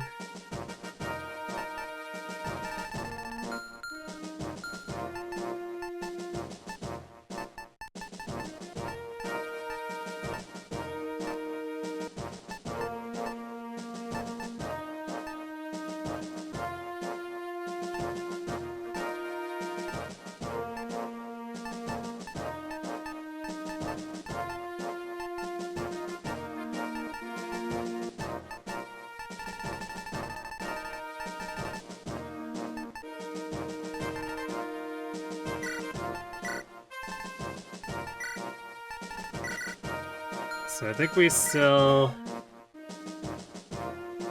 We're gonna grab one energy drop with Noah.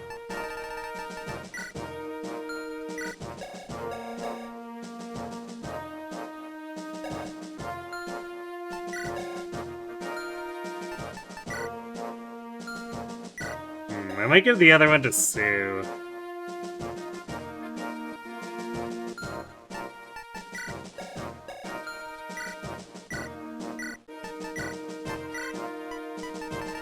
Her situation is much more unfortunate, even compared to Fira Rutger.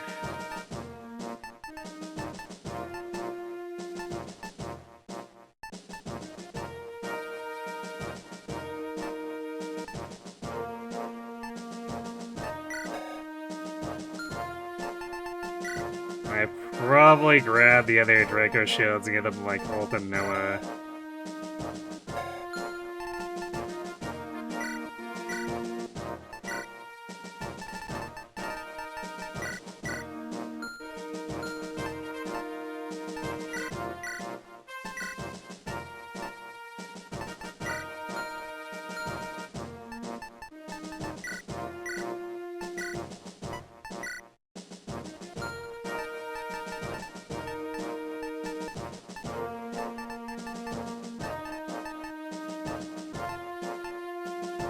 It's not especially needed, but eh.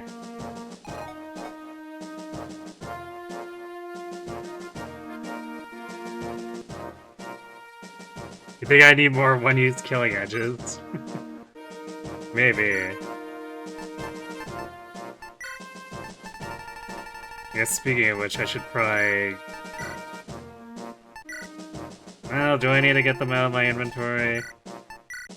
Because we're probably not going to be buying 40 items.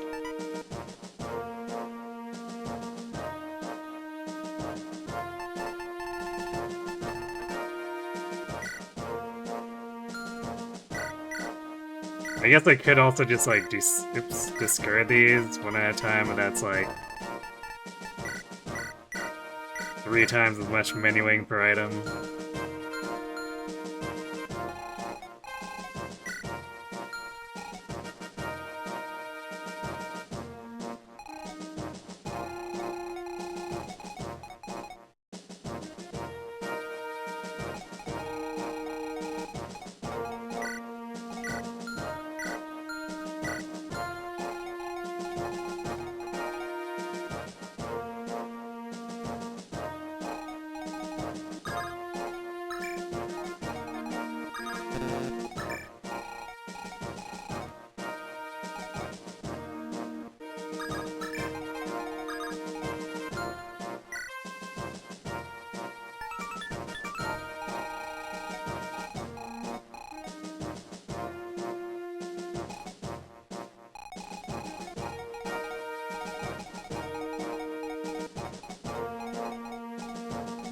Okay, we need to get way closer before we can start using the Berserk.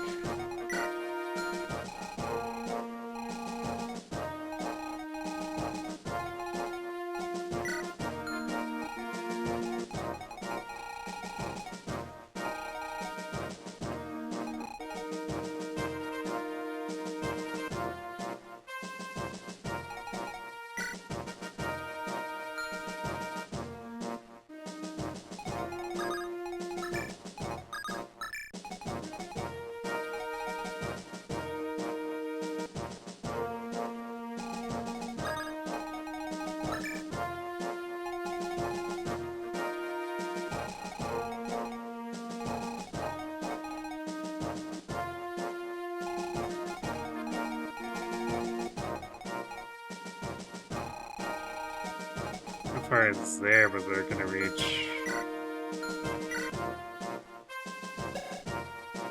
29.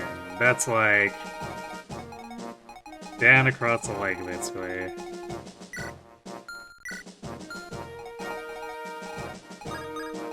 Actually, he might even be able to move out to reach it, but I guess he can't reach us right now, so...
Wait, how much?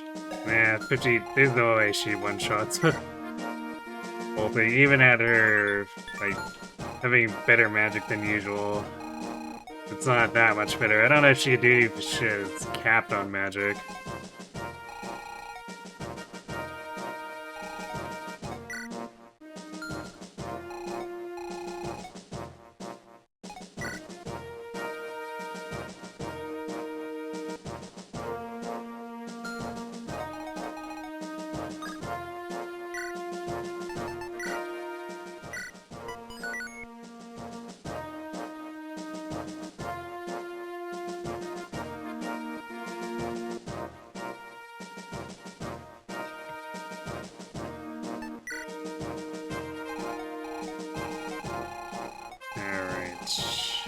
Let's go slay some wyverns, I guess. That's like the entirety of their force, basically, too. Because there's no reinforcements, so it's just These druids supporting wyvern spam.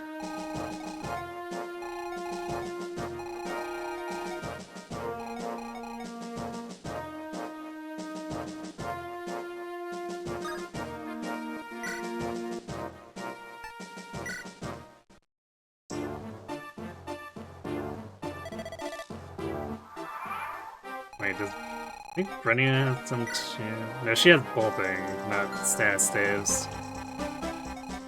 So we gotta be careful of that, but shouldn't be anything super crazy.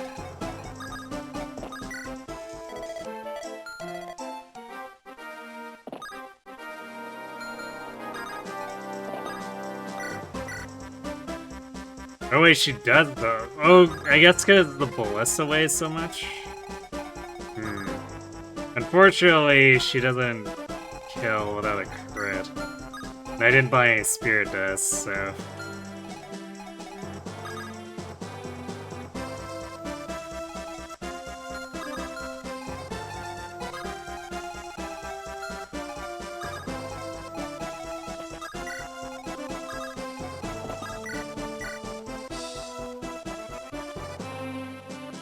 See if she lands the 13%.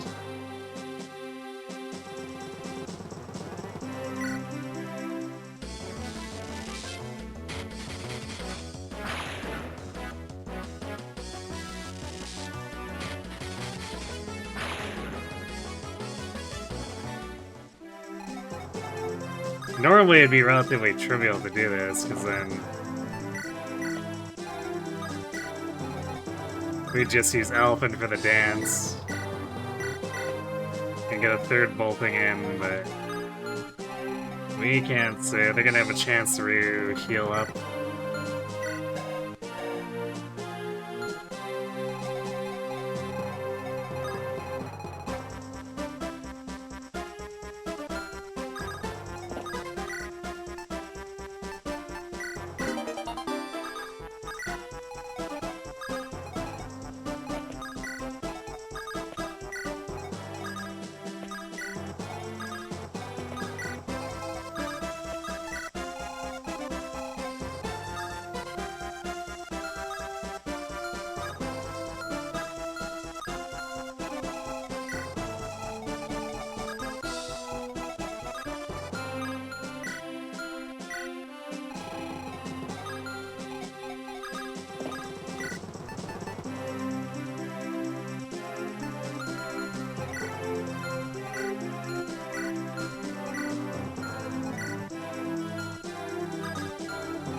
Actually, I should have left the hand axe on. Let's see. Let's just see this.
Nice crit.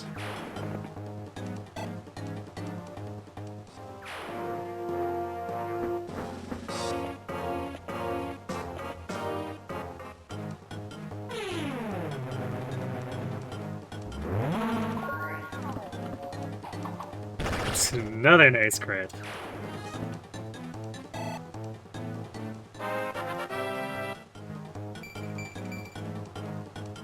Strength.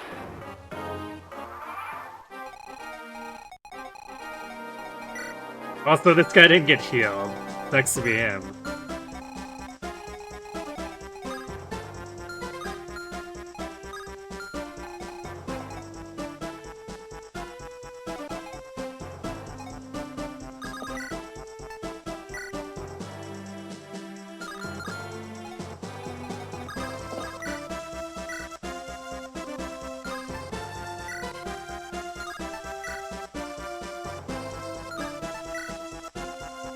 I can't get a one-shot with that.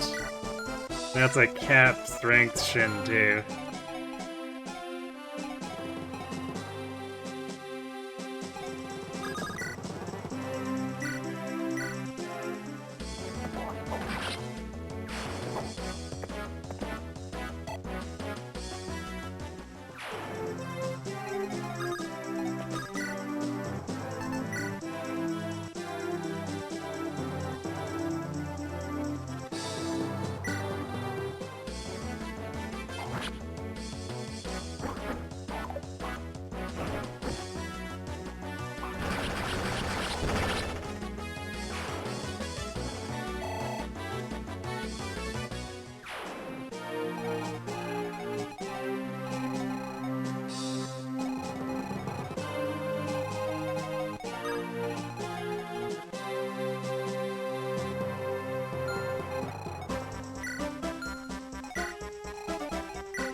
You know, she's probably fine if I just flip her over to Air Caliber.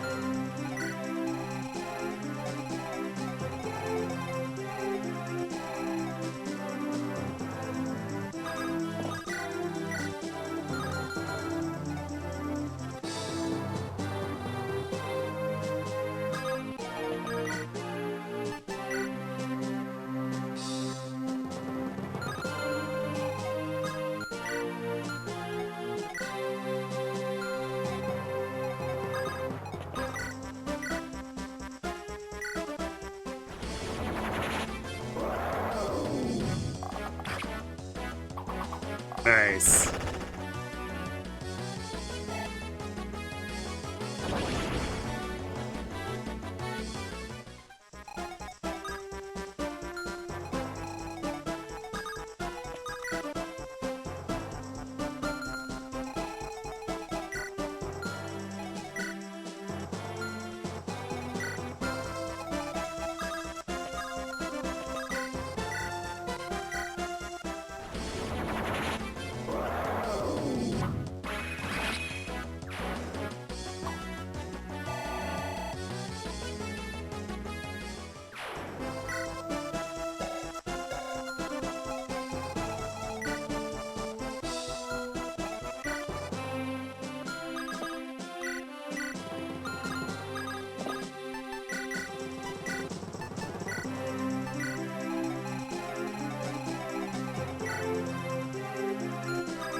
Killer Lance Wyvern's a little spooky.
Nice Steel Lance hit rate.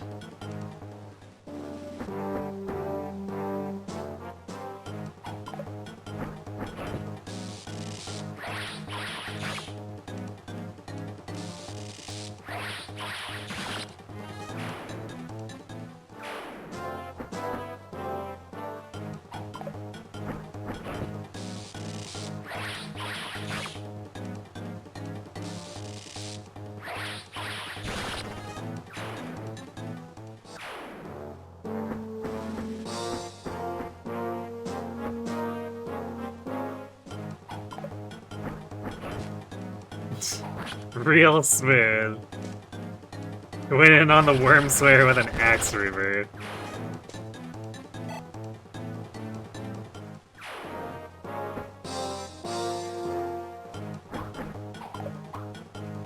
That one's definitely a lot spookier though.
Send Rutger and Chlorine over to the left.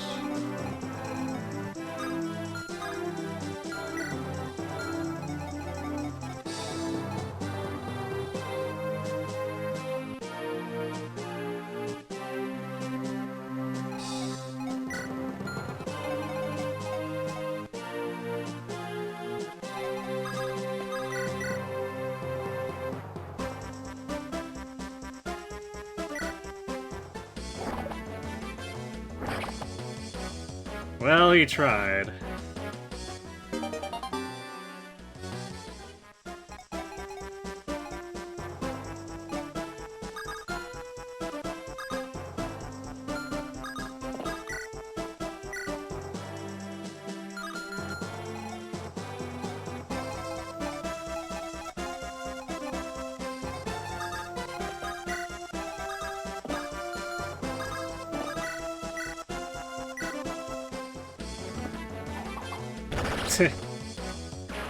Iron Bow crit.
Wow, didn't even heal the damaged wyvern.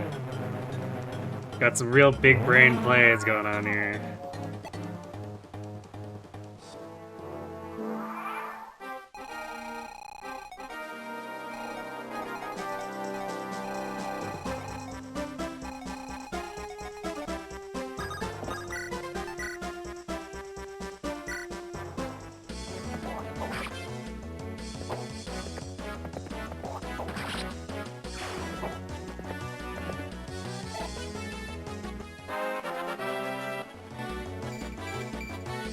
No strength. Sad.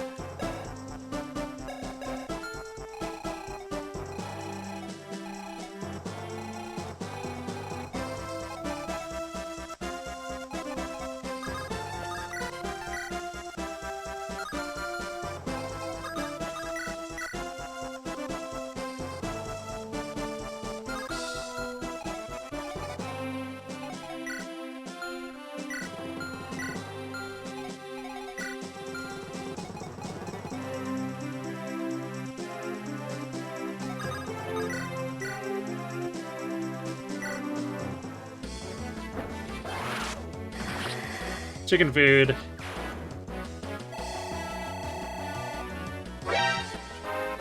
Hey, Arctic Fox.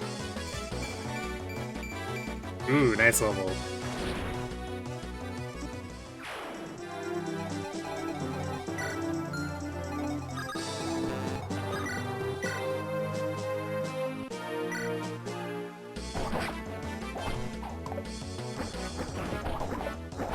Gonzo.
Nosferatu.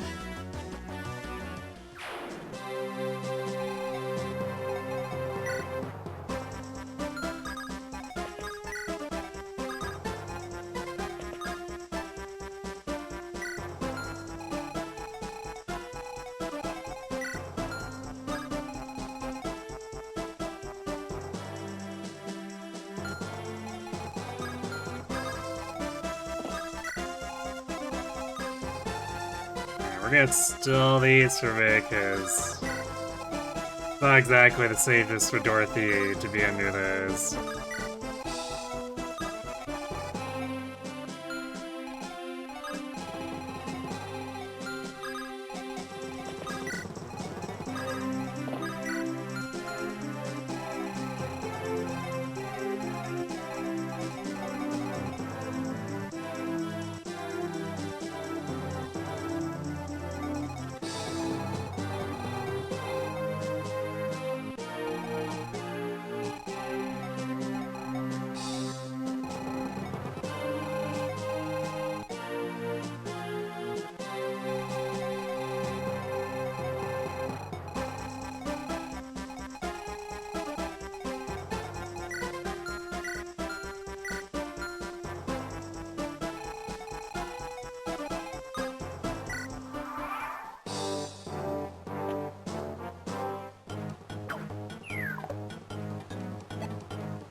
Let's see.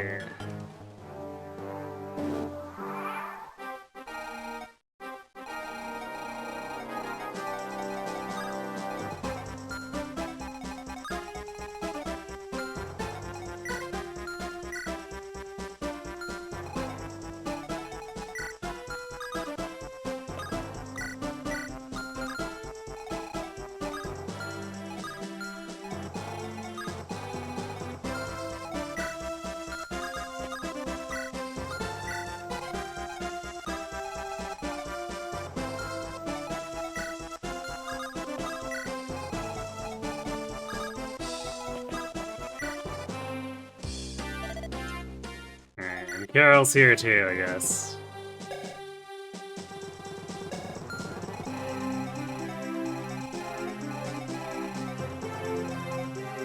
You know, we probably shouldn't be pushing our luck against trying to divide up when we only have 2 restore saves.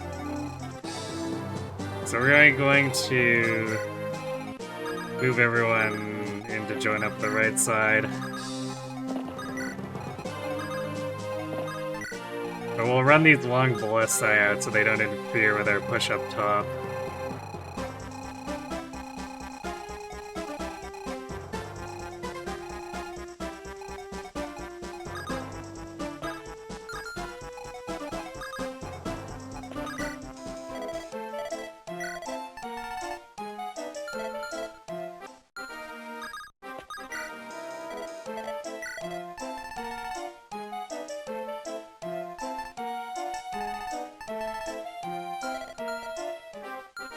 So I think we'll be buying entirely from that killer shop. I guess maybe not quite. Because we do want some hand axes, but we don't need that many.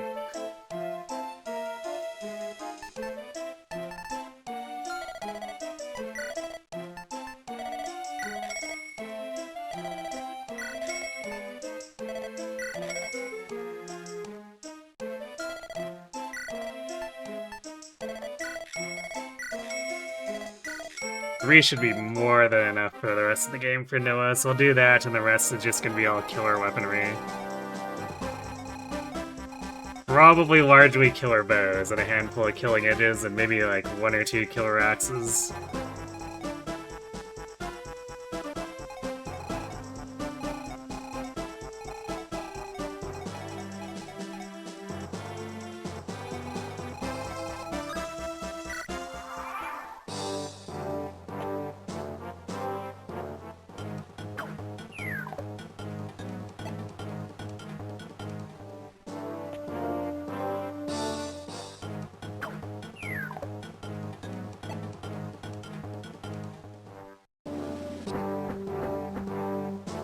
Wait, that should be live while you're playing a bit of FE7.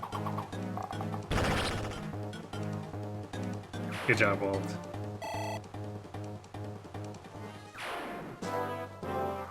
Well, I am live at the same time each of my stream days, so...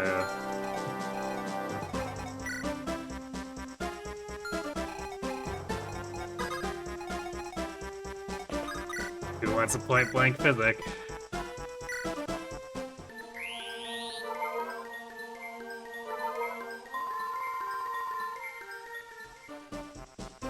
Maybe if I keep trying, like, zero displayed hit... Or, yeah, the zero displayed hit will turn into a 1. Although... that particular enemy actually hit Walt, had decent hit rate, but... yeah, I guess the Ballistae, they're not the smartest dudes.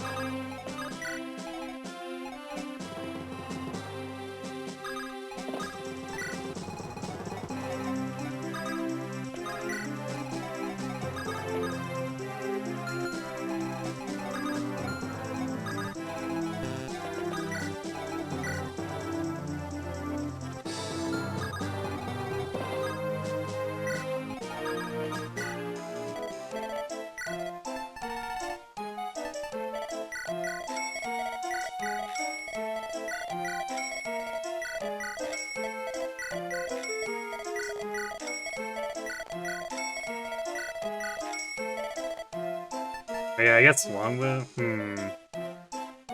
I don't know if the longbow bows are gonna be relevant. Their might is so low that I don't think we'll actually be able to damage the Manicheets. I guess we'll buy one spare one just in case, but it's unlikely to actually be useful.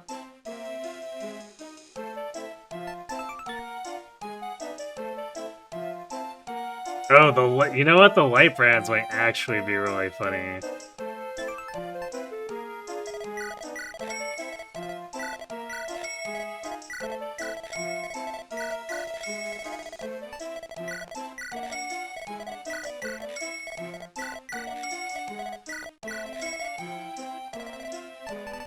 Also, we have Arbor and Horse Slayers for sale because question mark?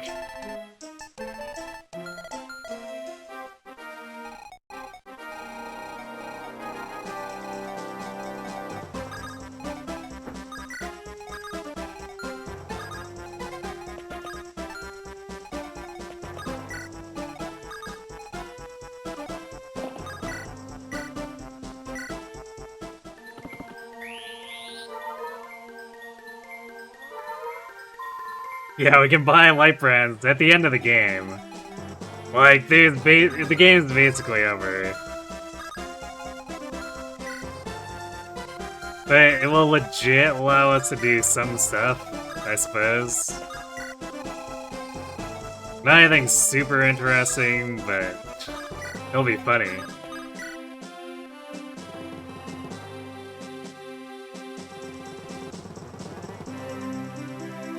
Think of all the horses I have to fight next map. Sacae is returning with a vengeance, but nomads aren't legally horses.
People telling me horse ways don't want me to know that. Ah, it's a conspiracy.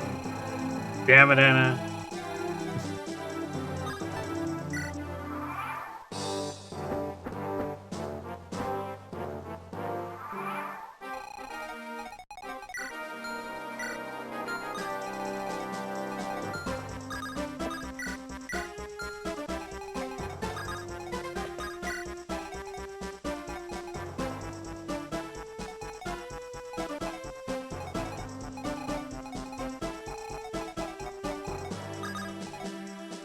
Lost Walt for a second there. I was like, wait, what happened to Walt?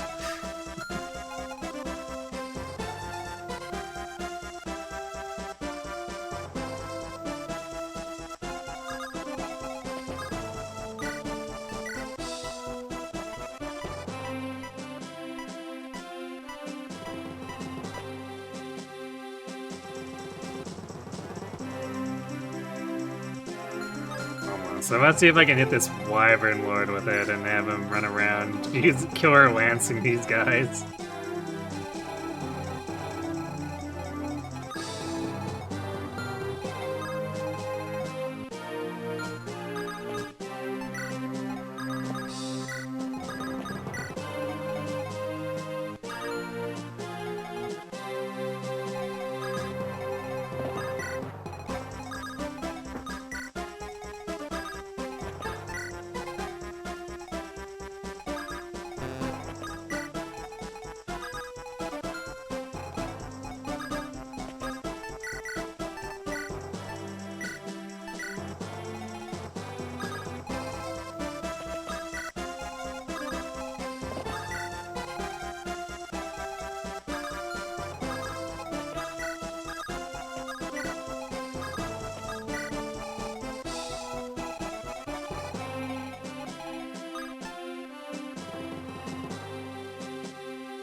I don't think I've ever heard about that. Getting the thief berserk to steal a dragon stone. That would be pretty funny though.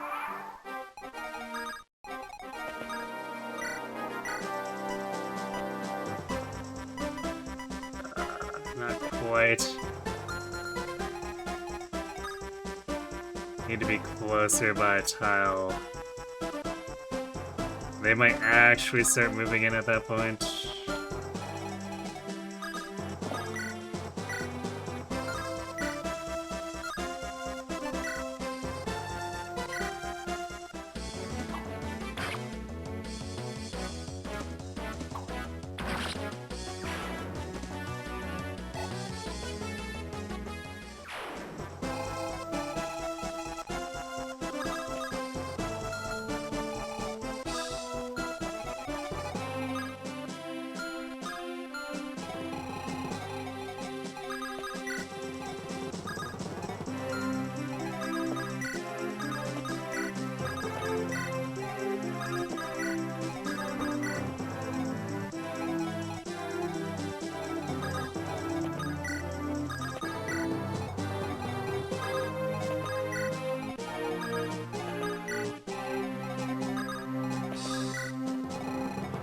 And Deke's here too!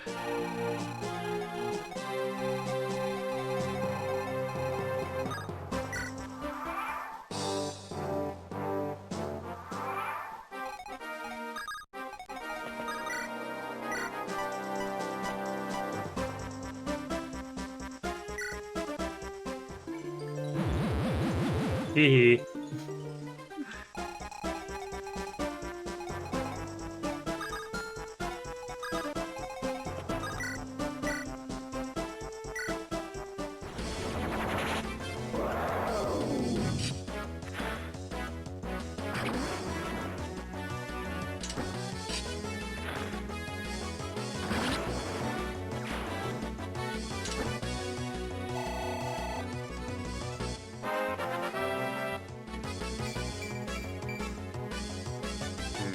He is getting strength.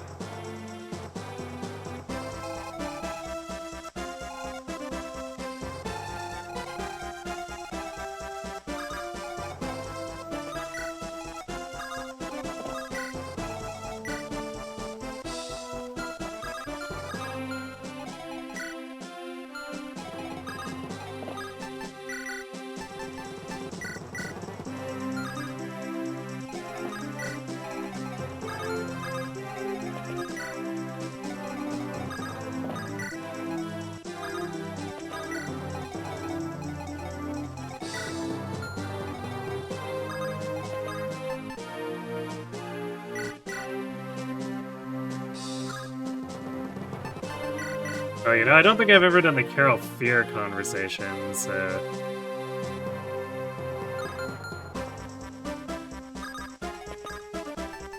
Let's do that real quick.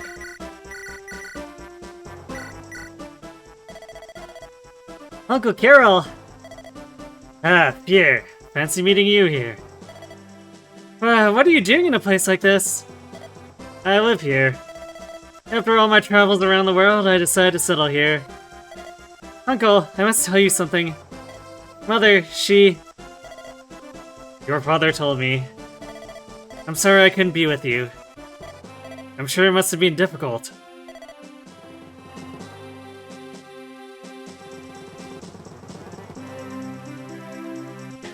That's the end of the conversation, apparently. After all my travels murdering people. I instantly realized I hate everything! Grah! True.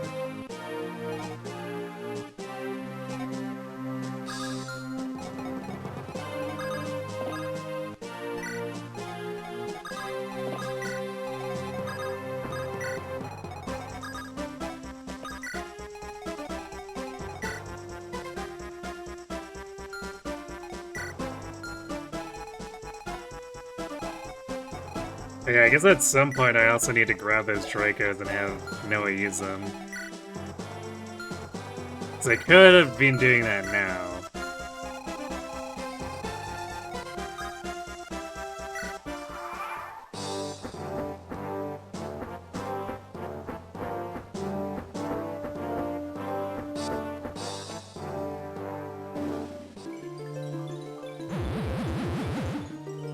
Wow. The 21 Berserk on... And he doesn't even have a weapon.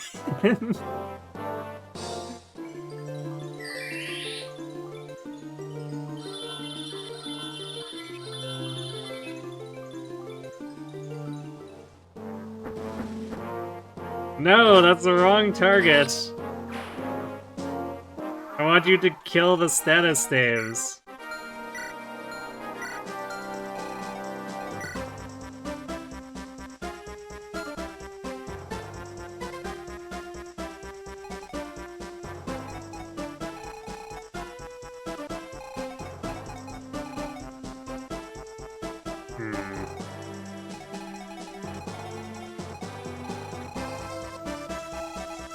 We are probably gonna have to get a little deep on this one.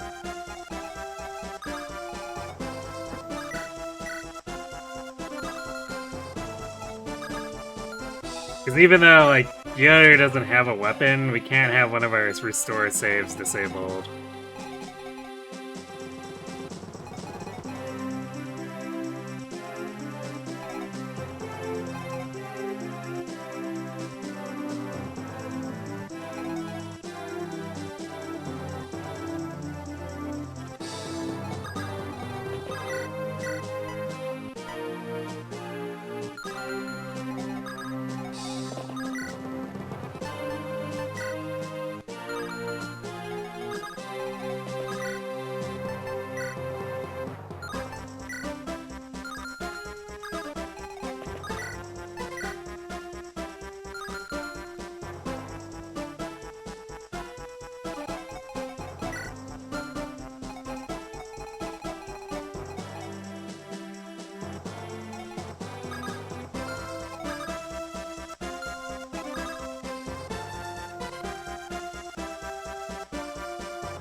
Nice crit. Alright, we're definitely gonna have to hammer in the Brave Bow and probably the Binding Blade.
They're really going in on trying to sleep him.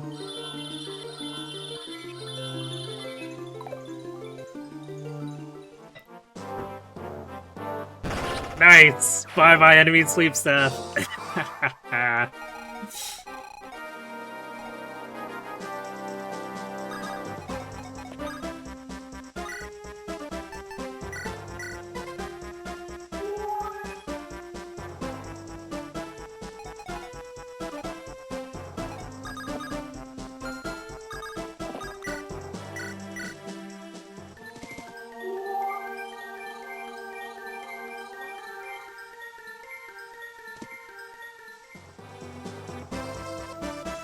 This is hard.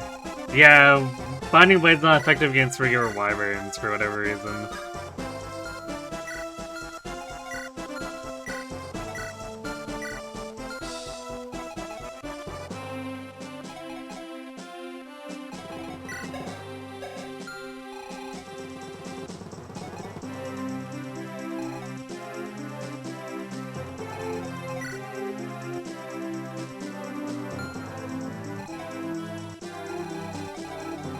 Last turn to run this set. I can't exactly dive Runya right now.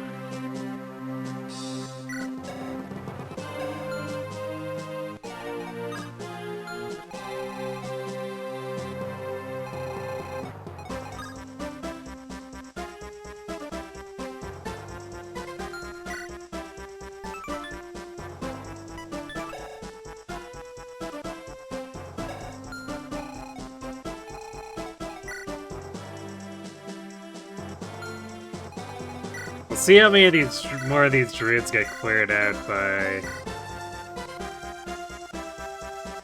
this wyvern too.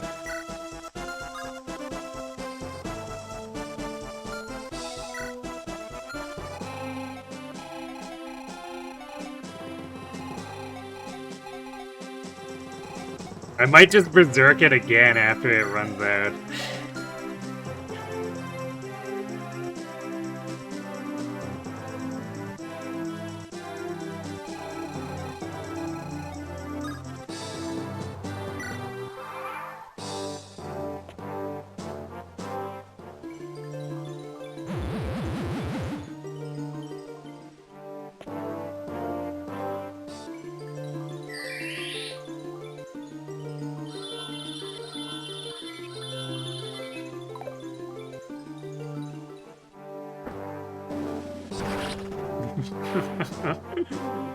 Oh, those guys are getting owned. I love it.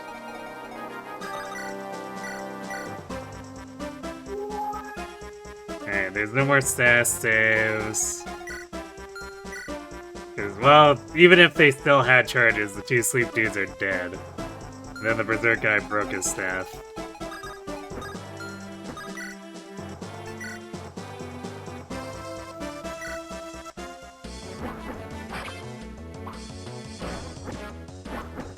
So Zeiss can safely do that without getting berserked while we can't reach him.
Wow, not fast enough to double this. Disappointing.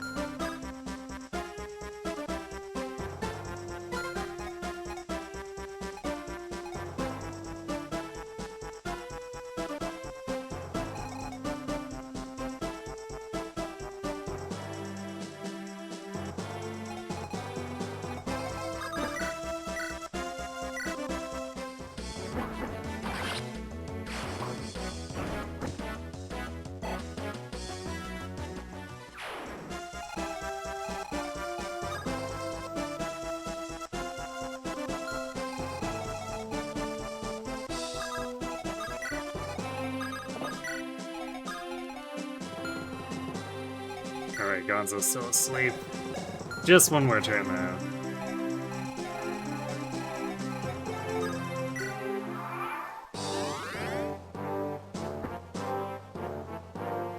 Yeah, I guess he moved in, so I won't be able to berserk again.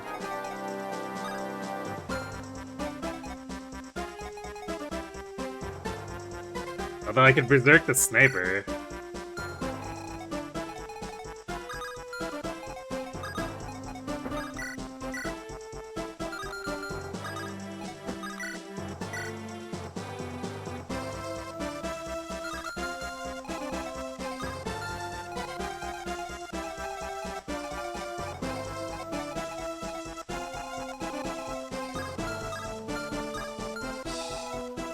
Or the Manakee. The Manakee would be pretty funny.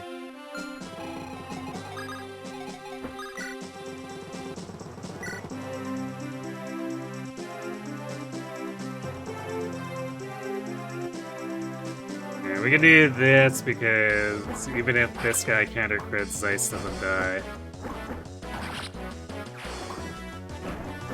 But Zeiss won before the guy even got a chance to attack. Sucks to be him.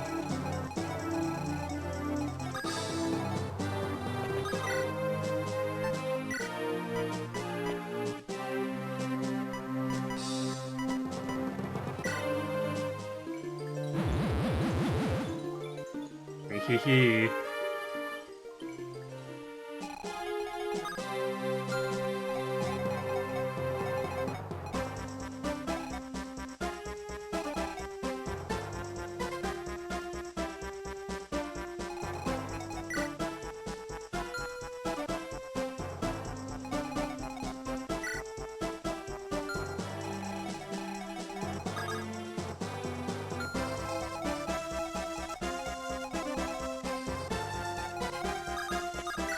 Yeah, just the fun of watching the havoc.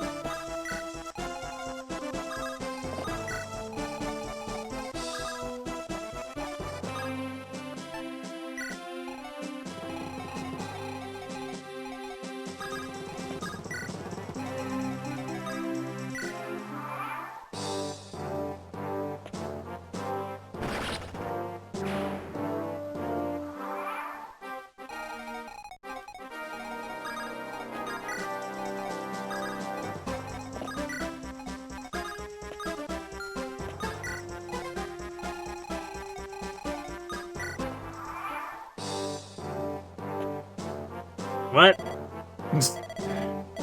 Why are you going after Brunya over... Well, okay.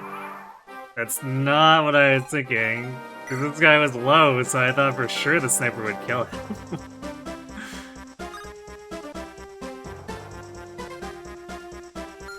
That's... alright, well that's a thing, I guess.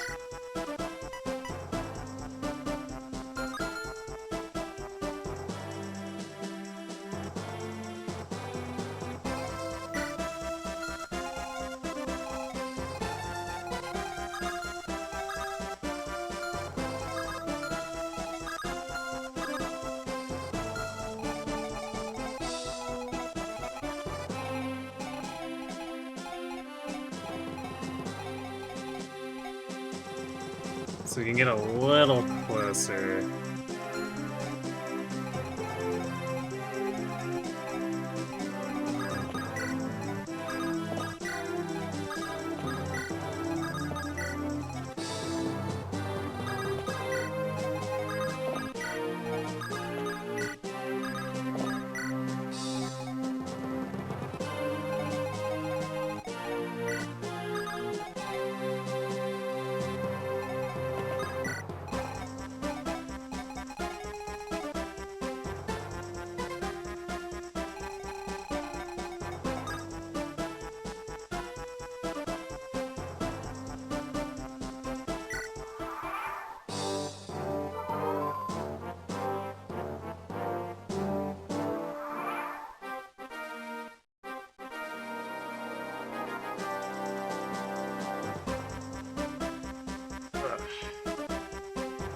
Time to need the backup water bubble. No window shoppers!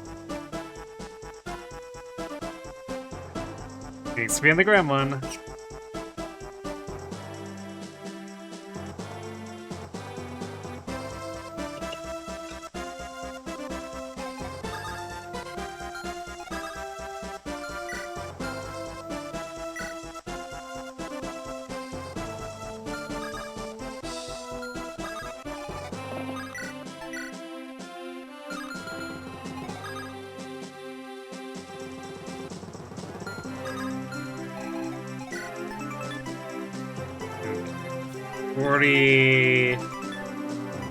No extra crits, so like 40 attack. Or 42 attack. Shouldn't be enough to kill anyone here.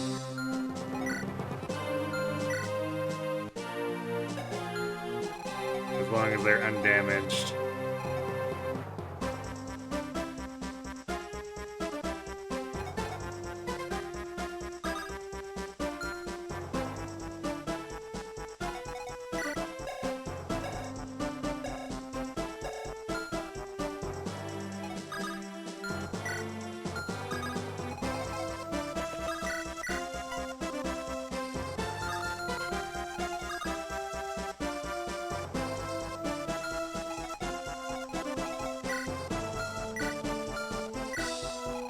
So, who has a hammer?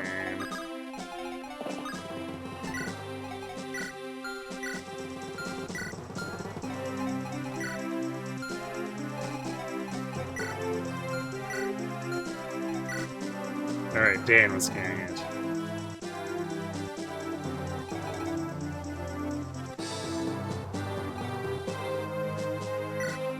So we need to repair the brave bow. Although, I guess it's probably not going to be that helpful against Brunya.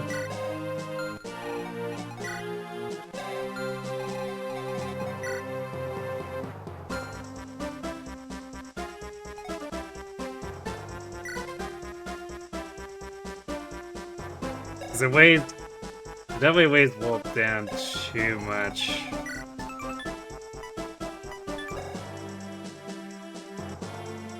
Like, he'd basically have equal speed, so he might as well use silver and iron at that point.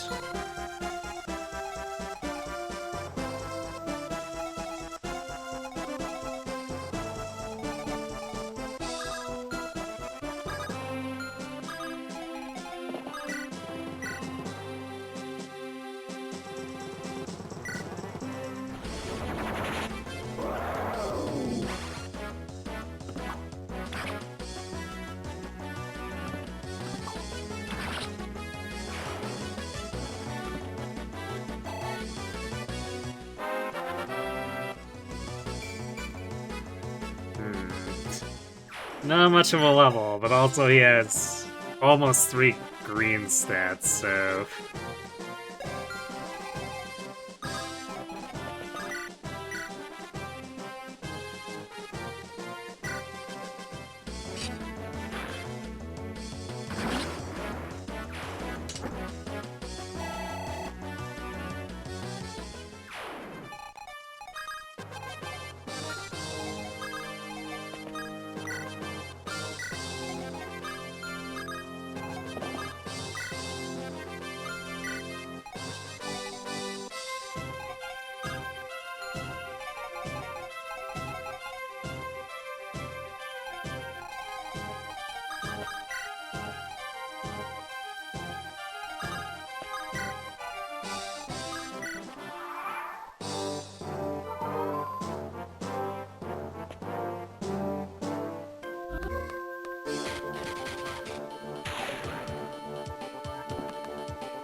Hit rates are kind of ass.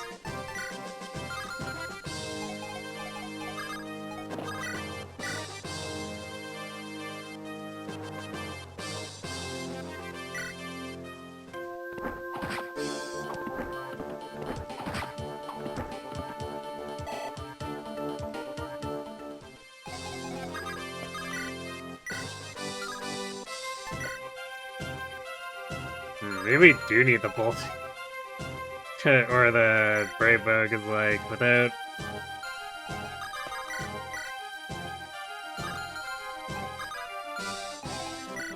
Without it, he actually doesn't double.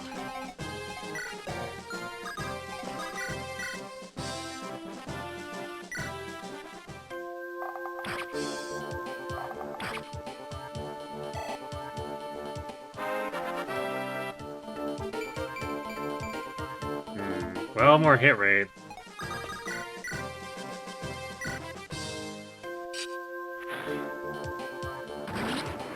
Got her.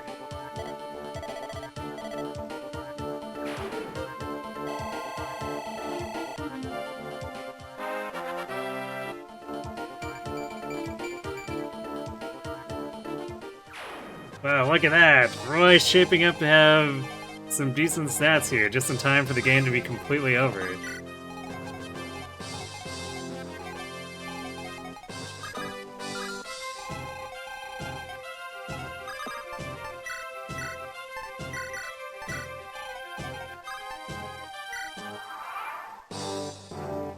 Oh yeah, those guys are still down there, huh?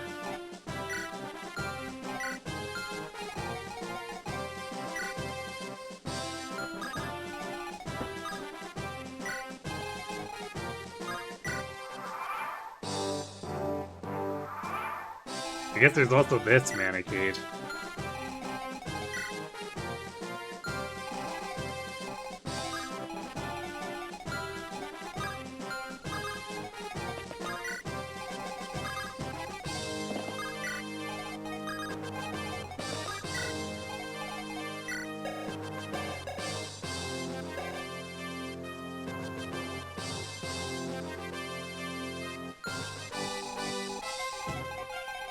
I suppose, despite all those wyverns, we didn't really get a chance to actually go in with Noah.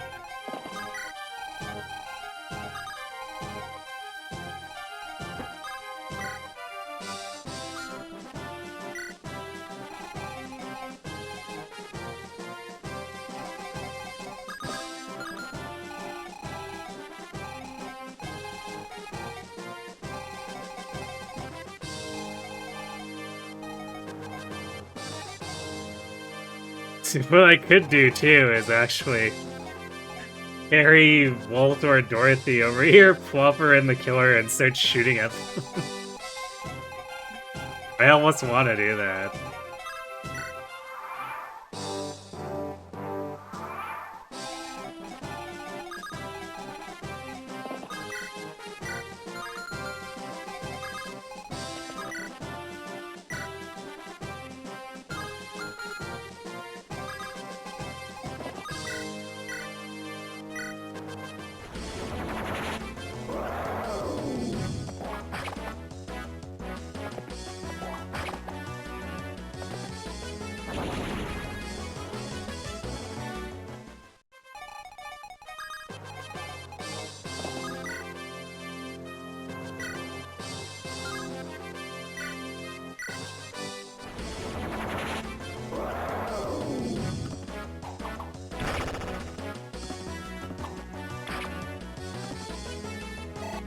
Attempts were made, I guess.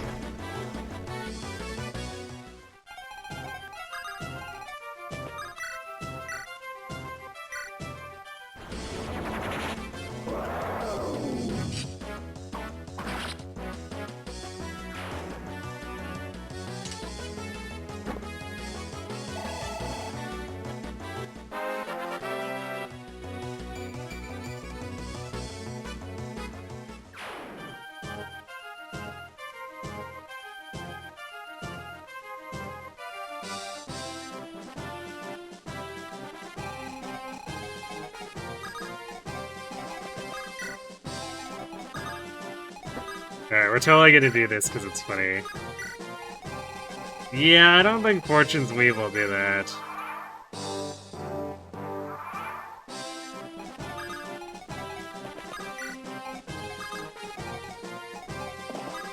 They're too invested in making people like the main lords and whatnot.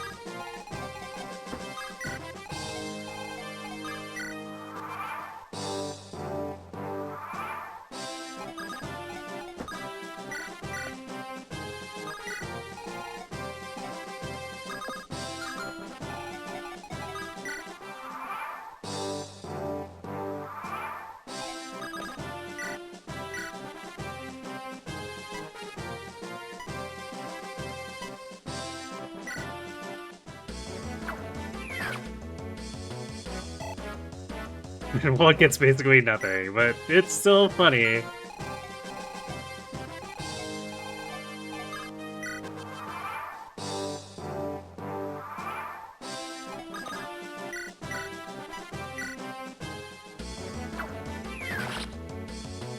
Got him. Wow, yeah, it really is nothing, but I guess these guys are just... No, these are snipers. I guess just for some reason they're worth basically nothing. Like, sure, Walt's level 18, but still. These are level 12 promoted enemies.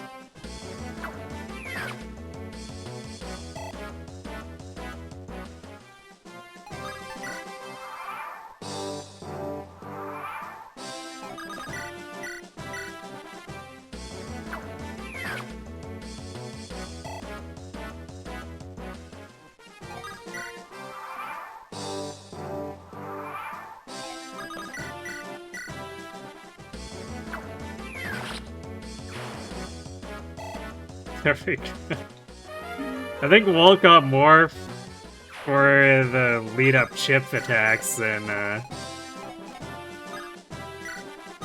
the actual kill. Something very funky is going on with the experience formula.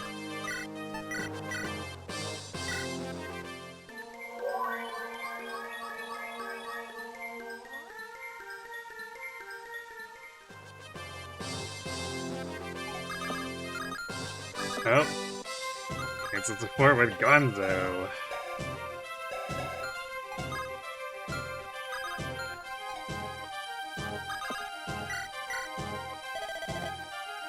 Let me see your head. Yes, it looks better. No more bow. What that horse? Strange color. Ah, it looks different from the horses in your home, doesn't it? We use those horses as a way of life in Sacae. We can also keep up with the mounts that that Western Knights ride upon. I want to ride. Good. Gonzalez, are you alright? Horses are very sensitive to people standing behind them. You have to be careful. Oh, horse kicked me. Oh no, Gonzalez got gold shipped.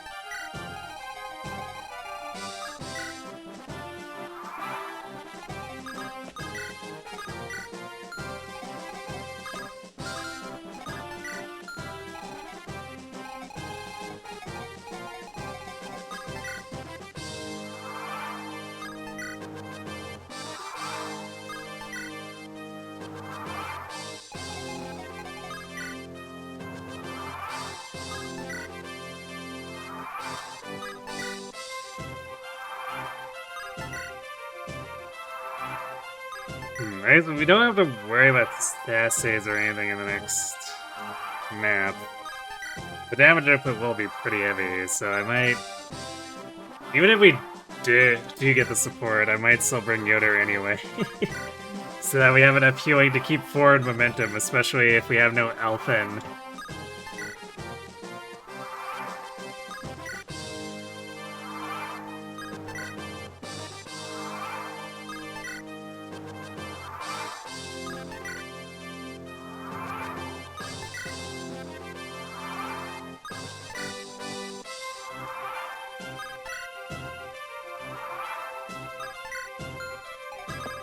Yeah, there's the support.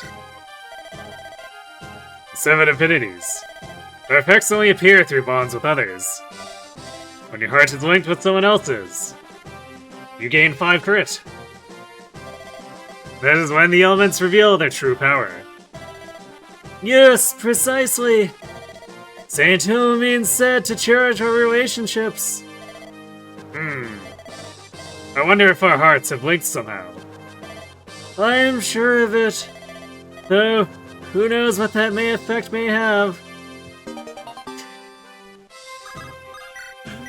I can't believe Yoder and Dan is just like one sequence straight through of them basically leaning on the fourth wall. Those are not the characters I expected to do fourth wall shenanigans. Alright, well, we don't need to wait any longer if we got the supports. I think we are just going to move on. Actually, we have some more cash, don't we?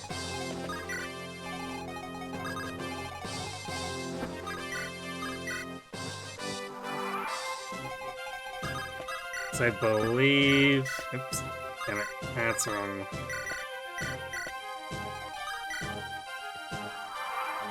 I believe this shop up here should have elixirs. So yeah, speaking of being short on healing.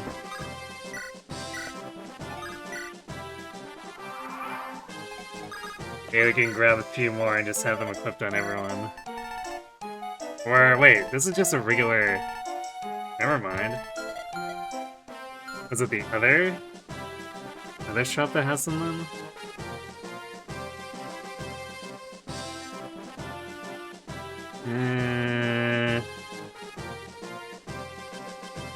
Yeah, I guess it's a right... Huh. The right vendor that had it.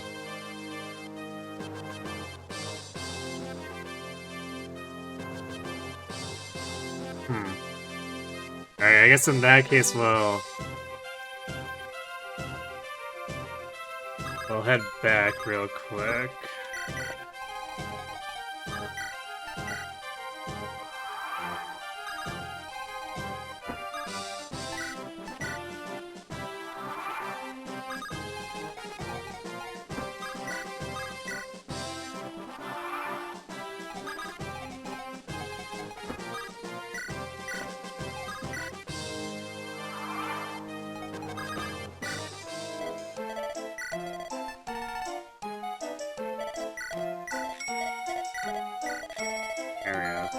That should be enough for just most of the team to carry an elixir on their own.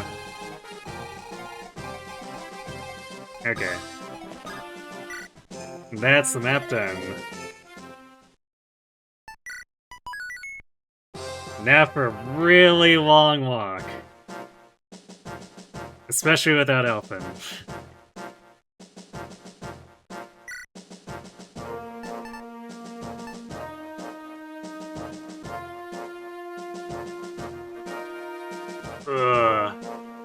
Actually, I don't think we have room for Yoder.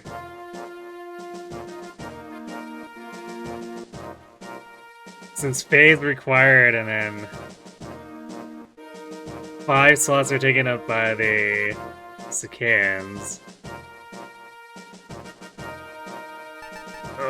We have to bench Zeiss too. Cause I'm not taking this wolf. This wolf is stupid.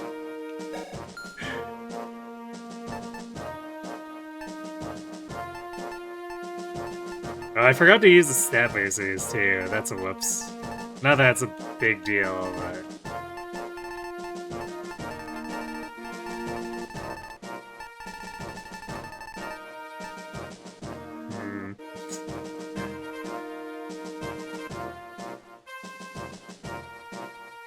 It's only slightly awkward.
I love her hold armrats for Noah so that Noah can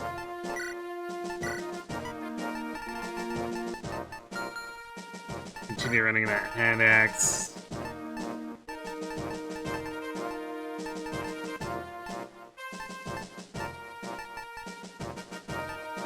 Wherever it is.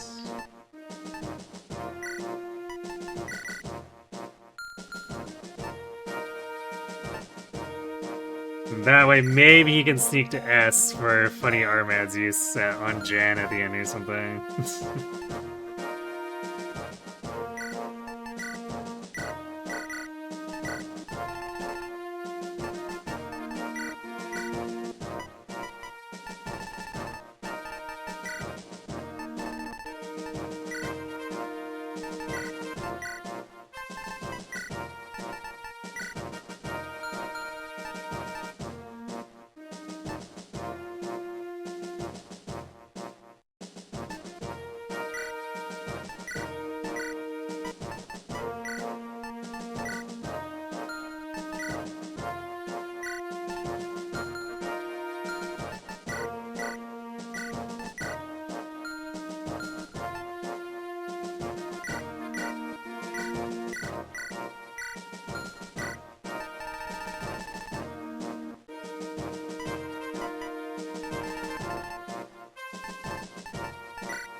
Well, this is only gonna be slightly weird.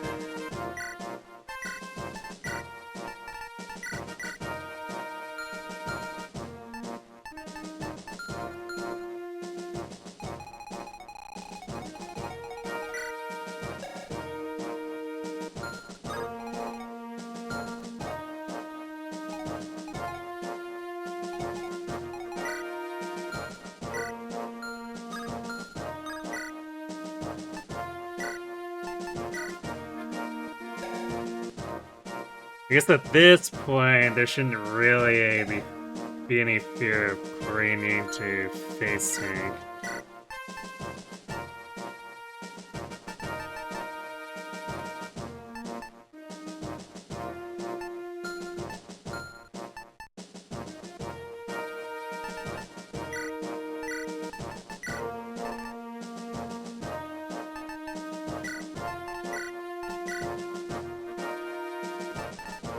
Might still do it just in case, but it's unlikely to be a factor.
Guess it's a good thing I got those extra boots so that the Swordmasters and Roy won't take forever. And then Wolf getting the boots. It's only, I guess, Faye who's gonna be moving kind of slowly.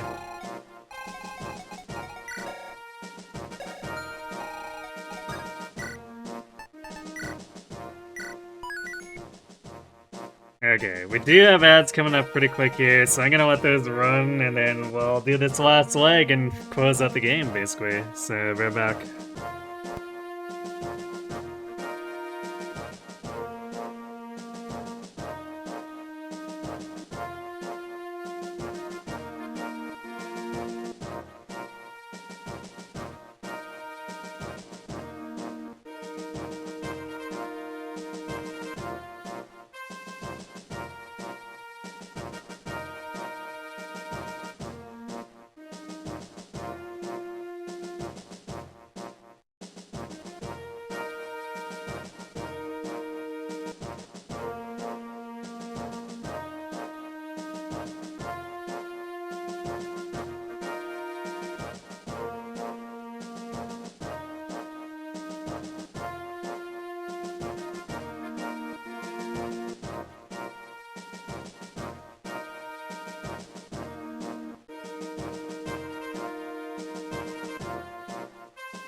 Alright. This is it. Time for our Sacae and friends to go forth and wreak havoc.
And of course, everyone getting in each other's way.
Basically got nothing out of that, too.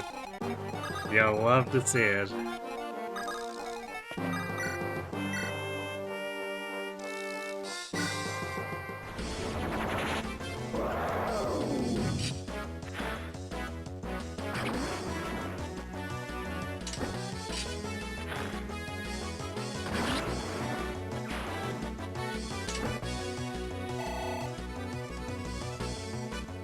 The song that confused you in FE7 as a kid. Why is the cool song only in the sound test? True.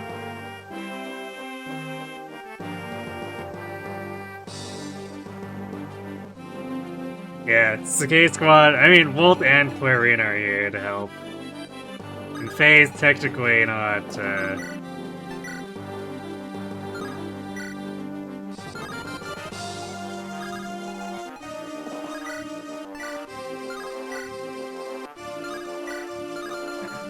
It's technically not Sacae either. Man, Dane's only gonna contribute by attacking with the light brands. It is so scuffed.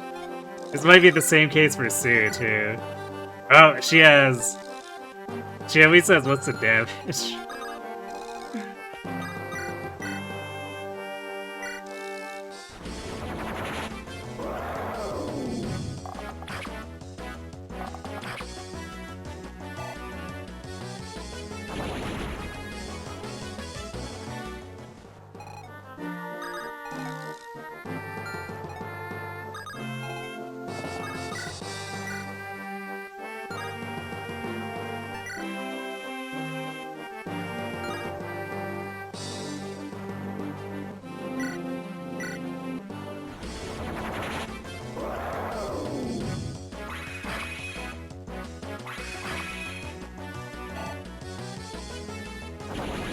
Okay, Sword Nomads.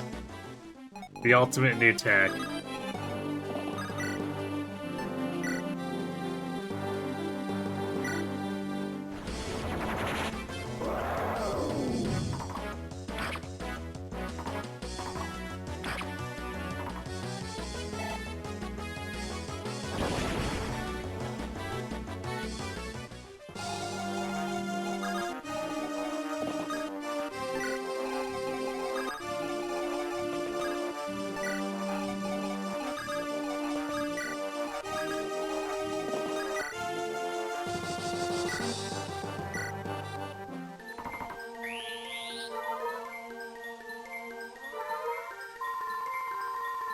Yeah, light brand is always 10 damage, which means that that's the only way Dan contributes because he's too wimpy to do anything with his bow.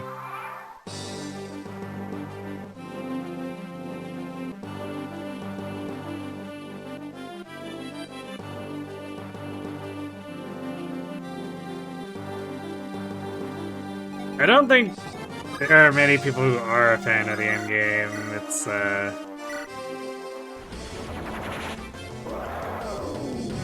not terribly engaging. Oh no,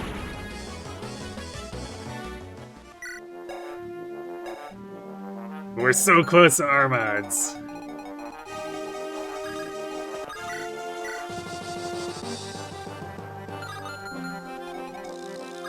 Alright, here, Dan, pretend you're doing a thing.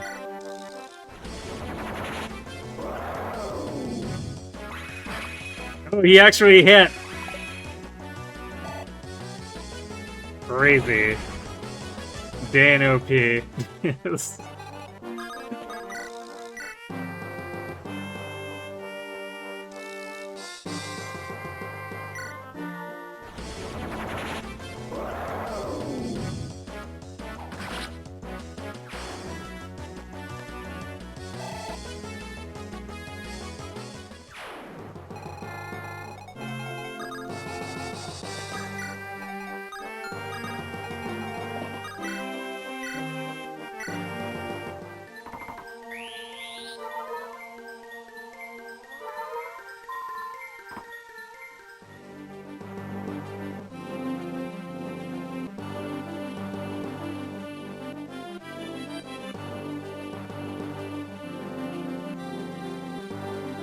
RNG Nightmare? I mean, yeah. Oops. Why am I sending Roy that way? The RNG in this game can be trolly, but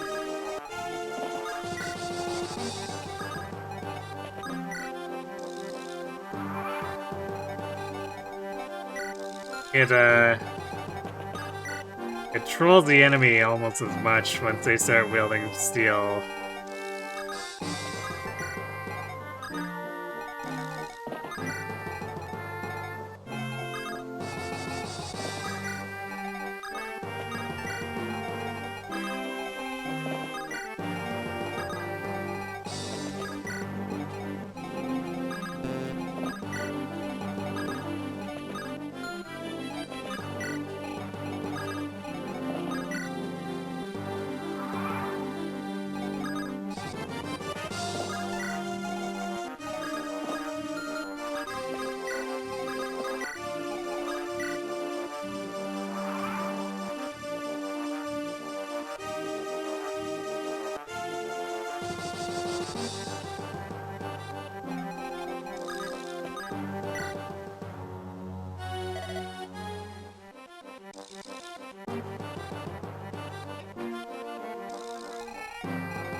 Yeah, but Dragon is quite a final boss. True.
Oh boy.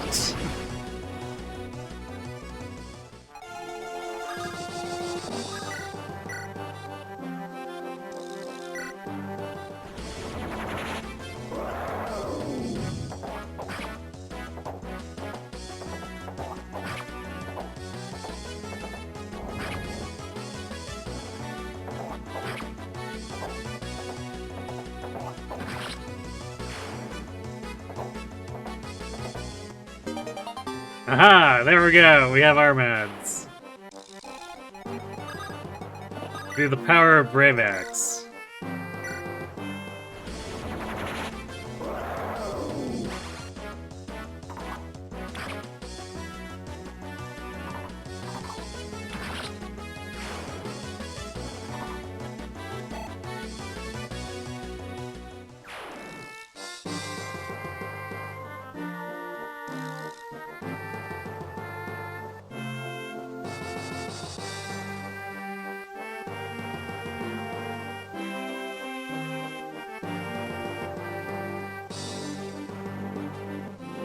Yeah, the morphs, I mean,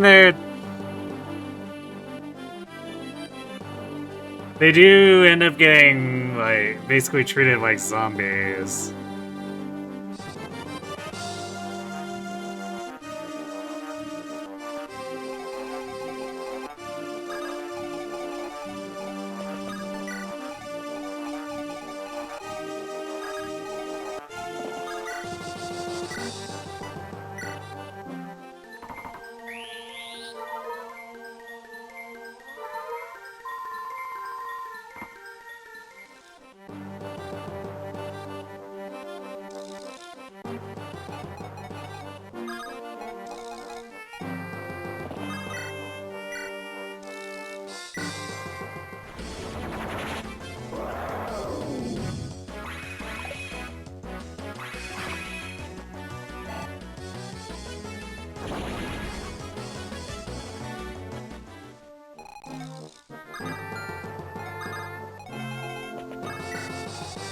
There's also basically like, it's been a while since I read it, but I seem to recall Renault's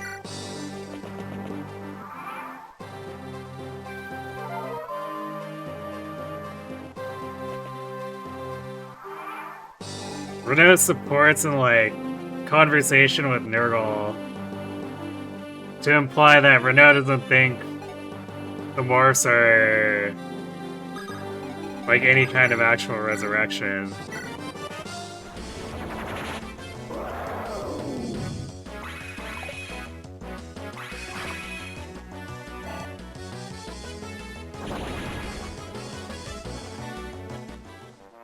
Yes, Manakee casually walking onto the map.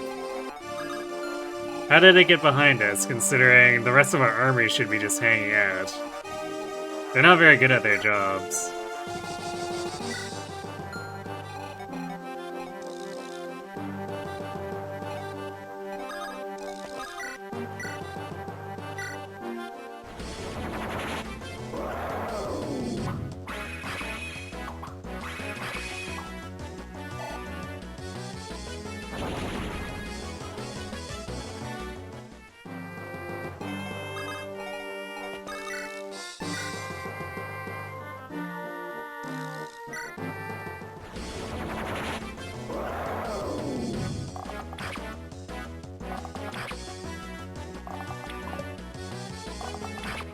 Machine Gun Walt.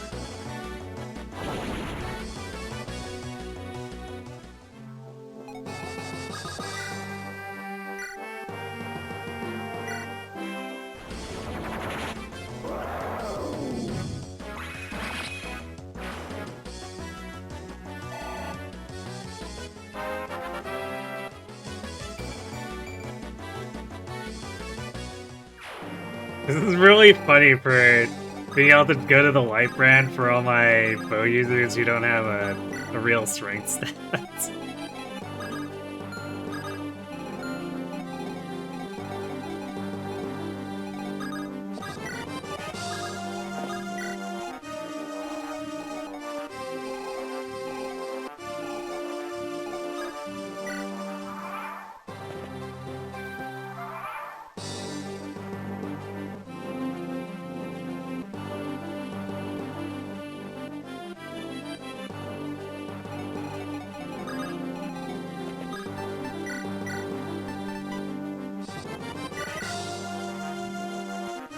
Yeah, I'm unfamiliar with the Kaga Saga stuff, so can't really say much about the Gatling bow.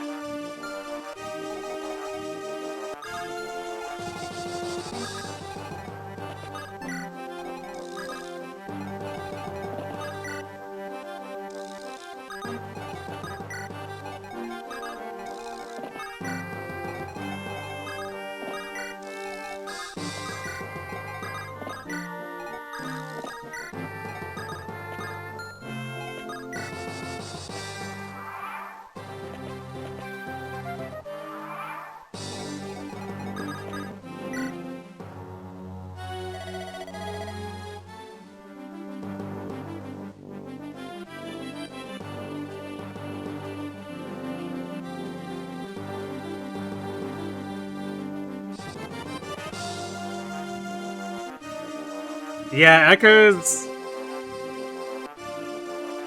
for some reason did seem to imply that it's a bunch of, like, weird parasites driving corpses. Which doesn't make a whole lot of sense to me, but...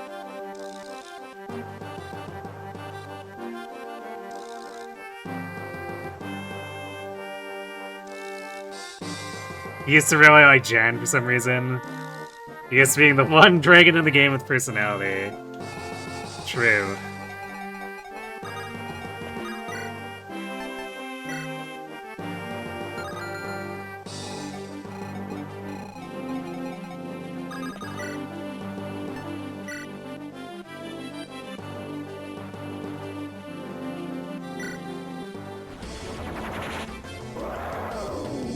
It's kind of a shame there's not more on the Scouring and they try to just like completely lore dump it.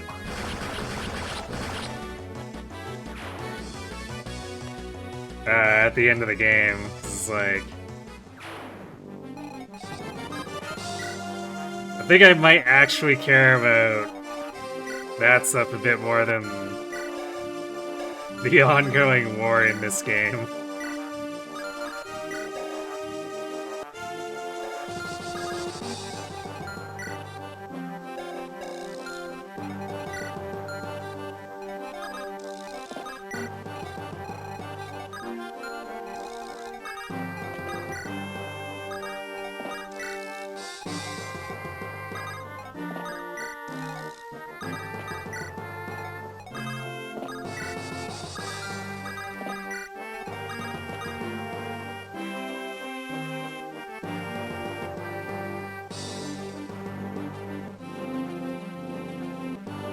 Yeah, I'm pretty sure there's a mod for FE8 from Leon's perspective.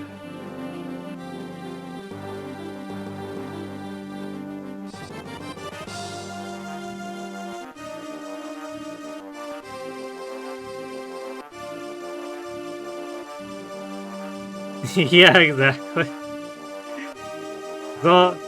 It's all the most interesting part because it's driving this entire war, basically, and it feels like no one else in the setting even really cares that much.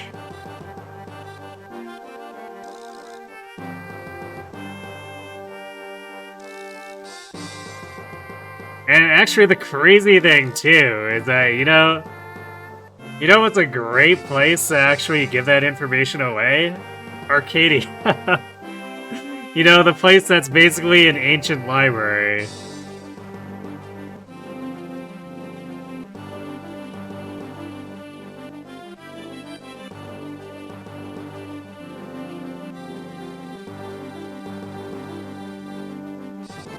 Manga makes it a bit more relevant, but it does so via introducing Heartmut's son out of nowhere, who's kind of a Gary Stu. Wait, why is that even a thing?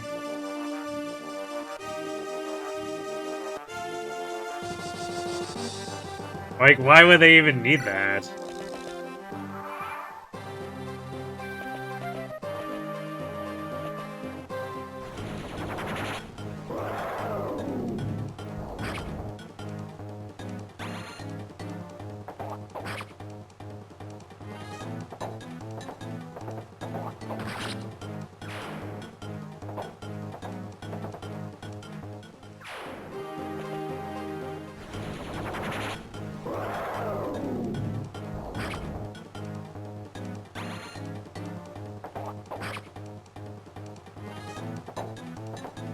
Somehow Hardwood had a half-dragon son who was sealed away for thousands of years and is now generic shonen protagonist? What? No, actually what? Why?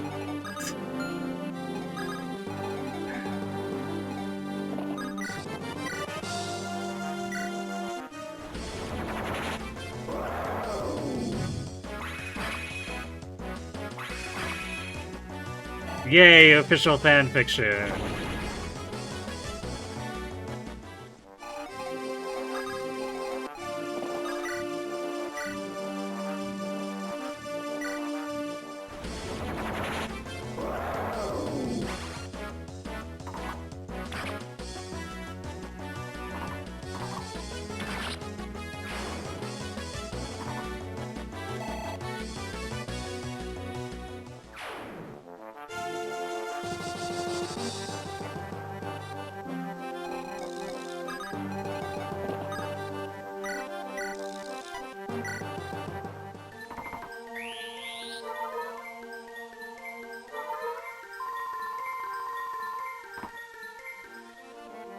Really does sound like an arbitrary fanfic character insert. Child of an ancient hero who's alive in the modern time somehow. Yes.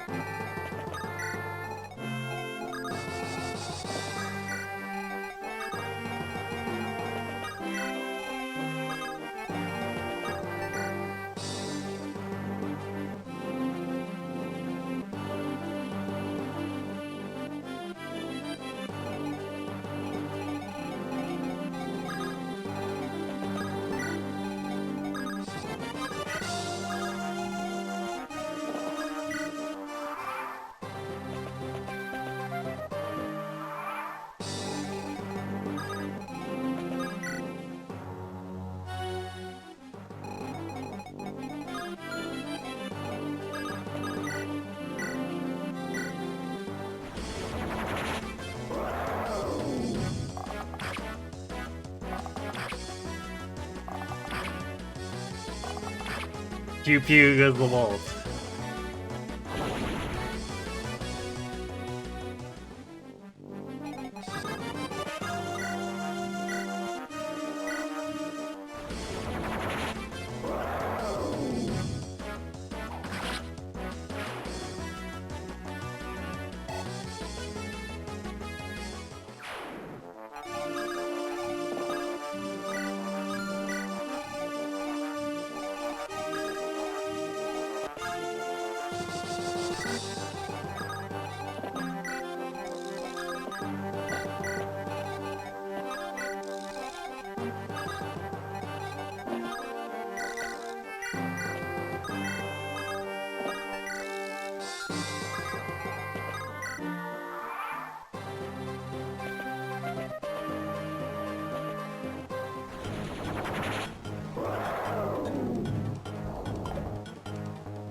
Got him.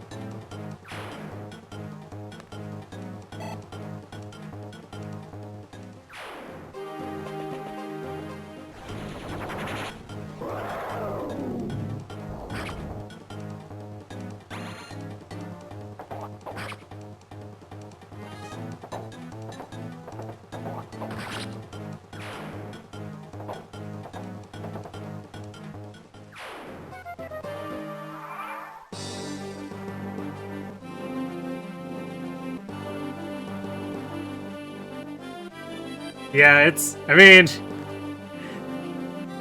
the end of Hector Hard too, or I guess Hector mode, if you get all the guidance too, like, literally shows a picture of Nurgle getting affectionate with a dragon, so... Like, it's not directly stated, but it may as well be directly stated.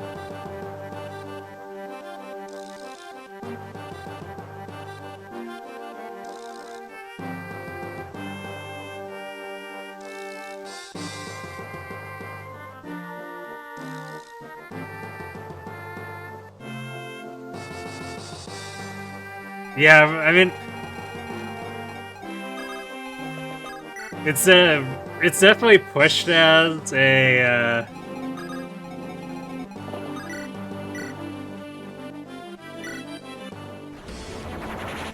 as a default, the Eliwood X Nidian.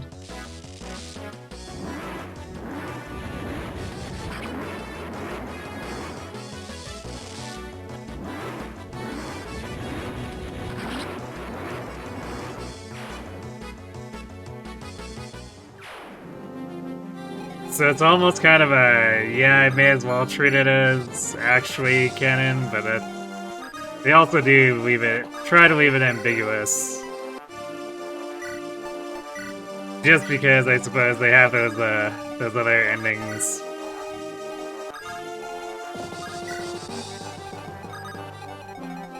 But, the Heroes also more or less treats it like... that's the canon ship too, so it's like slightly problematic, I suppose, in terms of just killing people's ships.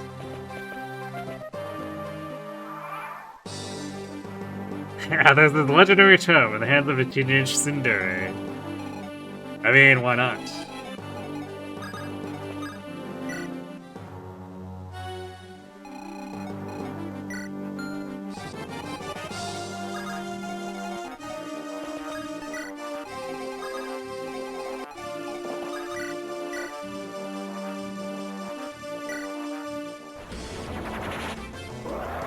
This is an anime game.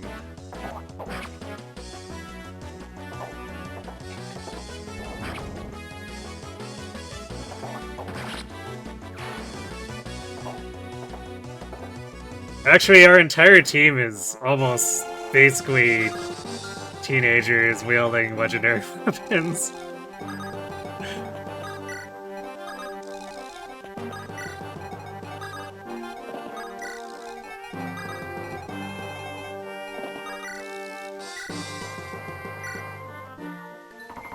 We basically have Dan being the token almost sort of old guy, but he's probably not that old even.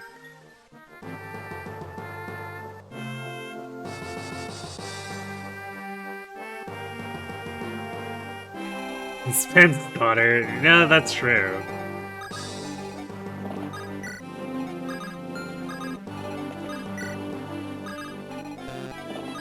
Which is, I guess, why she's a capable magic user.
Wait, Candace is described as a bad boy with a heart of gold?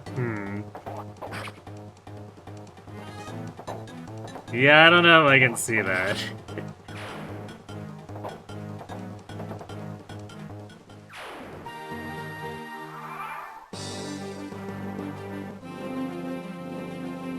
Dane is old enough to be a grandfather. Yeah, but I mean, technically...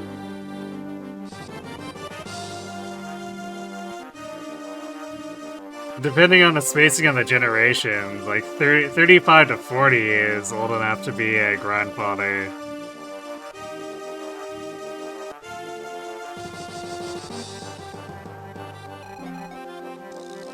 And it's not like that's actually someone old enough to be a relic or anything like that, even though, you know, anime would really love to treat it like that.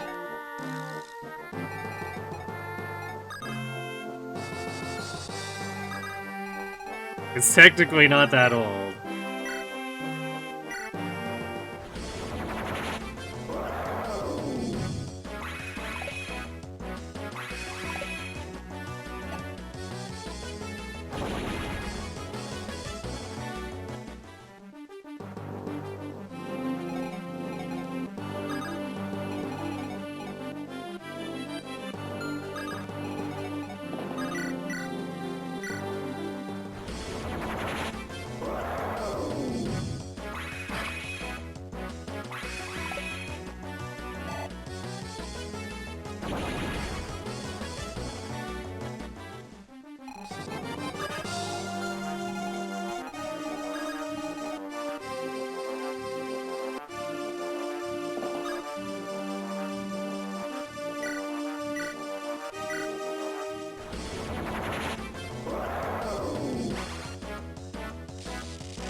Apparently I forgot to put an elixir on Fear, and she said just has a regular vulnerary.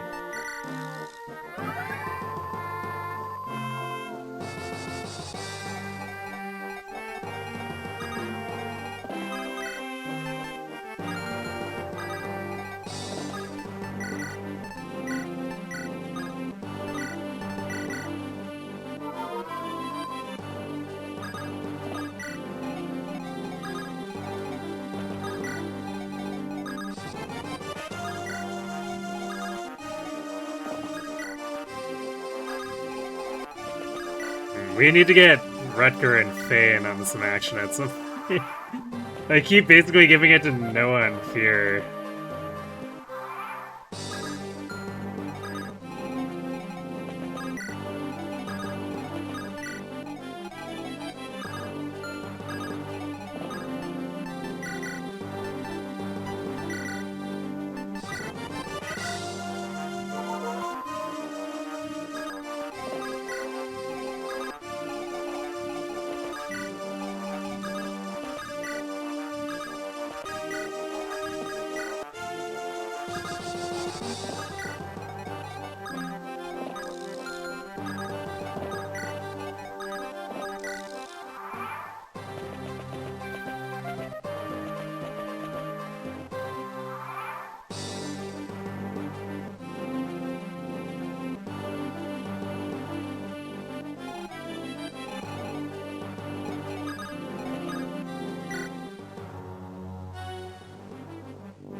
Oh, they have dummied out quotes that identify hue to green? Interesting.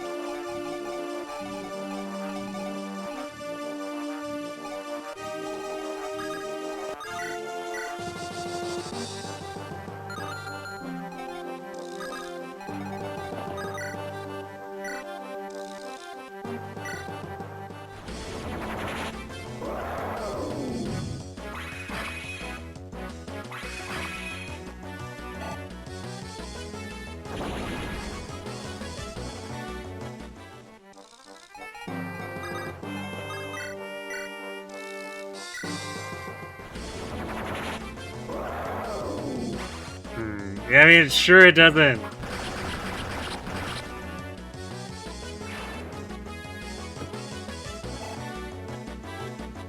It doesn't outright state it, but like...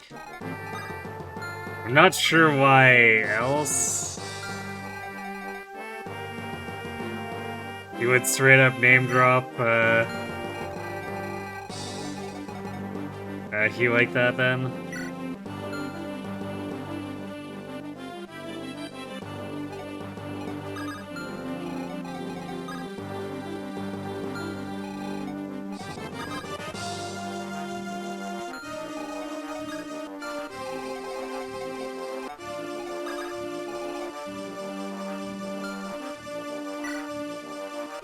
And then I guess we're back to Retro not doing anything.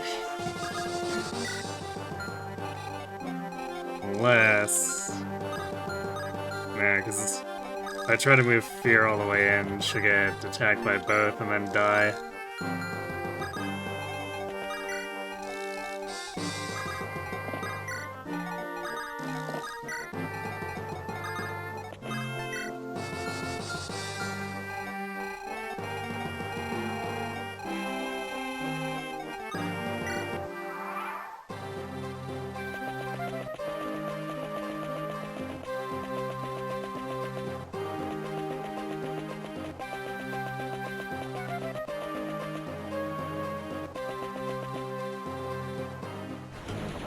Hawkeye's mistakenly calls Angrily his sister, huh?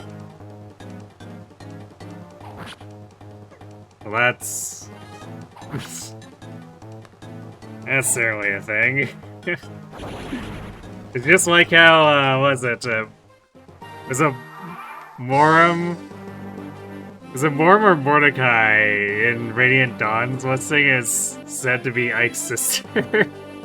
Because it's a copy-paste of Miss bio.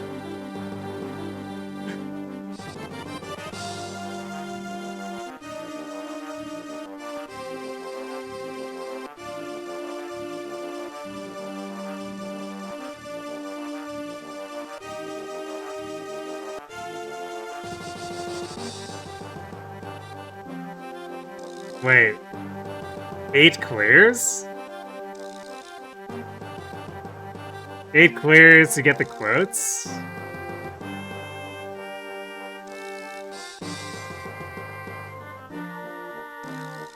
Oh, linking to Binding Blade in the Japanese version. The 8 times, isn't that just like them probably repurposing unlocking the trial map characters? So it's probably just like they grabbed that code and went, hey, okay, this sounds good. We'll just reuse this code.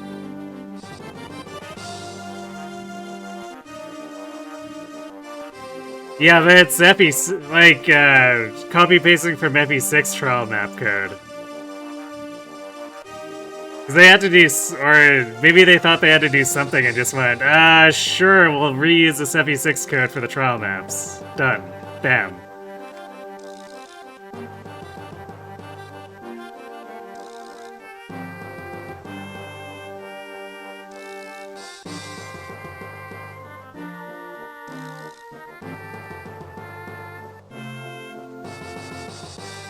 In Japanese, without linking to Binding Blade, you had to clear the game 8 times to unlock the epilogue. Oh, really? Damn. Yeah, so maybe it's just them using that code instead. This just in, FE7 continues to be a bit of a mess.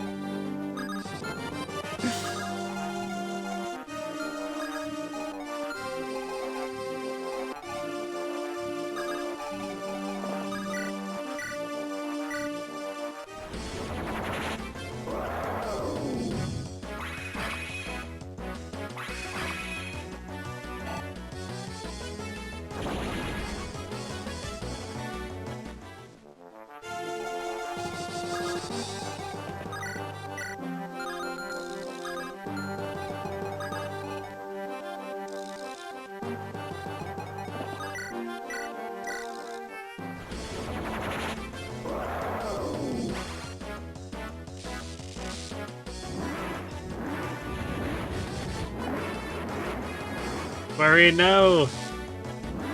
Don't miss! That's like doing a Sophia impression.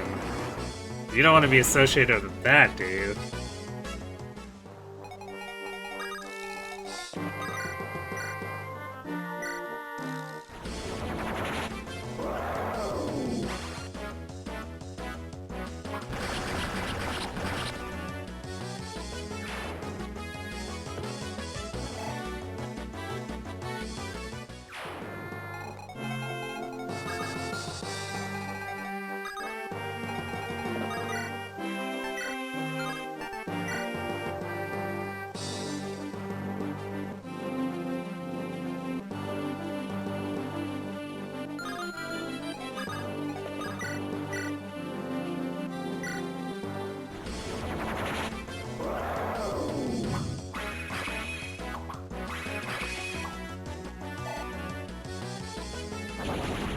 Amidst the cherry tapping.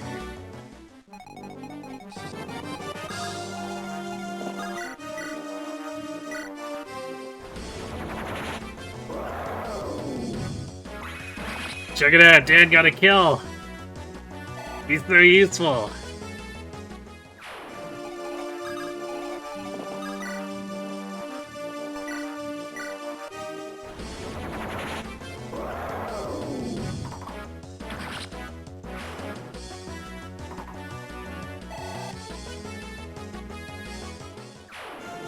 Yeah, Dan Gaming!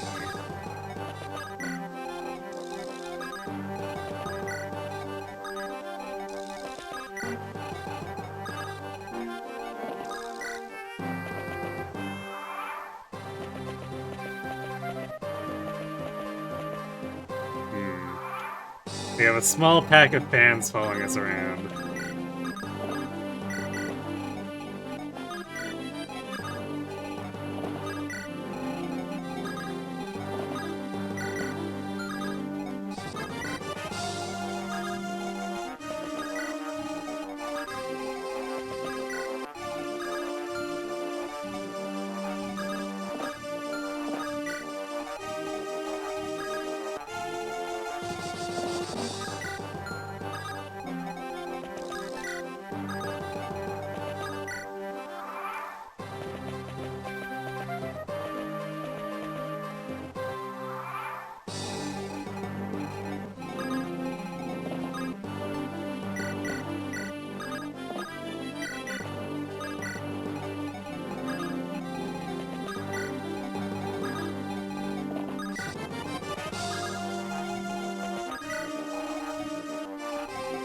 I should not activate this right now. So, wait.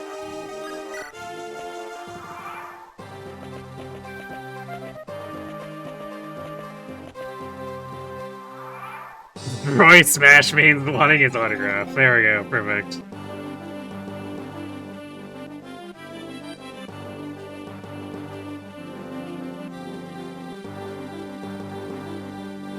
Yeah, I mean, Engage was just importing what Heroes did.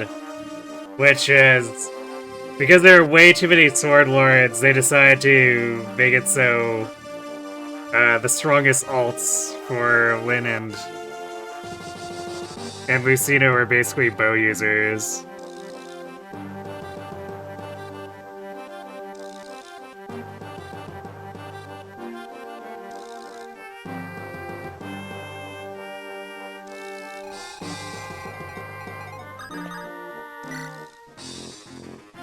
But they have to do... I mean, like, it's...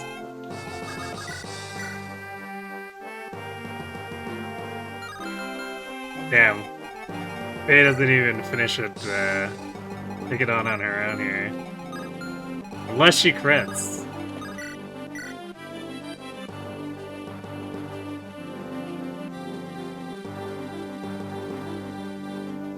But we can just heal her with Clarion so she can go another round.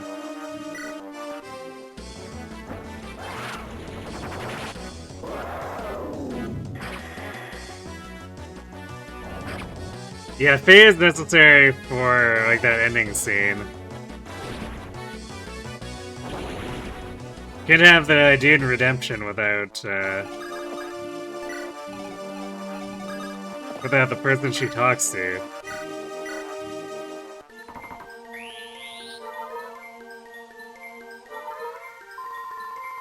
Yeah, I mean, they clearly just went, Lynn is Sacae, therefore we'll associate her with Milliger, and then we can...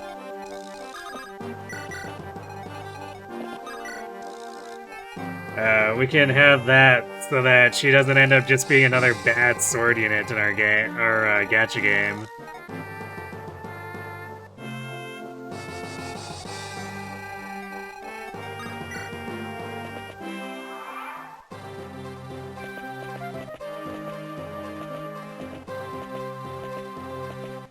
And, like, it was really apparent too on launch. Just having, I think it was 2 banners that were just quad swords. So those would have been the most horrible banners to pull on ever.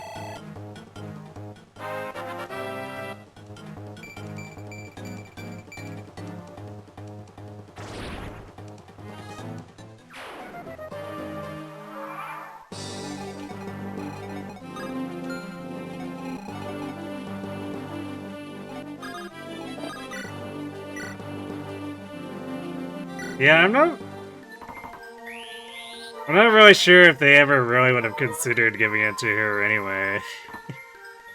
In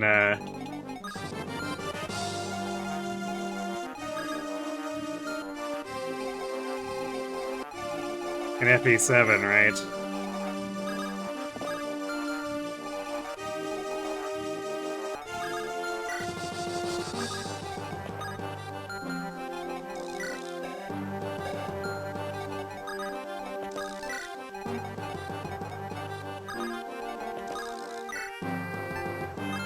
Because I don't think that was really on their radar until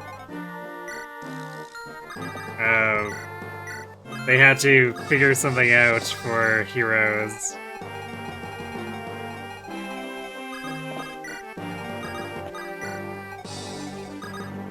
And then they just started defining her more based on her bows.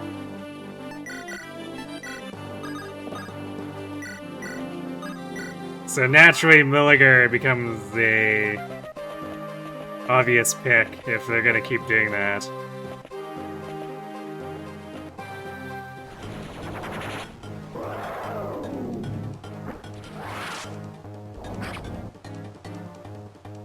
Oh, Sneezy Chicken!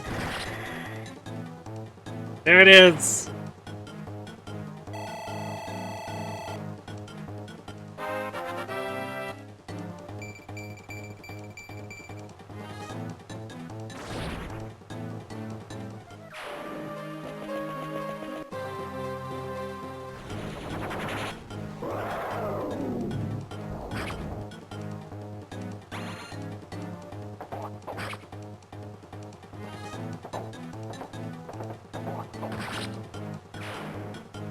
Yeah, Spade's crit animation. Become extra floopy.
Just because I can.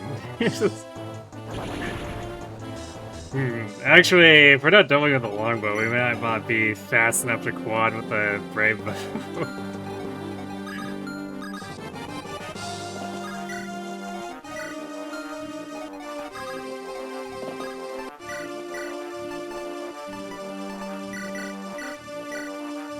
Hand axe doesn't do damage either.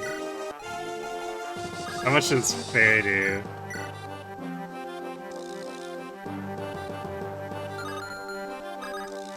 She's not even fully accurate either.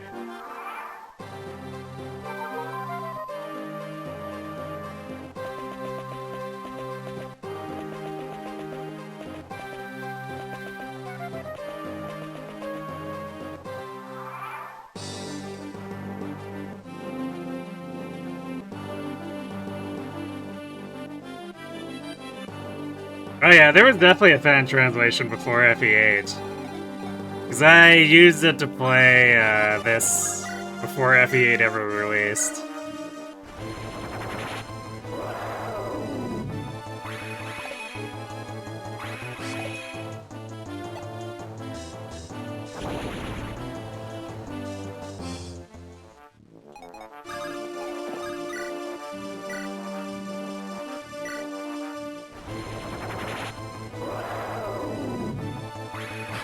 And you know what's awkward for Shin? Is that I didn't end up bringing any of his partners because there wasn't room.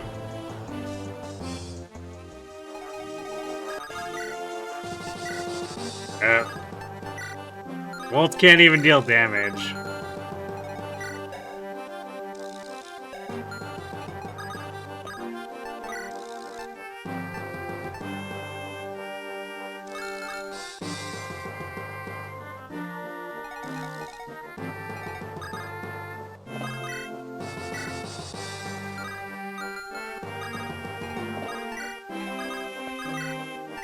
There we go. Max strength Walt with a silver bow can do a single point of damage.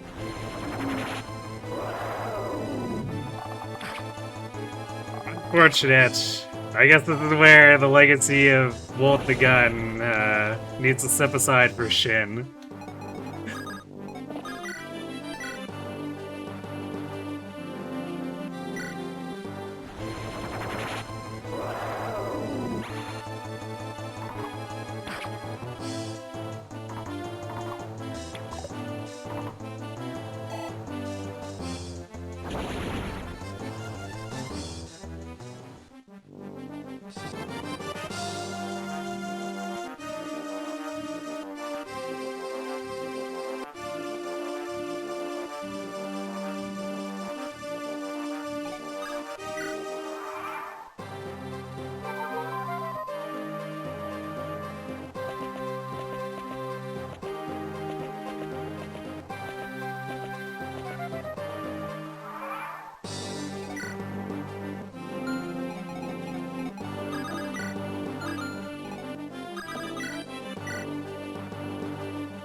Dan's helping.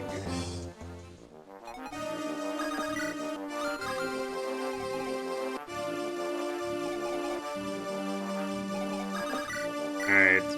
I'm just gonna keep using Mulligan.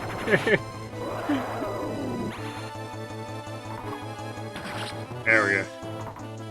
It's funny as it would be to have Walt get the kill. Trying to set it up so you can do like the 2 damage is just, yeah, I think we're good. Empty level. Come on, Shin, you aren't even at max speed left yet. The least you could do is actually max it.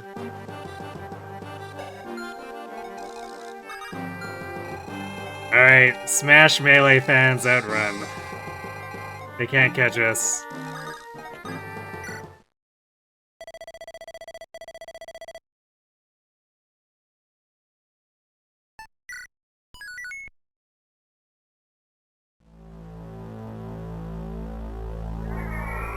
Jan joins the Edict Club with dragons with no range attack, so just sit on the throne and take it.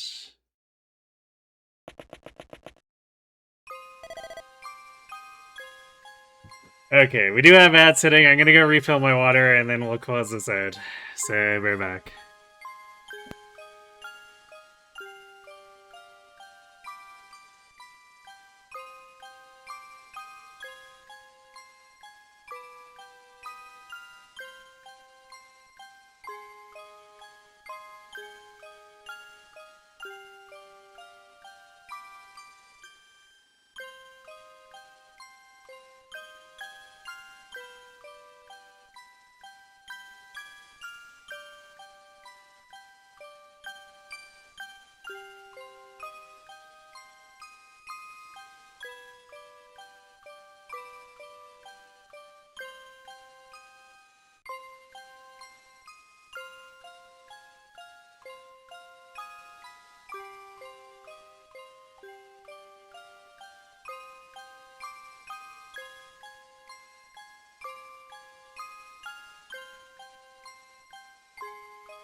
Okay, let's do it.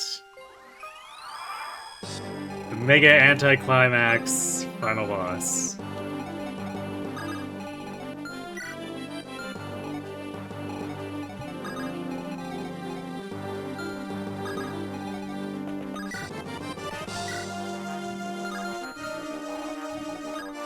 I don't think she moves, which means we have to go to her. She has, like, no movement anyway, though, so...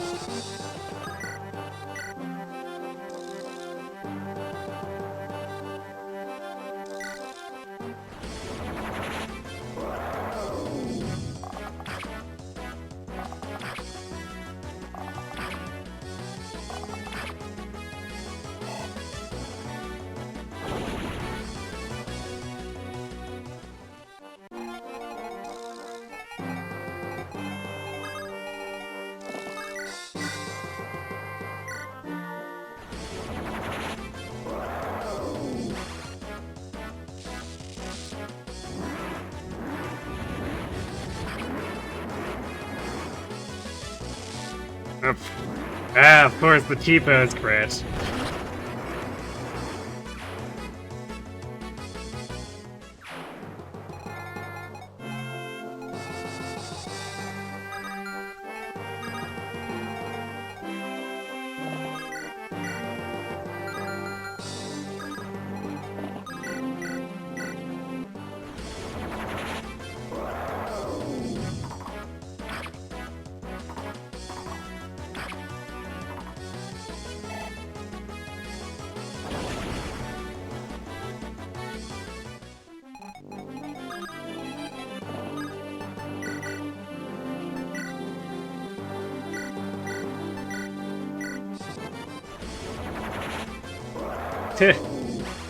Sue's strength is enough to one-round these with Mulligar.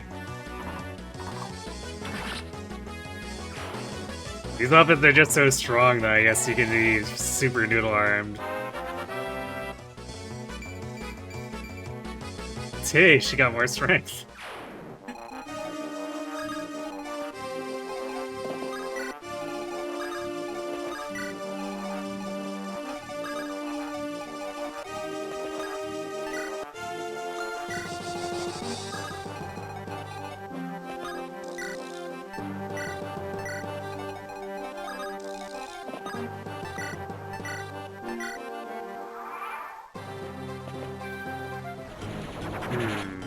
You know, that angelic robe is actually helping Clarion here.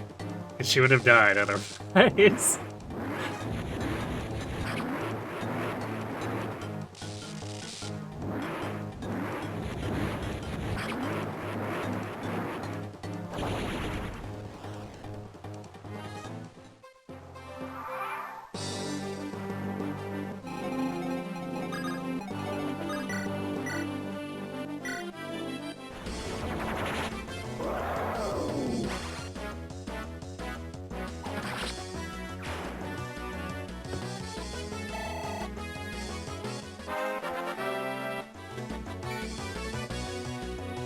Another empty level.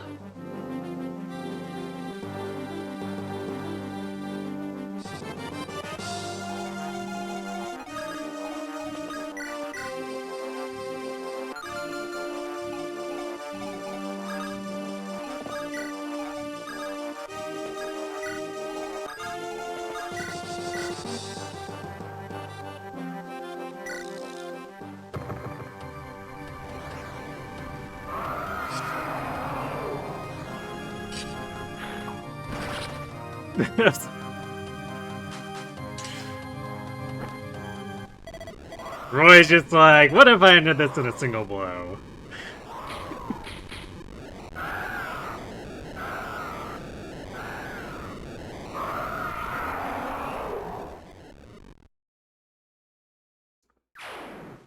Not that it would have been much more of a struggle otherwise. It's Roy doing a little bit T-posing of his own there.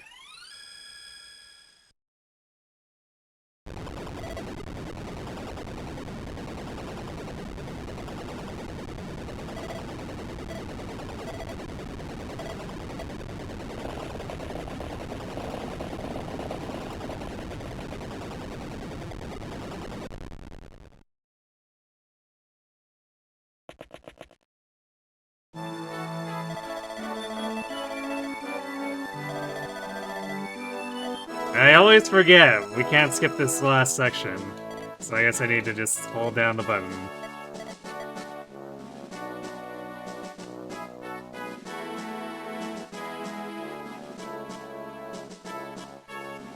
So there we go.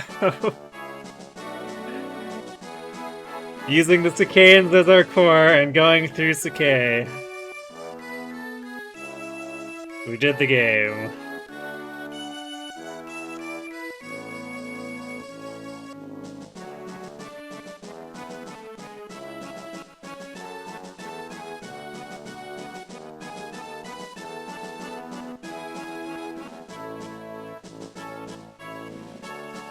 There weren't actually that many problematic parts. It was basically like the Douglas map and Monkey.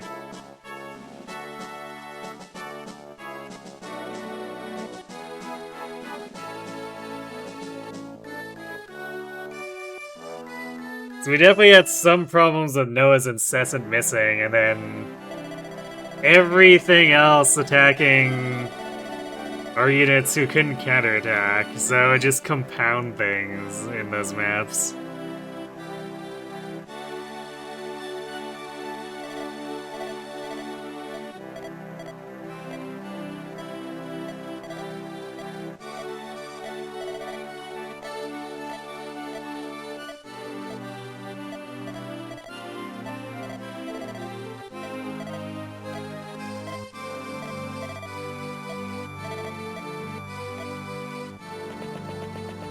That's what Sacae and saved the world. It looked cool doing it. Lynn couldn't make it for some reason, but she was proud. Sounds about right.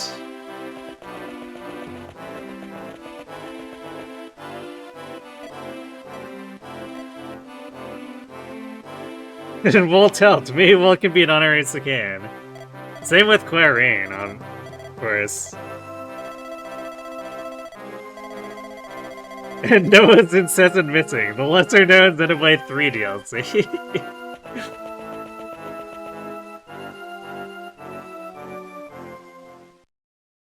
Makes sense to me.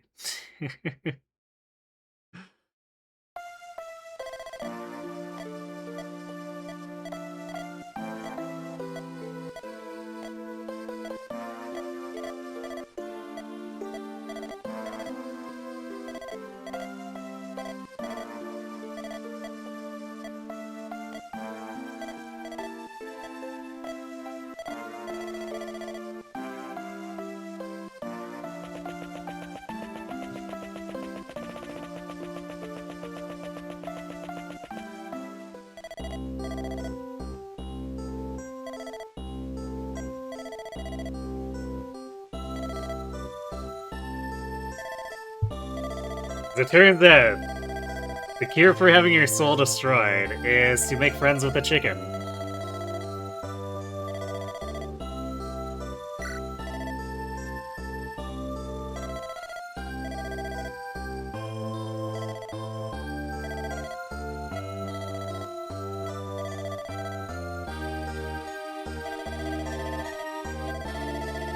This sequence is kind of weird, because it's like, it only accepts my inputs half the time when I'm holding it down, so it's like, it's not doing anything. Wait, it's skipping, like, some of the scene or dialogue boxes.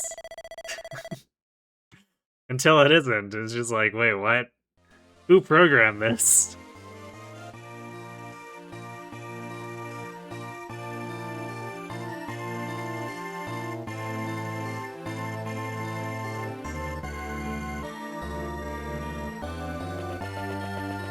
Alright, so let's see. Roy was Roy.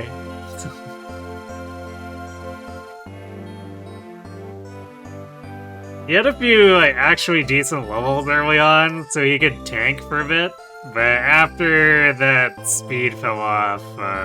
Big liability, as usual. The infamous desert, no longer in fog. Indeed.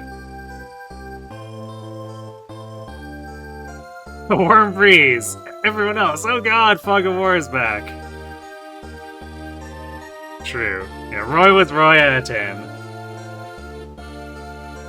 Also, he face-tanked bolting in, Rowartz's mansion, so that was a thing.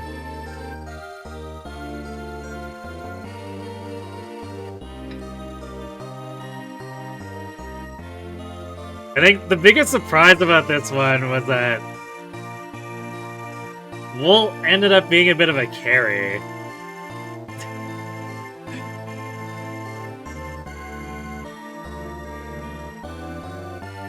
It's like, I was not expecting him to do that. The only feat Wolt was pretty decent, and he fell off, so...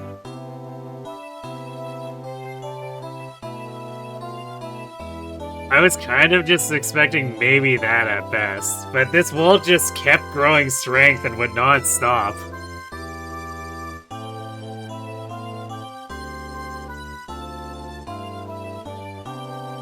Like, Look at this, 372 battles, 181 wins. On a sniper.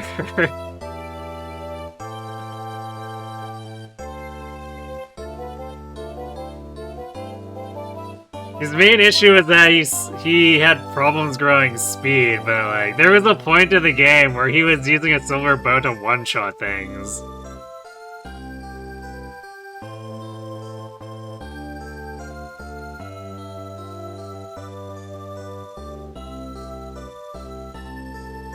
And he was also bulky enough where, like say in the Zealot map, he was just literally leading the charge and face tanking stuff. Clarine had some problems. She was, for some reason, speed screwed, so her devoid was unfortunately a bit dismal. She still functioned because she was one of 2 units for most of the game where I could actually 1-2 range with. And enemies with steel weapons have garbage base hit anyway, but still. As a trade-off, she was magic blessed for a bit. So she actually hit really hard for probably about a third of the game. And then that stopped.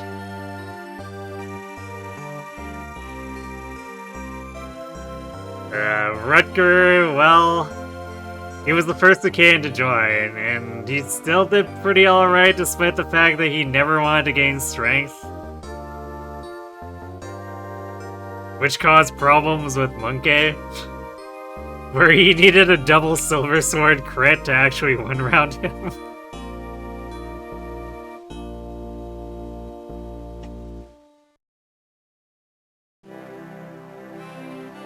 Yeah, showing characters in final chapter deployment order, or no wait, it's showing my final team.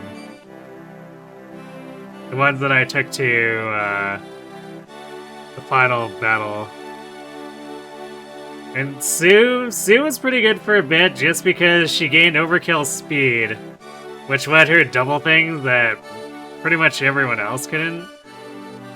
And she was doing okay on strength, but after a point it just stopped.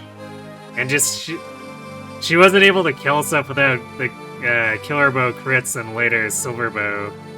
Even against, like, wyverns, her damage started being not enough unless she was hitting them with effective silver bow damage.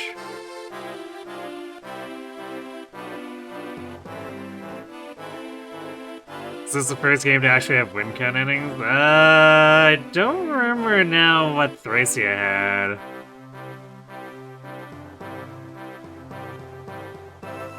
But chances are they copy-pasted it from Thracia.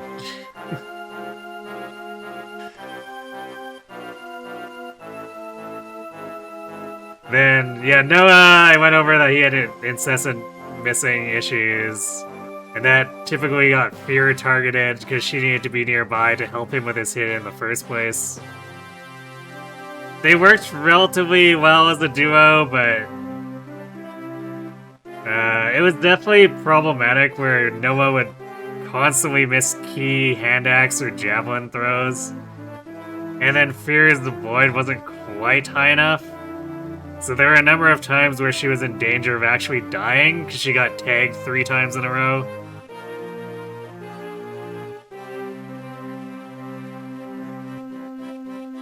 Shin was the other Wolt. He was basically like Sue, but a bit slower getting started.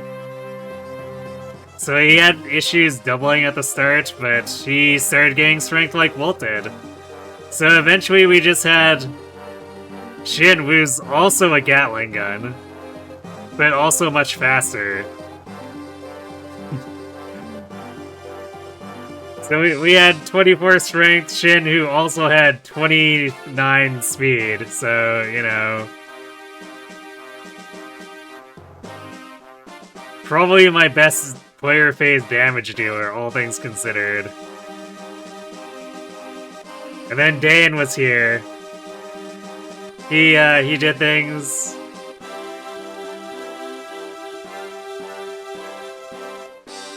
I guess he had a funny meta support with Yoder. But There were a few times where he got a couple of kills, stray kills on wyverns that freed up actions that Sue and Shin wanted to use on other things, so it was fine.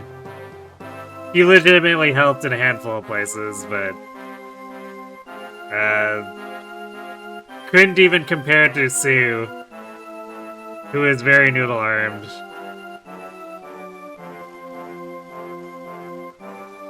Did Carol get used at all? No, we recruited him, but he was not needed for the map.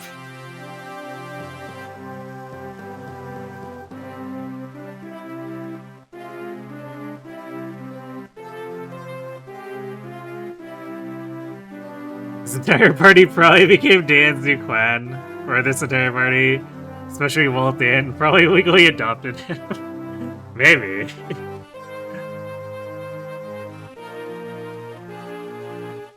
Let's see. As far as the other supports go, Dorothy was terrible.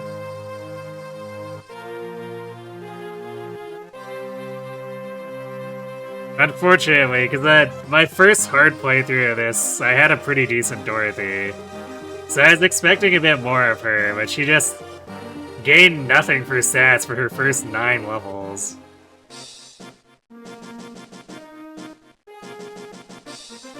So she ended up being for Shin what I thought Walt was going to be for Sue and Roy, which is just a support bot that hides behind everyone else, but that was Dorothy.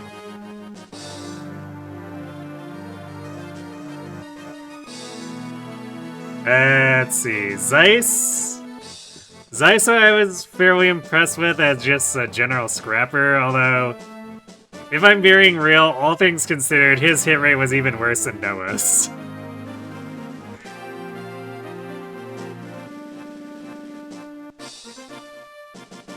100 turns on Chapter 5? If you see turns that high, I was probably farming supports.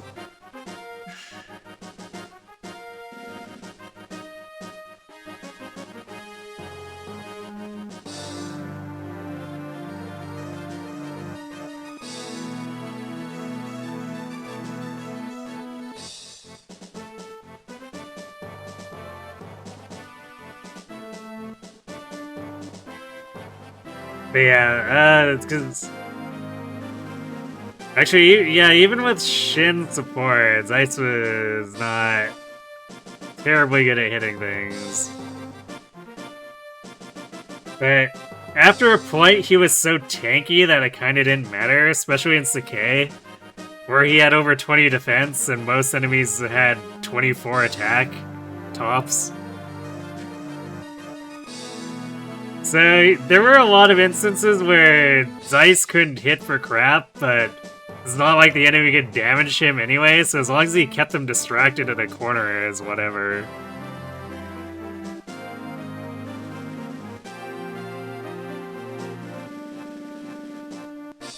Power is such a weird rank, it's basically the same as experience. I don't even know how that's scored.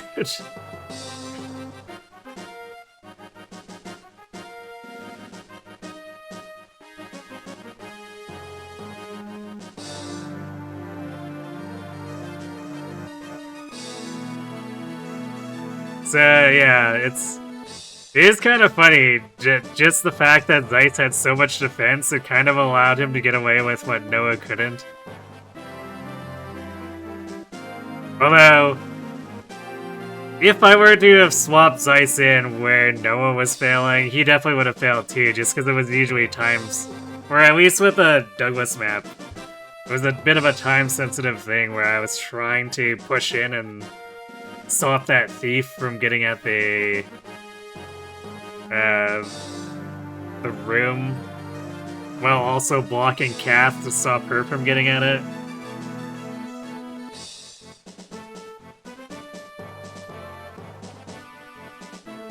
Power is the total level of all recruited characters for promoted character levels at 20. Dancer, Bard, and Mannequin count as non-promoted classes. You need 1,001 or more to get an A rank. Yeah, that does seem like a weird choice.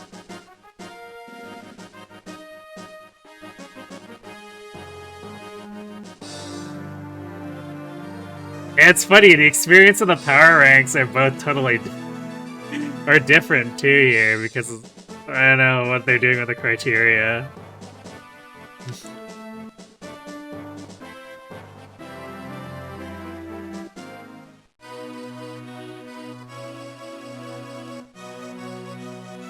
Alright, everyone with their short innings, since they weren't deployed in the final battle.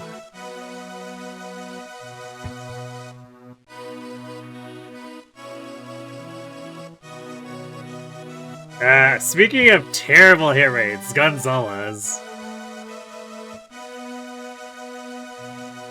At least he had enough strength and speed where he could kind of just jump in and do whatever.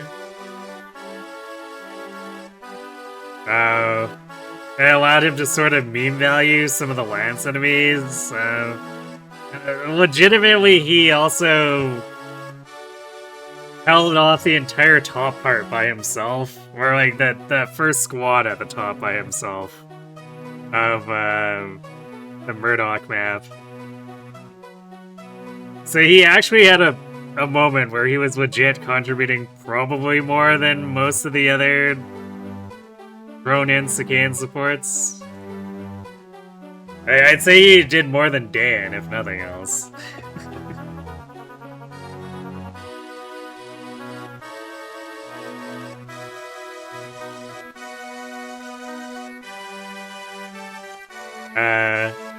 I guess also, on the topic of terrible levels, like Dorothy got, Deke got a terrible whatever. I wanted to bench him so hard, and then we did, and then he came back with a vengeance. Because I forgot we'd have a slot open where he would just turn up. And that happened for several maps in Sacae too, which was a bit scary.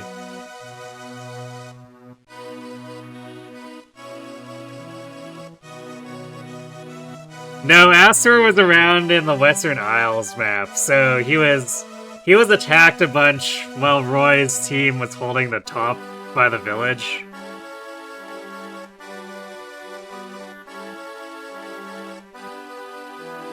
Because for some reason they didn't want to attack Roy, even though he couldn't counter either, and had worse avoid.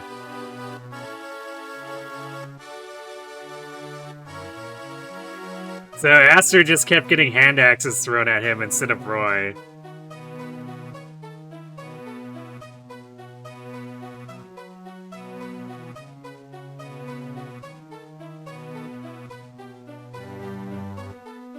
Alright, and Barter. Barter basically did nothing. He killed maybe 2 wyverns. He was basically similar role to Dan, except slower and less accurate.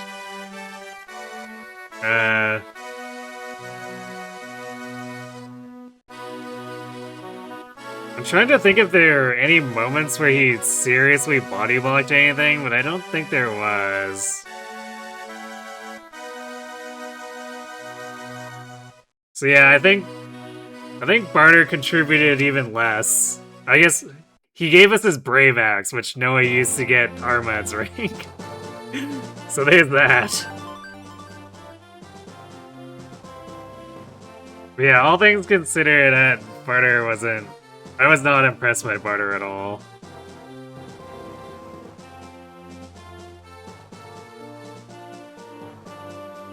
Did I miss anyone? Let's go back to the roster here. I guess I didn't say much about Faye, but I don't know. Chicken Mandakeet does Chicken Mandakeet things. Not much else to say about that. Oh yeah, I guess Yoder. He's just a staff bot. Not really much to say about that either. But it was a relief to have him on board as a second legal staffer, just because there was legitimately a point where Clarine trying to pull double duty put so much strain on my vulneraries that I had none. And I actually had to go buy some, which never happens.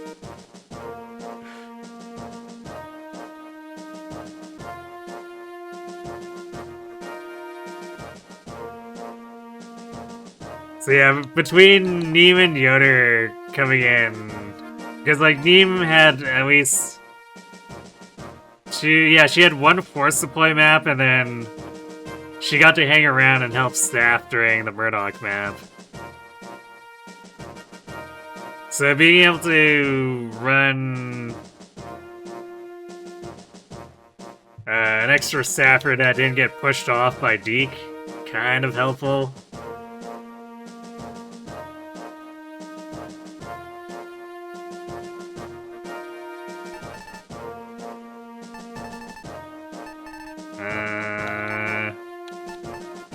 Gath was a funny thing because I waited to recruit her until Douglas maps so that she could be a force supply. So that she could help me loot the armory.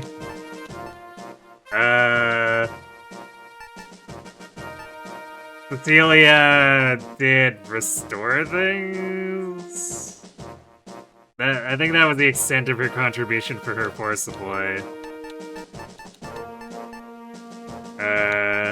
Otherwise, I guess Marcus did a whole bunch of stuff until we could finally actually start building our Sacaean core.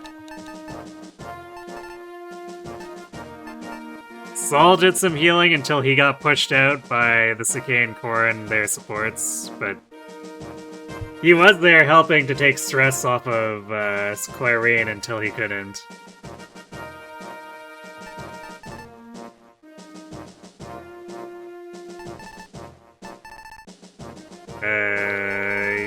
Yeah, I think that's about it. Most other characters basically did nothing. Not even, like, the slightest contribution.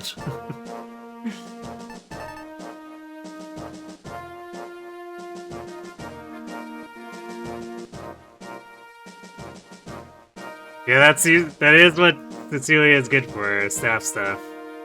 Low investment staff stuff.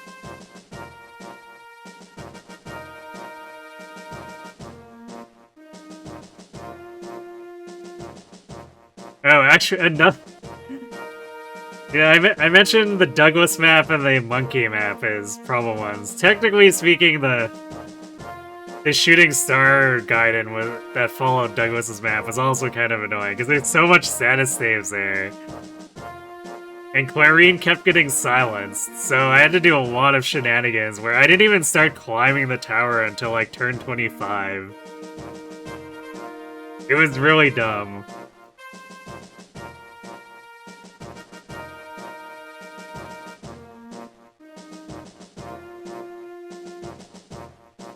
So yeah, I think aside from basically those three maps, there wasn't a whole lot of things that were that problematic for this team. It's just because I had basically no 1-2 range in a lot of places, and even when I did, the fact that the 1-2 range was supported by stuff that would draw aggro and couldn't counter, it slowed things down a lot.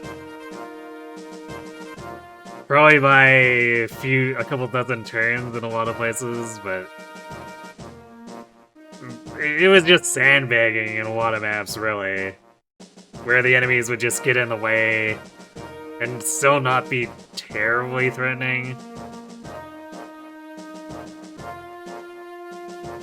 But those three maps were probably the places where things actually got seriously dangerous for more than a couple of blips.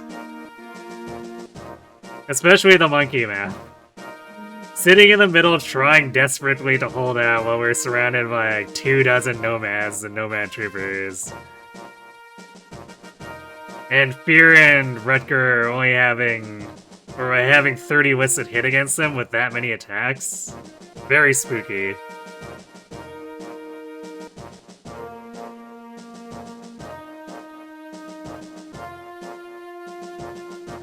And I definitely see why people generally avoid the Sacae route. the maps are largely, or like maps 2, 3, and 4 are all very scuffed. First map isn't too bad.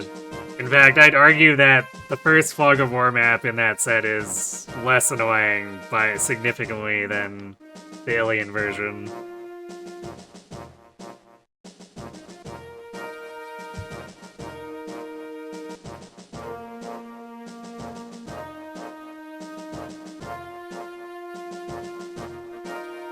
So yeah, that's gonna do it for me for tonight, I guess. Because we got nothing else to do, and it's way too late to start Blazing Blade.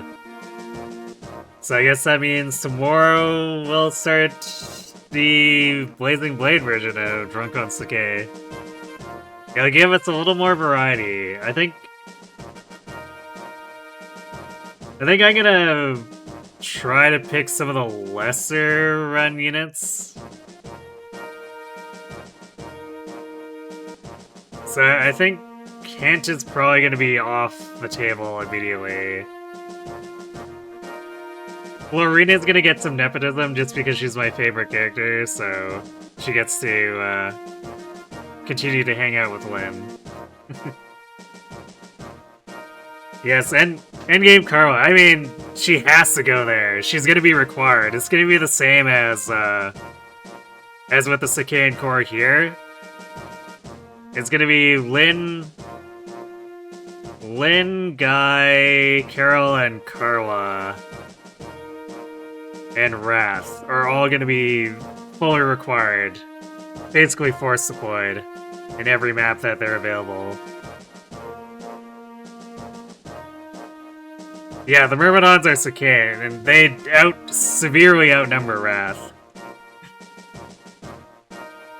Because we effectively have 4 of them, since Lynn is basically a Myrmidon that gets to use bows, I guess, after promotion. So that's gonna make things a bit weird. On the other hand, I'm gonna have an early flyer who I can rely on to help keep Lynn safe, too. Also, I'll actually be able to use Thieves, because Matthew supports Guy. So I won't have to, hoard chess keys.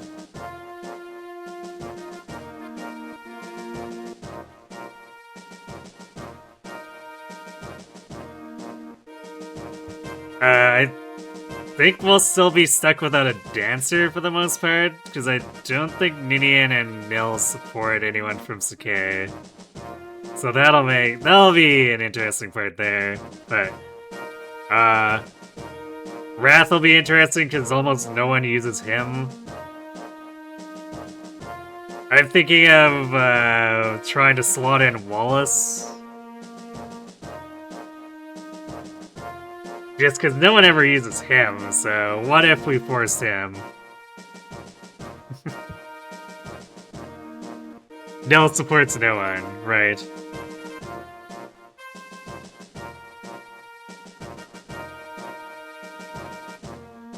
Reminds me of your hypothetical Crom's family only awakening idea. Only members of Crom's family are those who can marry it. Can be used. That would cause, like, only feet level problems for me. Since that would ban Fred in Prologue. I guess unless we allowed force deployed, like I have been with the Drunk on Sacae stuff, but... yeah.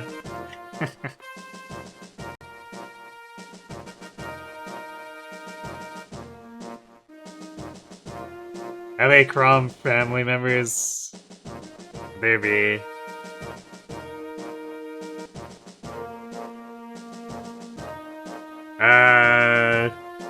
I mean, by default, Lissa's there, Owain's there, Lucina.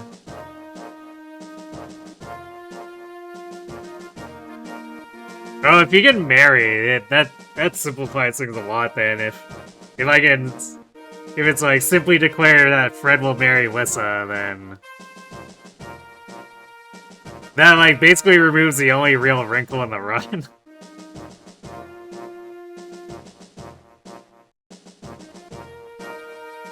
Especially because then you can marry Robin to Crom. And just create the super kids, and then game's over. Oh, they can only fight once they hit S support. Okay, well that causes significant prologue problems then. And Chapter 1 problems. And Chapter 2 problems. In fact... Actually, if it's that strict, a theoretical run that I would do it would probably be impossible because I'd be playing Lunatic Plus. And there's no way Chrom and Lissa can win prologue on their own. They would just die.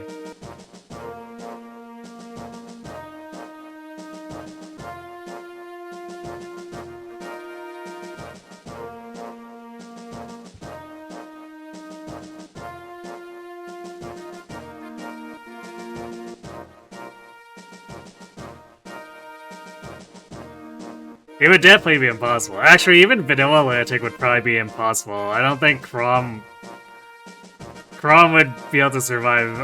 Like, the amount of rigging you would need to do would, I think, be more or less impossible. Hard would probably be fine, just because you can pair... If you're allowing pair up, then pair Fred to Chrom and physical stuff can't even hurt him.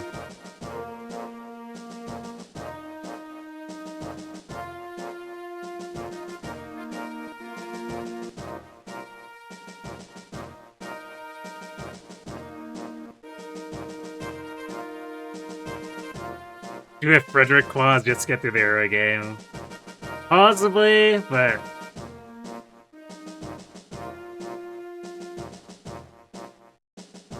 I mean, it would have to be for a really long time. Because the hardest parts, the, like, biggest issues are generally the first prologue through 7. So Fred and the rest of the crew would have to be allowed for a very long time to get things off the ground.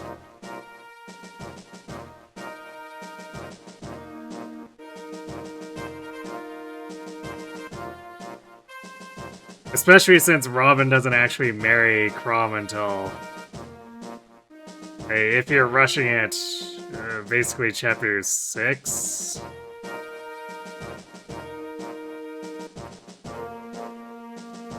But yeah, if you're doing it on hard, it's you backpack Fred to Chrom and then he's invincible. At least against physical stuff. He has to still be wary of the mages, but... Chrom with Fred backpack basically thumbs his nose at everything physical for a while.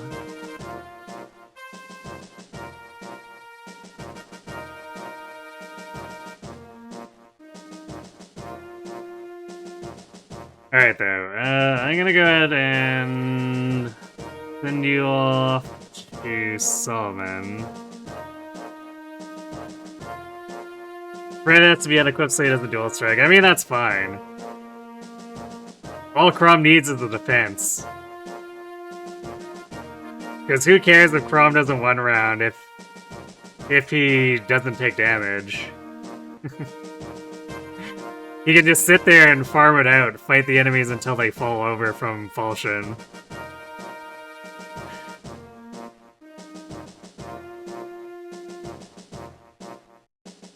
Alright, so yeah, we'll be back tomorrow, Friday and Sunday, for to start and continue the Blazing Blade Drunk on Sacae, where things will get a little funky, and we'll have a bit more unit variety compared to this run, except I guess with the Sacaeans, which will be extremely Myrmidon heavy.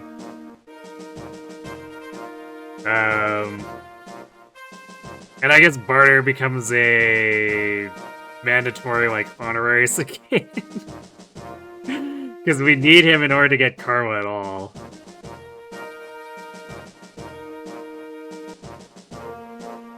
So yeah, I guess we'll be raising him from the start and probably keep using him because he supports Karma, and at that point we'll have invested him so much that we might as well.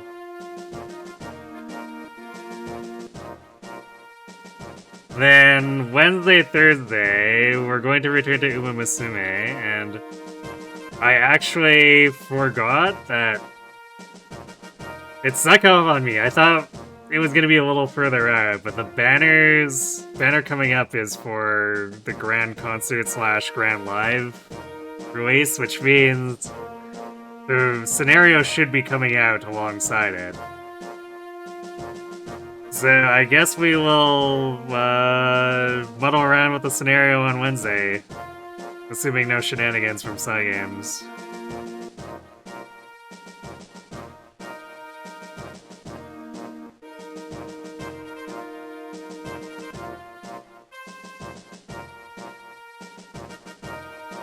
So yeah, that's gonna do it for me for tonight. So thanks for watching, everyone. Hope to see you tomorrow for some Blazing Blade, and have yourselves good night.